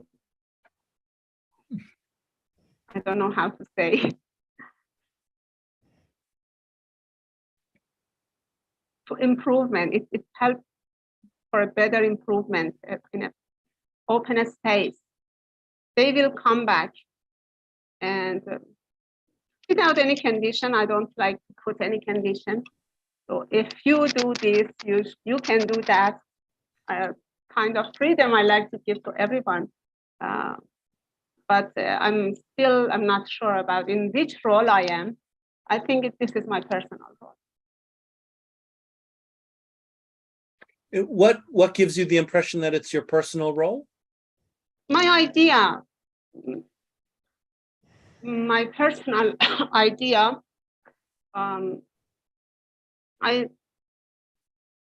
I think there's no problem for the group. There's no damage happen in the group if someone participates in other places. But the feeling is natural. I may get angry.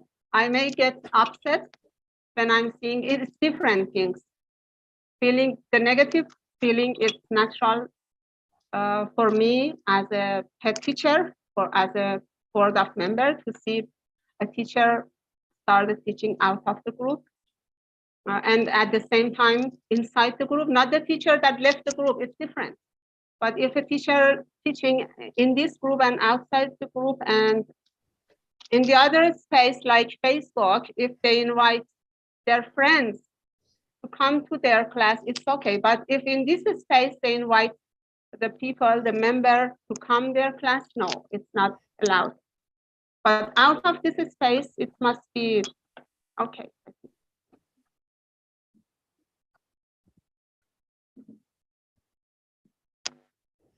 Well, I am smiling. I want to acknowledge that I'm smiling. Because I heard that also you as a head teacher, you are teaching outside this space also. You are a teacher in this space as well.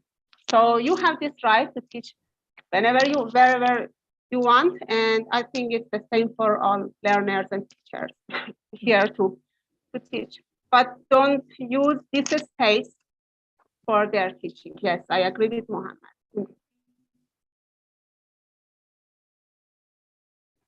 Well, so it's true. I am teaching in places outside of this group, and there are plenty of people. There are plenty of teachers in the group who are teaching outside of this group.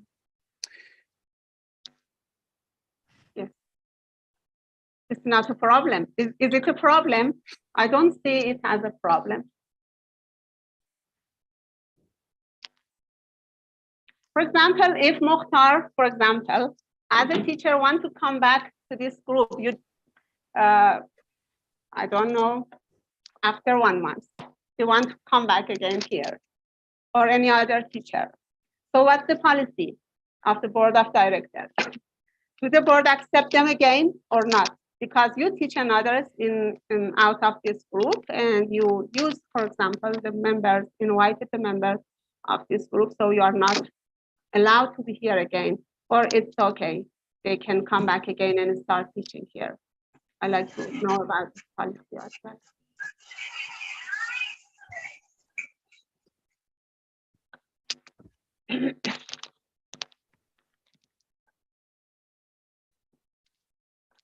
You'd like to know the policy from the board. You'd like the board to decide how to. Exactly. I want to vote or share their idea like me. I like to know. And then it's not necessarily the written. Even if we discuss about it, then we know, and everybody knows.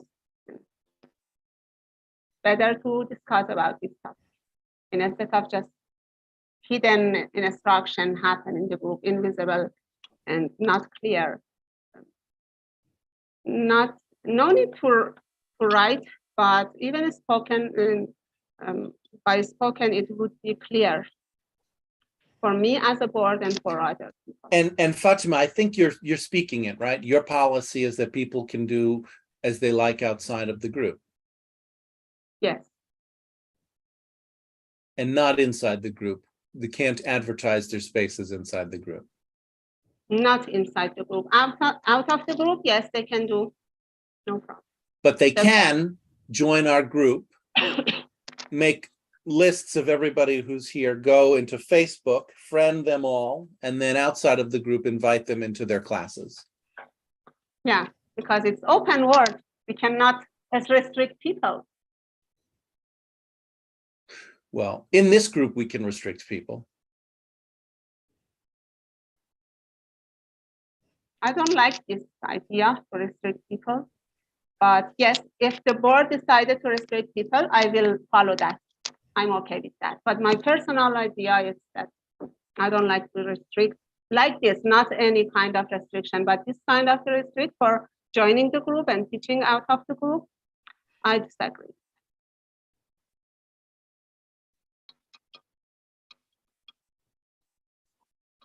So you don't, so there's a few things on the table.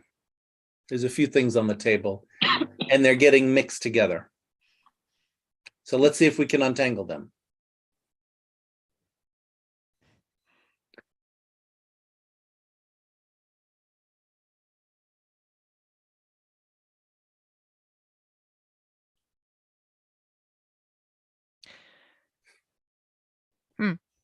Would it help if I summarize, Fatima? Give it a try. Okay.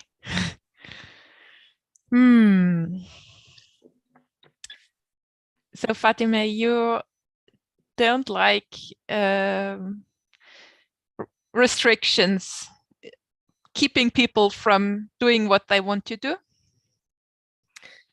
And so if somebody wants to teach outside, to start a teaching activity outside of this group, that's fine for you. And or also learners who want to attend such an activity, other groups activities, other spaces.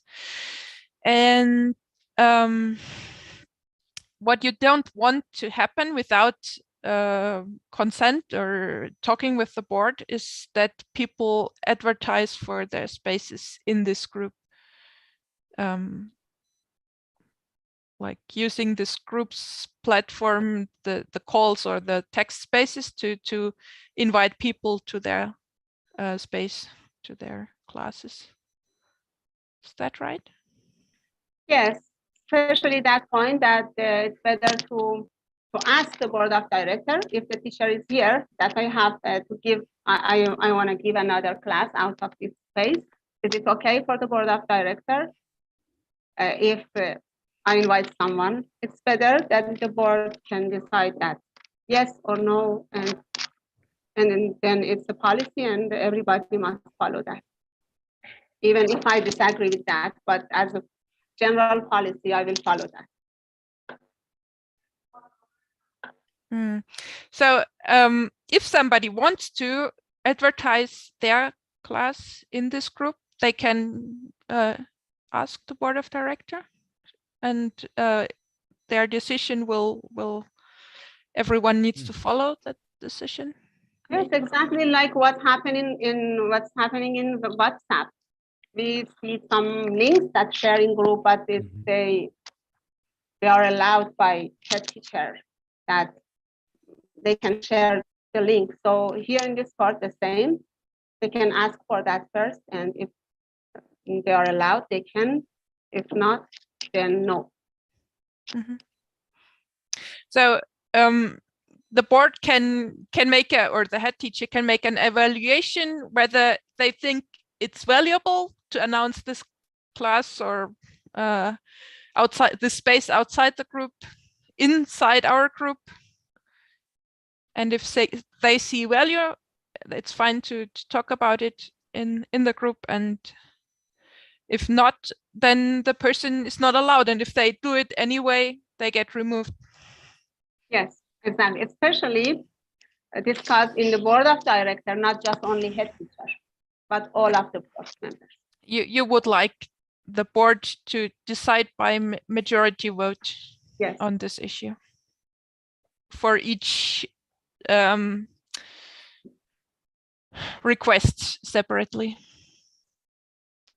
Yes, for each request, for removing board of members of board, for removing learner teachers, for adding them. In particular, for removing somebody, you'd like a board decision. Yes. And also for allowing someone to promote their space or denying them. Okay. Okay.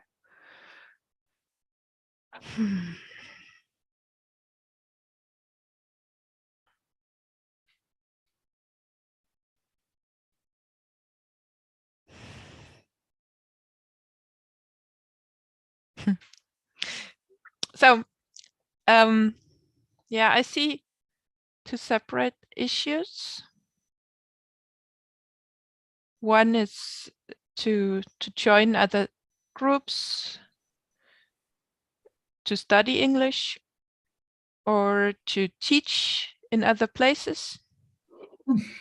That's something that's pretty independent of this group, and I don't see a need to, or a possibility to make any policy about that. It's obvious that it's not a problem for the group if somebody has other classes or studies somewhere else. I mean, I think I heard from Fatima and maybe Mohammed as well. It's a benefit for the group if they do that, because they get inspired in the other groups and they bring in new ideas and what we could do here. So if somebody goes to other spaces, that's a real bonus for us, for the group. And then there is this issue of acting on feelings of frustration, which we all do constantly.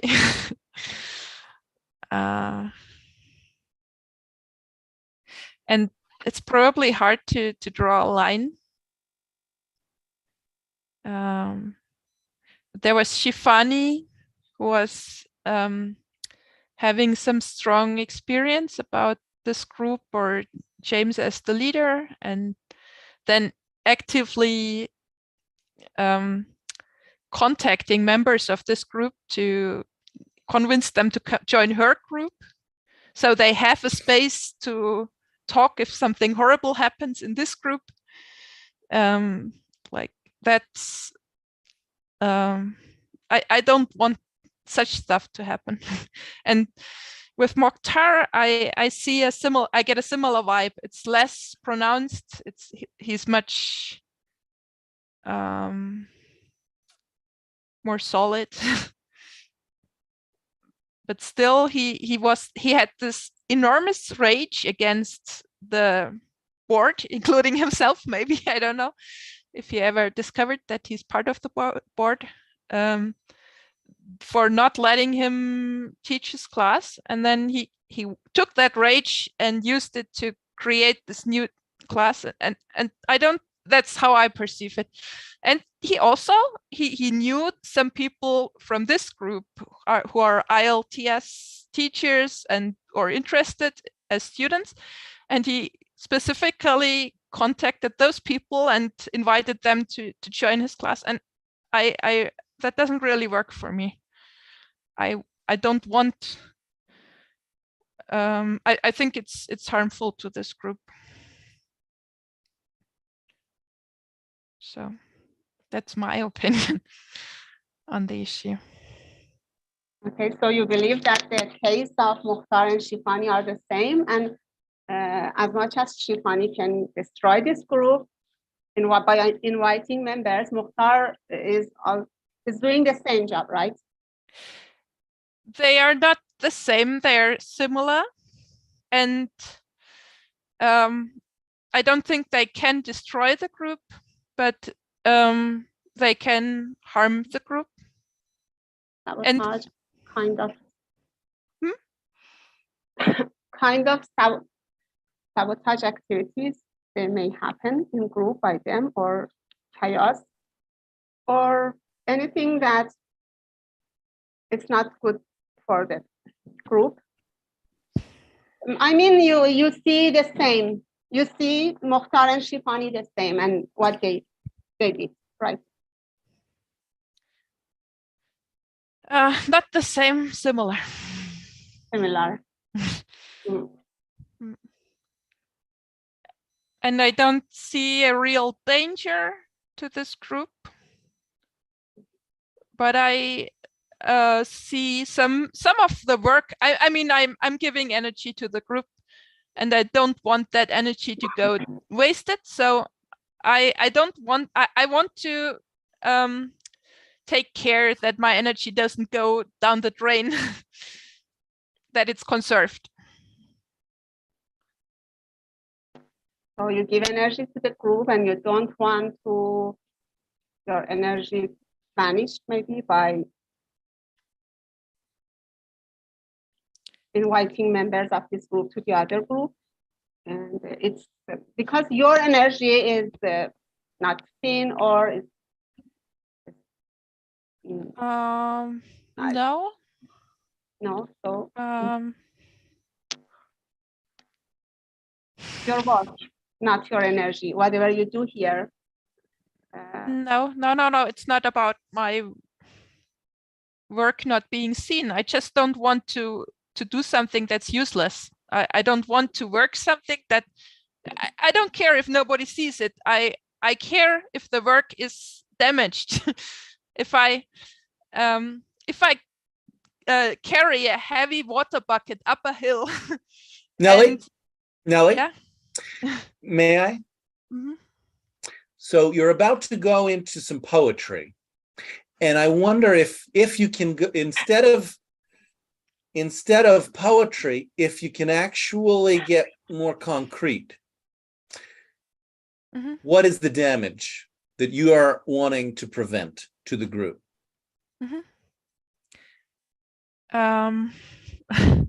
Well, I see value in a group that holds high the value, gathers around the value of not acting on their feelings. So if somebody acts on their feelings, and I just am okay with that and say, oh, well, go ahead, do it, then this value that I want to have in the group is damaged. And I see that as a major, a key element of this group. And if so, yeah, I don't want that. You'd like people to come into the group and talk rather than acting on Yes. whatever's going on. Yes. And some people don't. You see some people acting. Yes. And that's fine. I mean, I'm acting all the time. But afterwards, after my action, at some point. Well, you're saying that it's not fun, actually. I'm saying that it's not fine to just let it go without talking about that it has happened and without it having consequences of some kind. So you believe that the damage is that the people act on their feeling and their frustration, and they destroy the work that we are doing here as a member, teachers, board of director, all of us, all of the group, all the group. It damaged the group by acting on their feelings and leaving the group or teaching in other places. It's not really the act itself which is damaging. It's the deterioration of values. If I again poetry, but if I just piss on the floor of my living room all the time, if a dog comes and does it, and what is the act that is happening over and over again, which is not being spoken about? People acting on their feelings. What act doing what?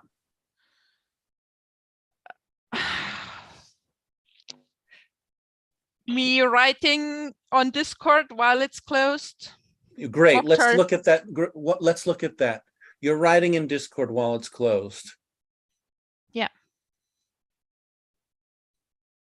You're not sure what you want to do. Well, I have experience. I think, oh, it's so important to coordinate with Moonme. So I write on Discord. Yeah, but you also have a belief that it's important not to act. So you don't know what you want to do, because there are these two important things. It's important to do two different things.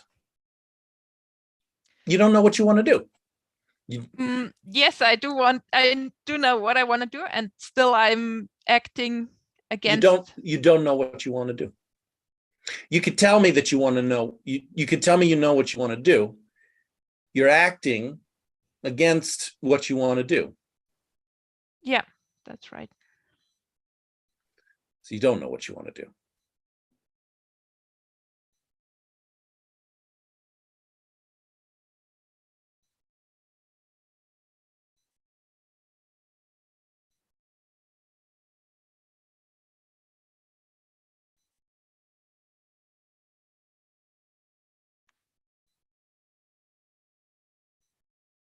May I speak? Could you hold on just a moment, Fatima? Yes. I agree. I think we all have the experience of having some inner indecision. Very common experience. And it's confusing, and it confuses other people. And we see that playing out in the group right now through Discord for a week. Through the board. The board doesn't know if Discord is closed or not?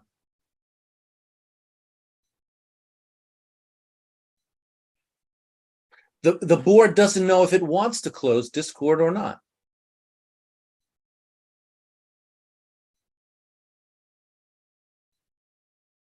We haven't even gotten to the point of articulating, of speaking what it is that we might want or not want to do. And so it's just the energy is just kind of going in all directions. We're using Discord to talk about how we're not using Discord. And it is kind of funny. It's kind of funny. And it started, with Claudette and Fatima saying, actually, I want to use Discord while Discord was closed. And then I joined in. I said, yeah, Discord is closed. I'm not here. And then Nellie said, how dare you use Discord? Discord's closed. And she said that in Discord. And we're like, what's going on?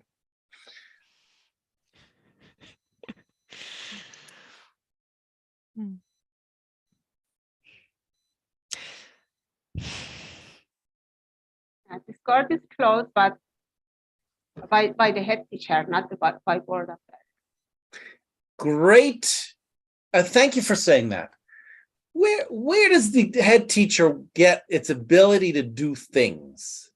He has the authority, but the board of director wasn't aware of their authority that moment. But now I'm a little bit aware of what I'm doing. Well, would you like the head teacher or anybody to have the ability to run Discord?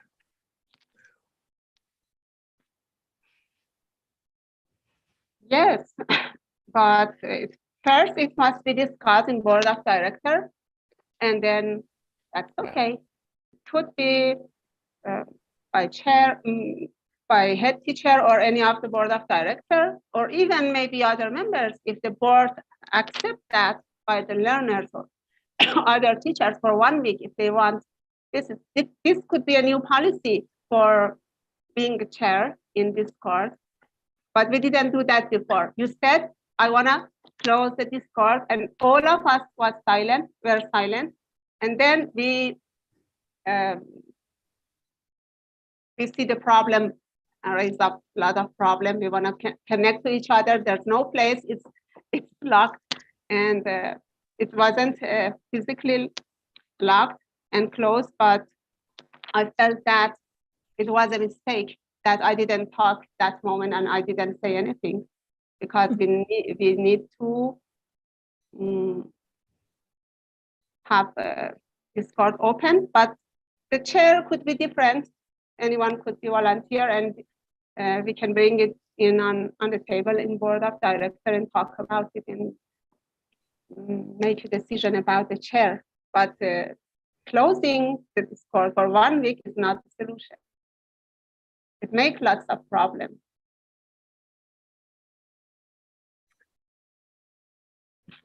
I have a different opinion about this. Actually, I think closing Discord is solving a lot of problems. Oh.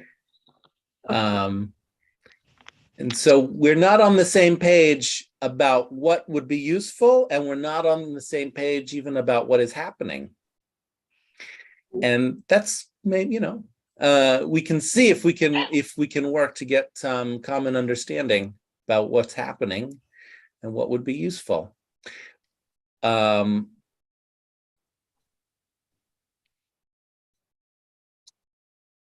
Yes, the purpose of being here is that working on these issues and find a solution.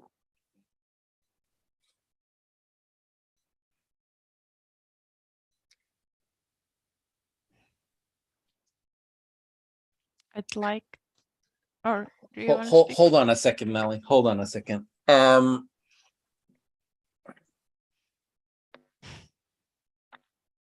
I think what Fatima is saying is it's really useful for someone to be doing some of the things that are necessary for the group to function. Somebody, like it doesn't have to be me, but it's important for someone to be doing those things. And when somebody wasn't doing those things, it was easier to see that.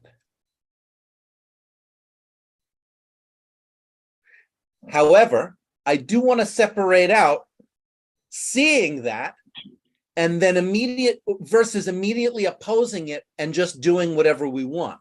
So I can just in an alternate universe, imagine the board taking that vacation for a week because that's what it had done. That's kind of the puzzle that it put itself in, and letting the group fall apart for a week. And then coming back in a week and saying, don't want that. Now the board said, kind of came in instantly and said, we need, just going to totally ignore it. Let's just ignore our bad decision and just, but then we didn't really, then there wasn't a clear decision to rescind the vacation. It was just, now it's just been left in the air. And then we don't know if it's open or closed. We don't know who's in charge or who's, I mean,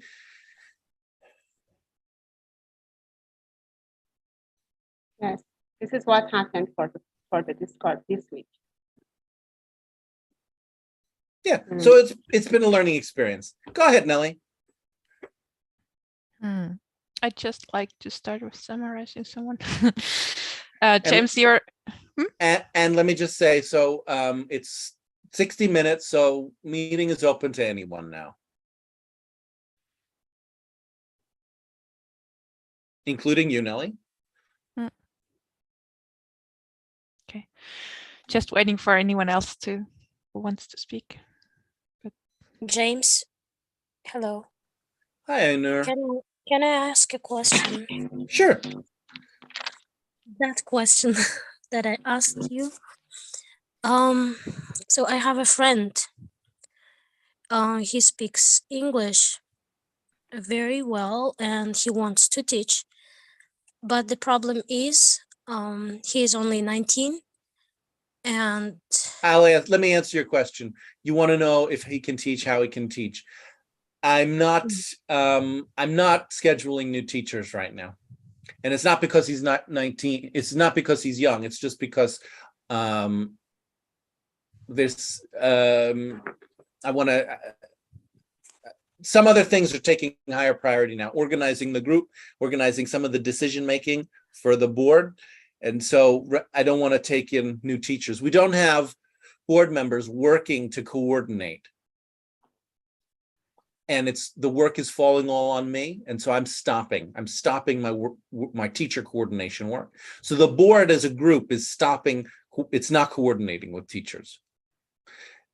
And so I would say to you and anybody else who wants to teach,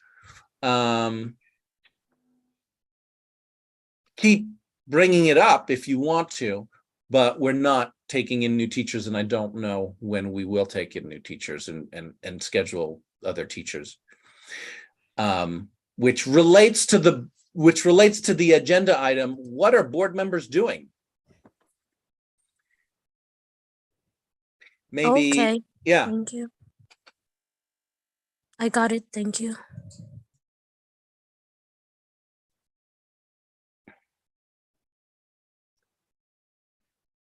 Back to you.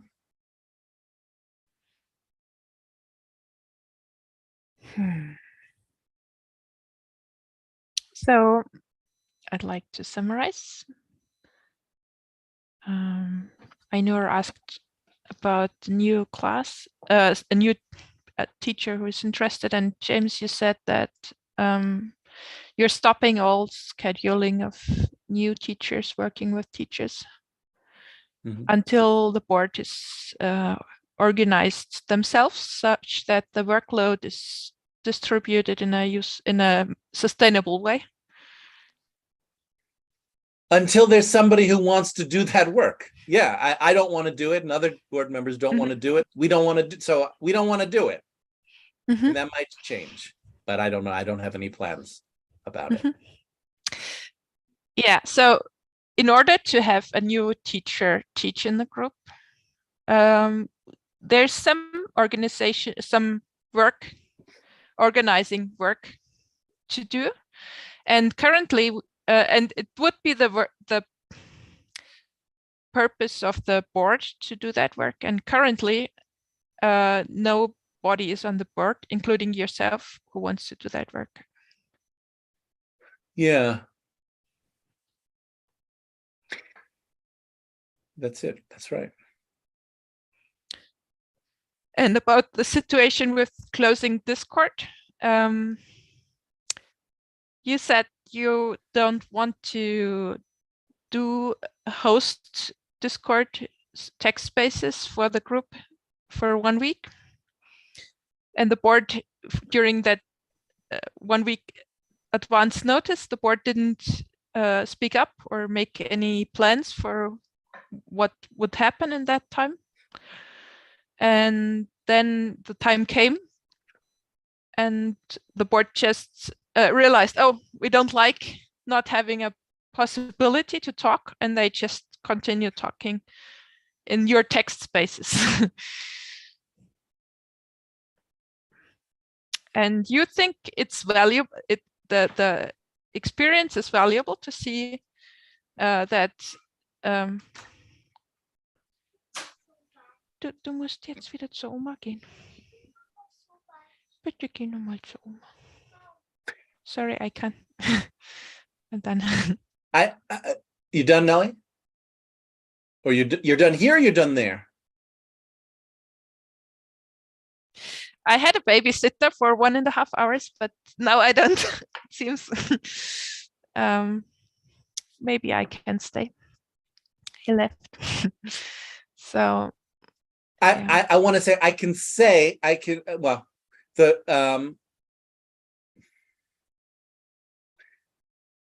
I can see the possibility of the board changing its mind. I can see the board changing its mind spontaneously. It was a bit on the fence. We had Claudette, a number of people who clearly wanted to go in one direction, and it was unclear about others. So we just didn't know. Claudette wanted to use Discord. Fatima wanted to use Discord. Ahmed wanted to use Discord. I was using Discord. So there was enough. Through action, we were saying we don't want to close Discord.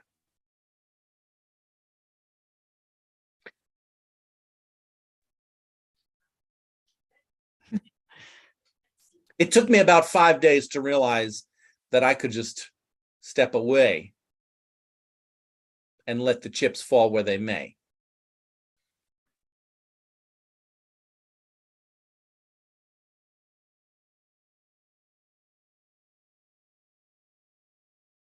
And let the board take responsibility. Rather than me taking responsibility, I said, I can just let the board own it, have the authority.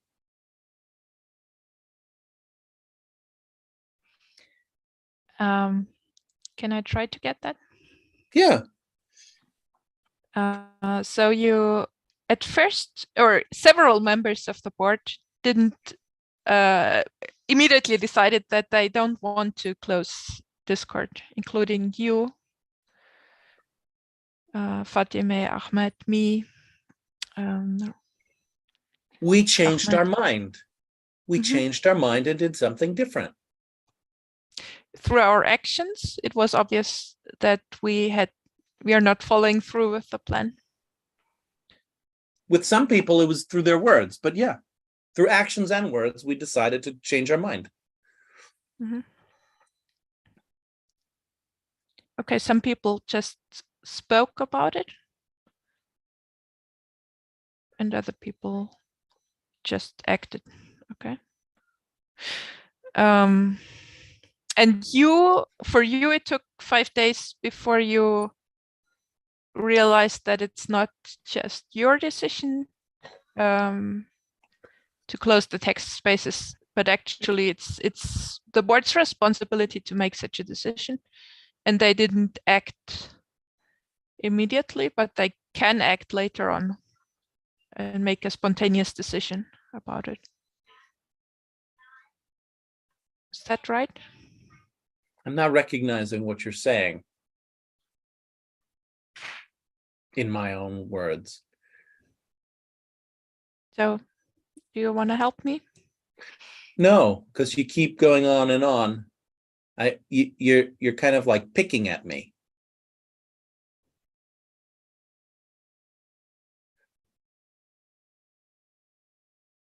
Okay, I'll just speak for myself. Go ahead. Hmm.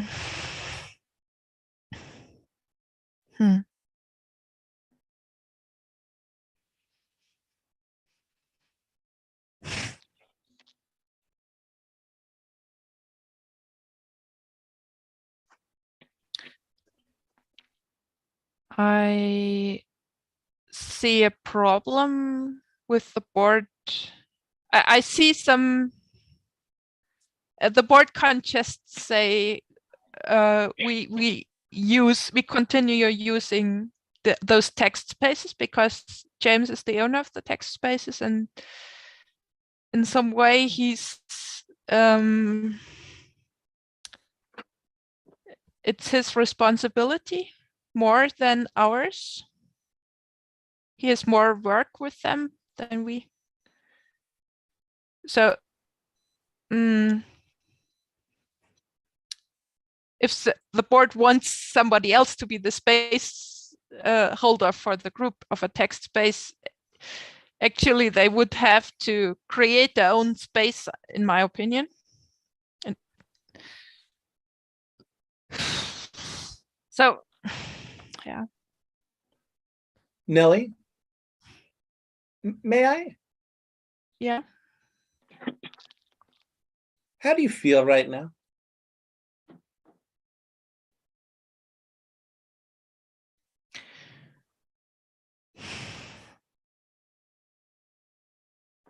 Frustrated? Curious. You're sighing a lot. You're like,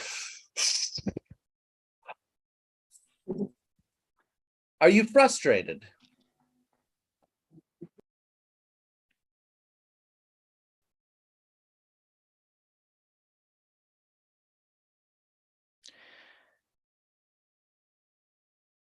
Well, I was frustrated about the distraction, but I'm. Are you frustrated in the glad group? about the. You're glad that we're talking here for Okay. another 19 minutes.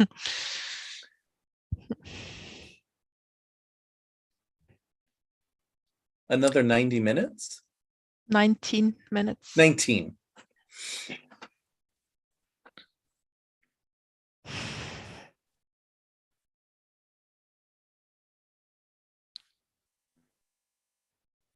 I'd like to check with you, James. I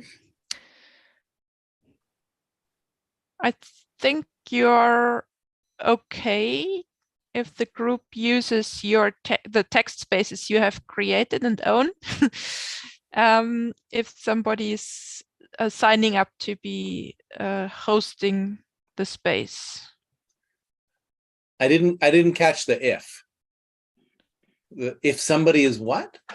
If somebody is signing up to be the host? Yeah, to be a host for the text space for a certain amount of time. Oh, like for one channel or for the whole space? Yeah, for a channel for 1 hour or whatever. And I'd like to check that with you. Is that right? I am serving at the pleasure of the board. Really? I'm serving at the pleasure of the board. If the board wants to use me as a whipping post and say, you're the head teacher and whatever, let's see how that goes. But yeah, I mean, I have Discord in my account, but yeah, if the board wants to change its mind and do something different and say, you know, Nelly is running Discord or Ahmed is running Discord, sure, let's see how that goes.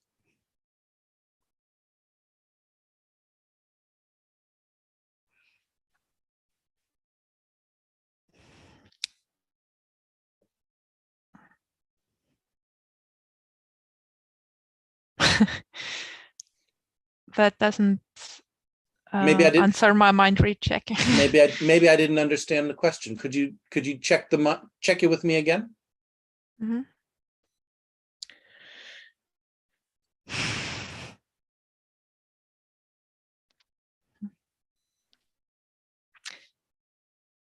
I think you are okay with a board member hosting a text space that already exists for a certain amount of time, limited amount of time. Yes. Yeah, I believe you.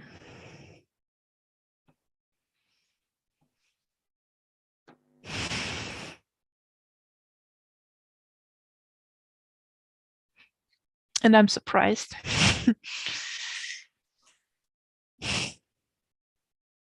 Anyone else? I think this is what James asked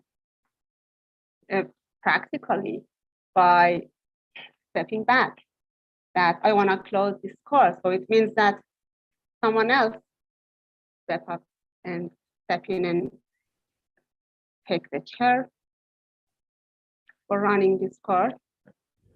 But at that moment, I didn't realize that.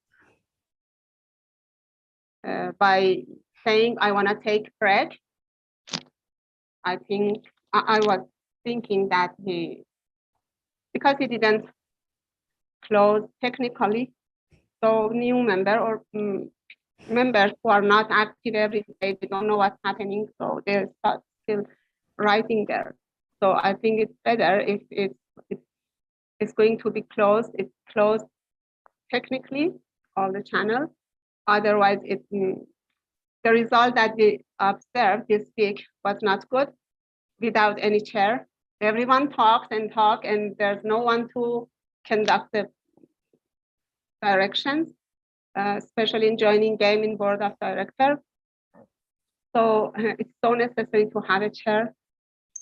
And it was obvious for me that James wants board of directors, any other member to take the chair for a certain time. But I was waiting for this week to finish, and I will suggest for hosting the text space if the board wants that for 1 week, for example. Who do you want to take it for 1 week? Myself, me. If the board agree and they want, I can take the responsibility and see what's happened. I don't have any experience, but I like to learn how to chair text space, all the channels.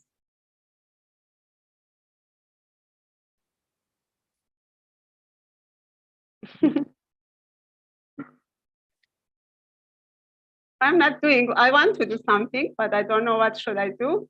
I'm still on the age of unknown, as you say. I'm just reading and listening, and one day it will come that I have to act, maybe by hosting, but not yet because I'm not enough confident for that.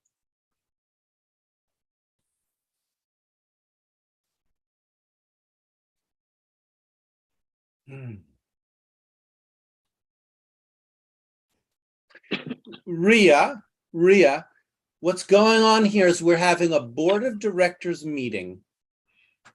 And this part of the board of directors meeting is open. So you're welcome to participate. Would you like to participate? Yes, actually, being joined late, I can understand. Actually, I see your live stream in YouTube and then join here. Well, welcome. We're going for another 11 minutes and then we'll end. So now's the time. Okay.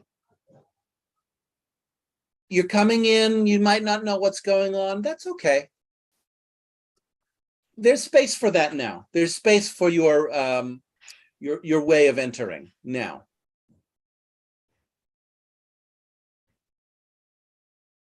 What brought you here? You saw a bunch of people saying some weird things that you didn't understand, and you're like, I got to go there. That's where I want to be. What the hell are they talking about?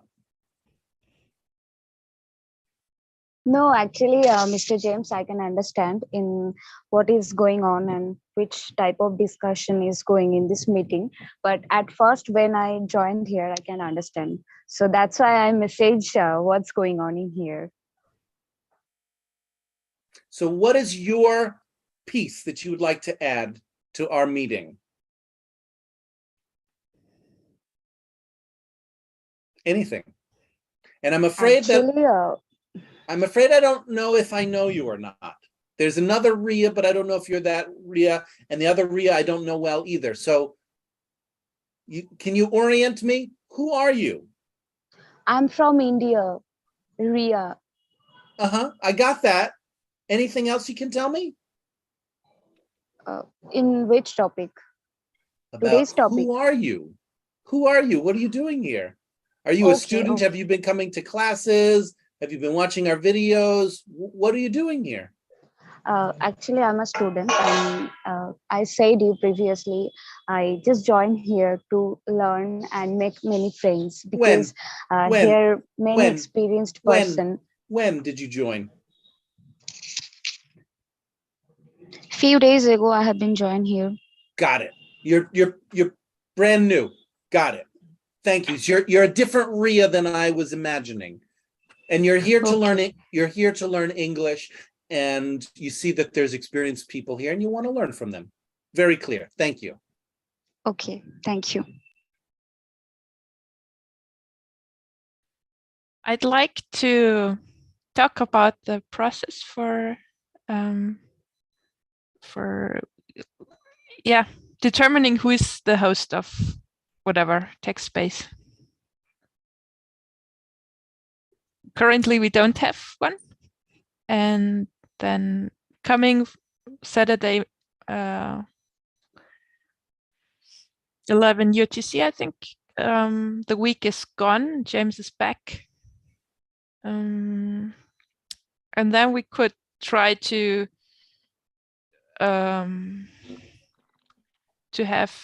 plan for having somebody else host text spaces.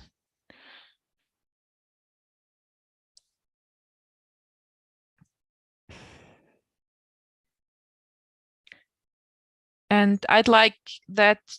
It makes sense to me to do that, to have a clear agreement from the board before it starts.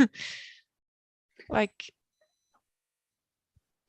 someone proposes something and the board really says, yeah, we want that, or they say, no, let's change it a bit so it works better in our opinion. And to plan ahead, like 1 week in advance, say what we want to do, and then do it only then. Yes, that's great.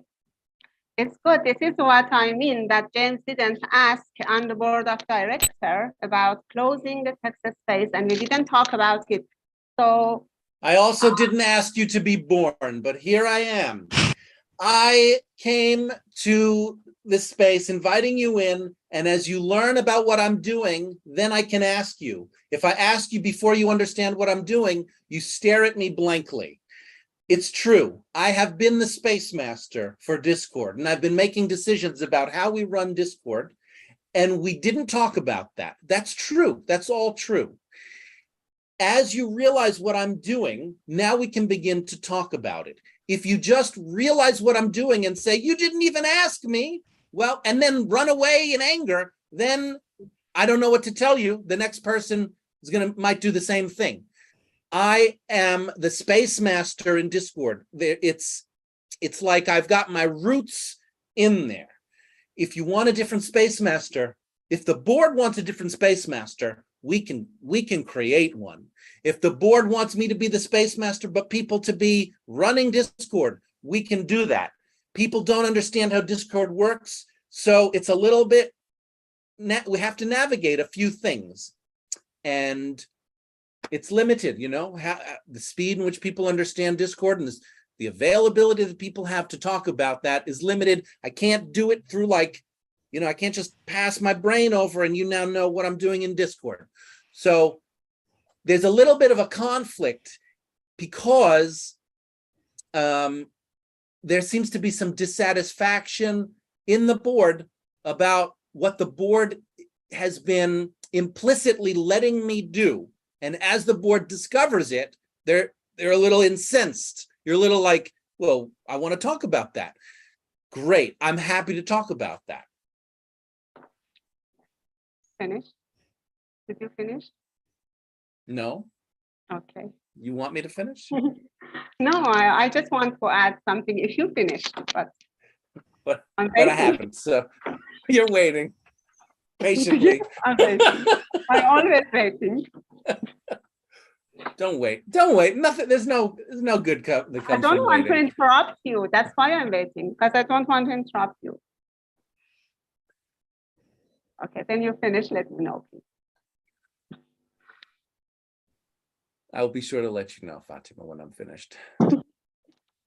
Thank you.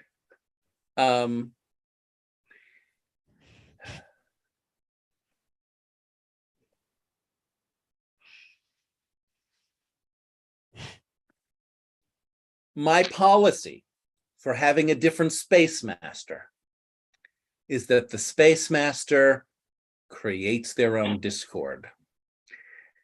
I've done this before, and I really think it's a good policy because that gives the new space master a chance to learn from step 0.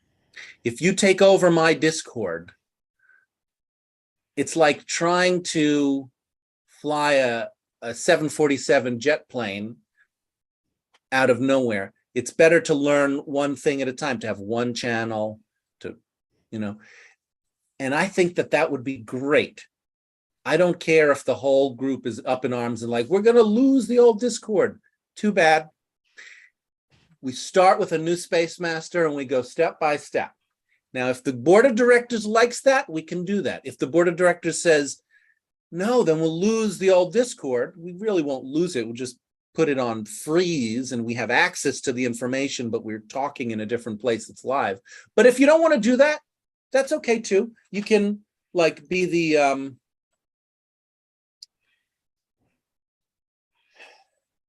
there's a word, I'll think of it, but where you don't own it, but you're making the decisions, right? So we could do that instantly. We can say Fatima is making all the decisions for, you know, the board is giving Fatima the ability to make all the decisions for Discord. It's really important, I think, for the board to delegate. You don't want to have a board decision for every time you click a switch in Discord. That's going to really slow things down. I'm done. Over to you, Fatima. Yeah. I appreciate this chance that you want to give as a head teacher.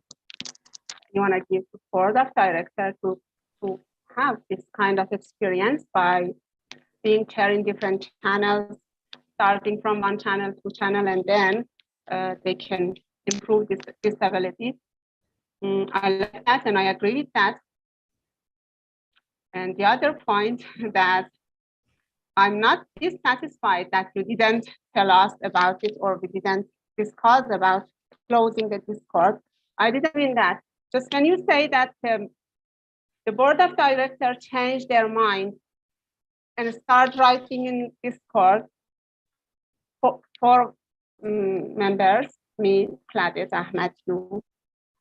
I want to say that I didn't make any decision that later I changed my mind because I didn't know what's happening.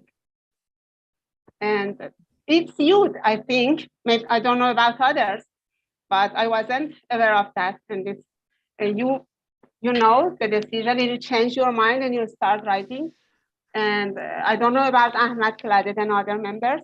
They were aware of this decision that made by board of directors or not. But I personally, I didn't know that.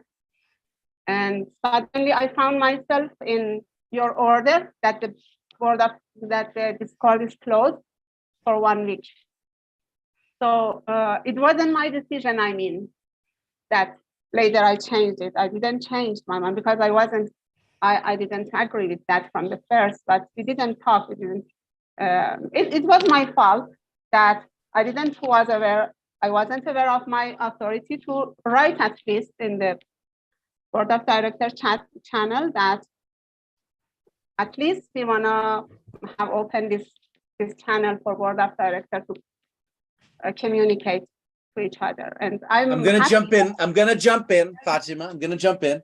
30 seconds left. I didn't leave time for surprises and learnings. So I just want to end cleanly. Thank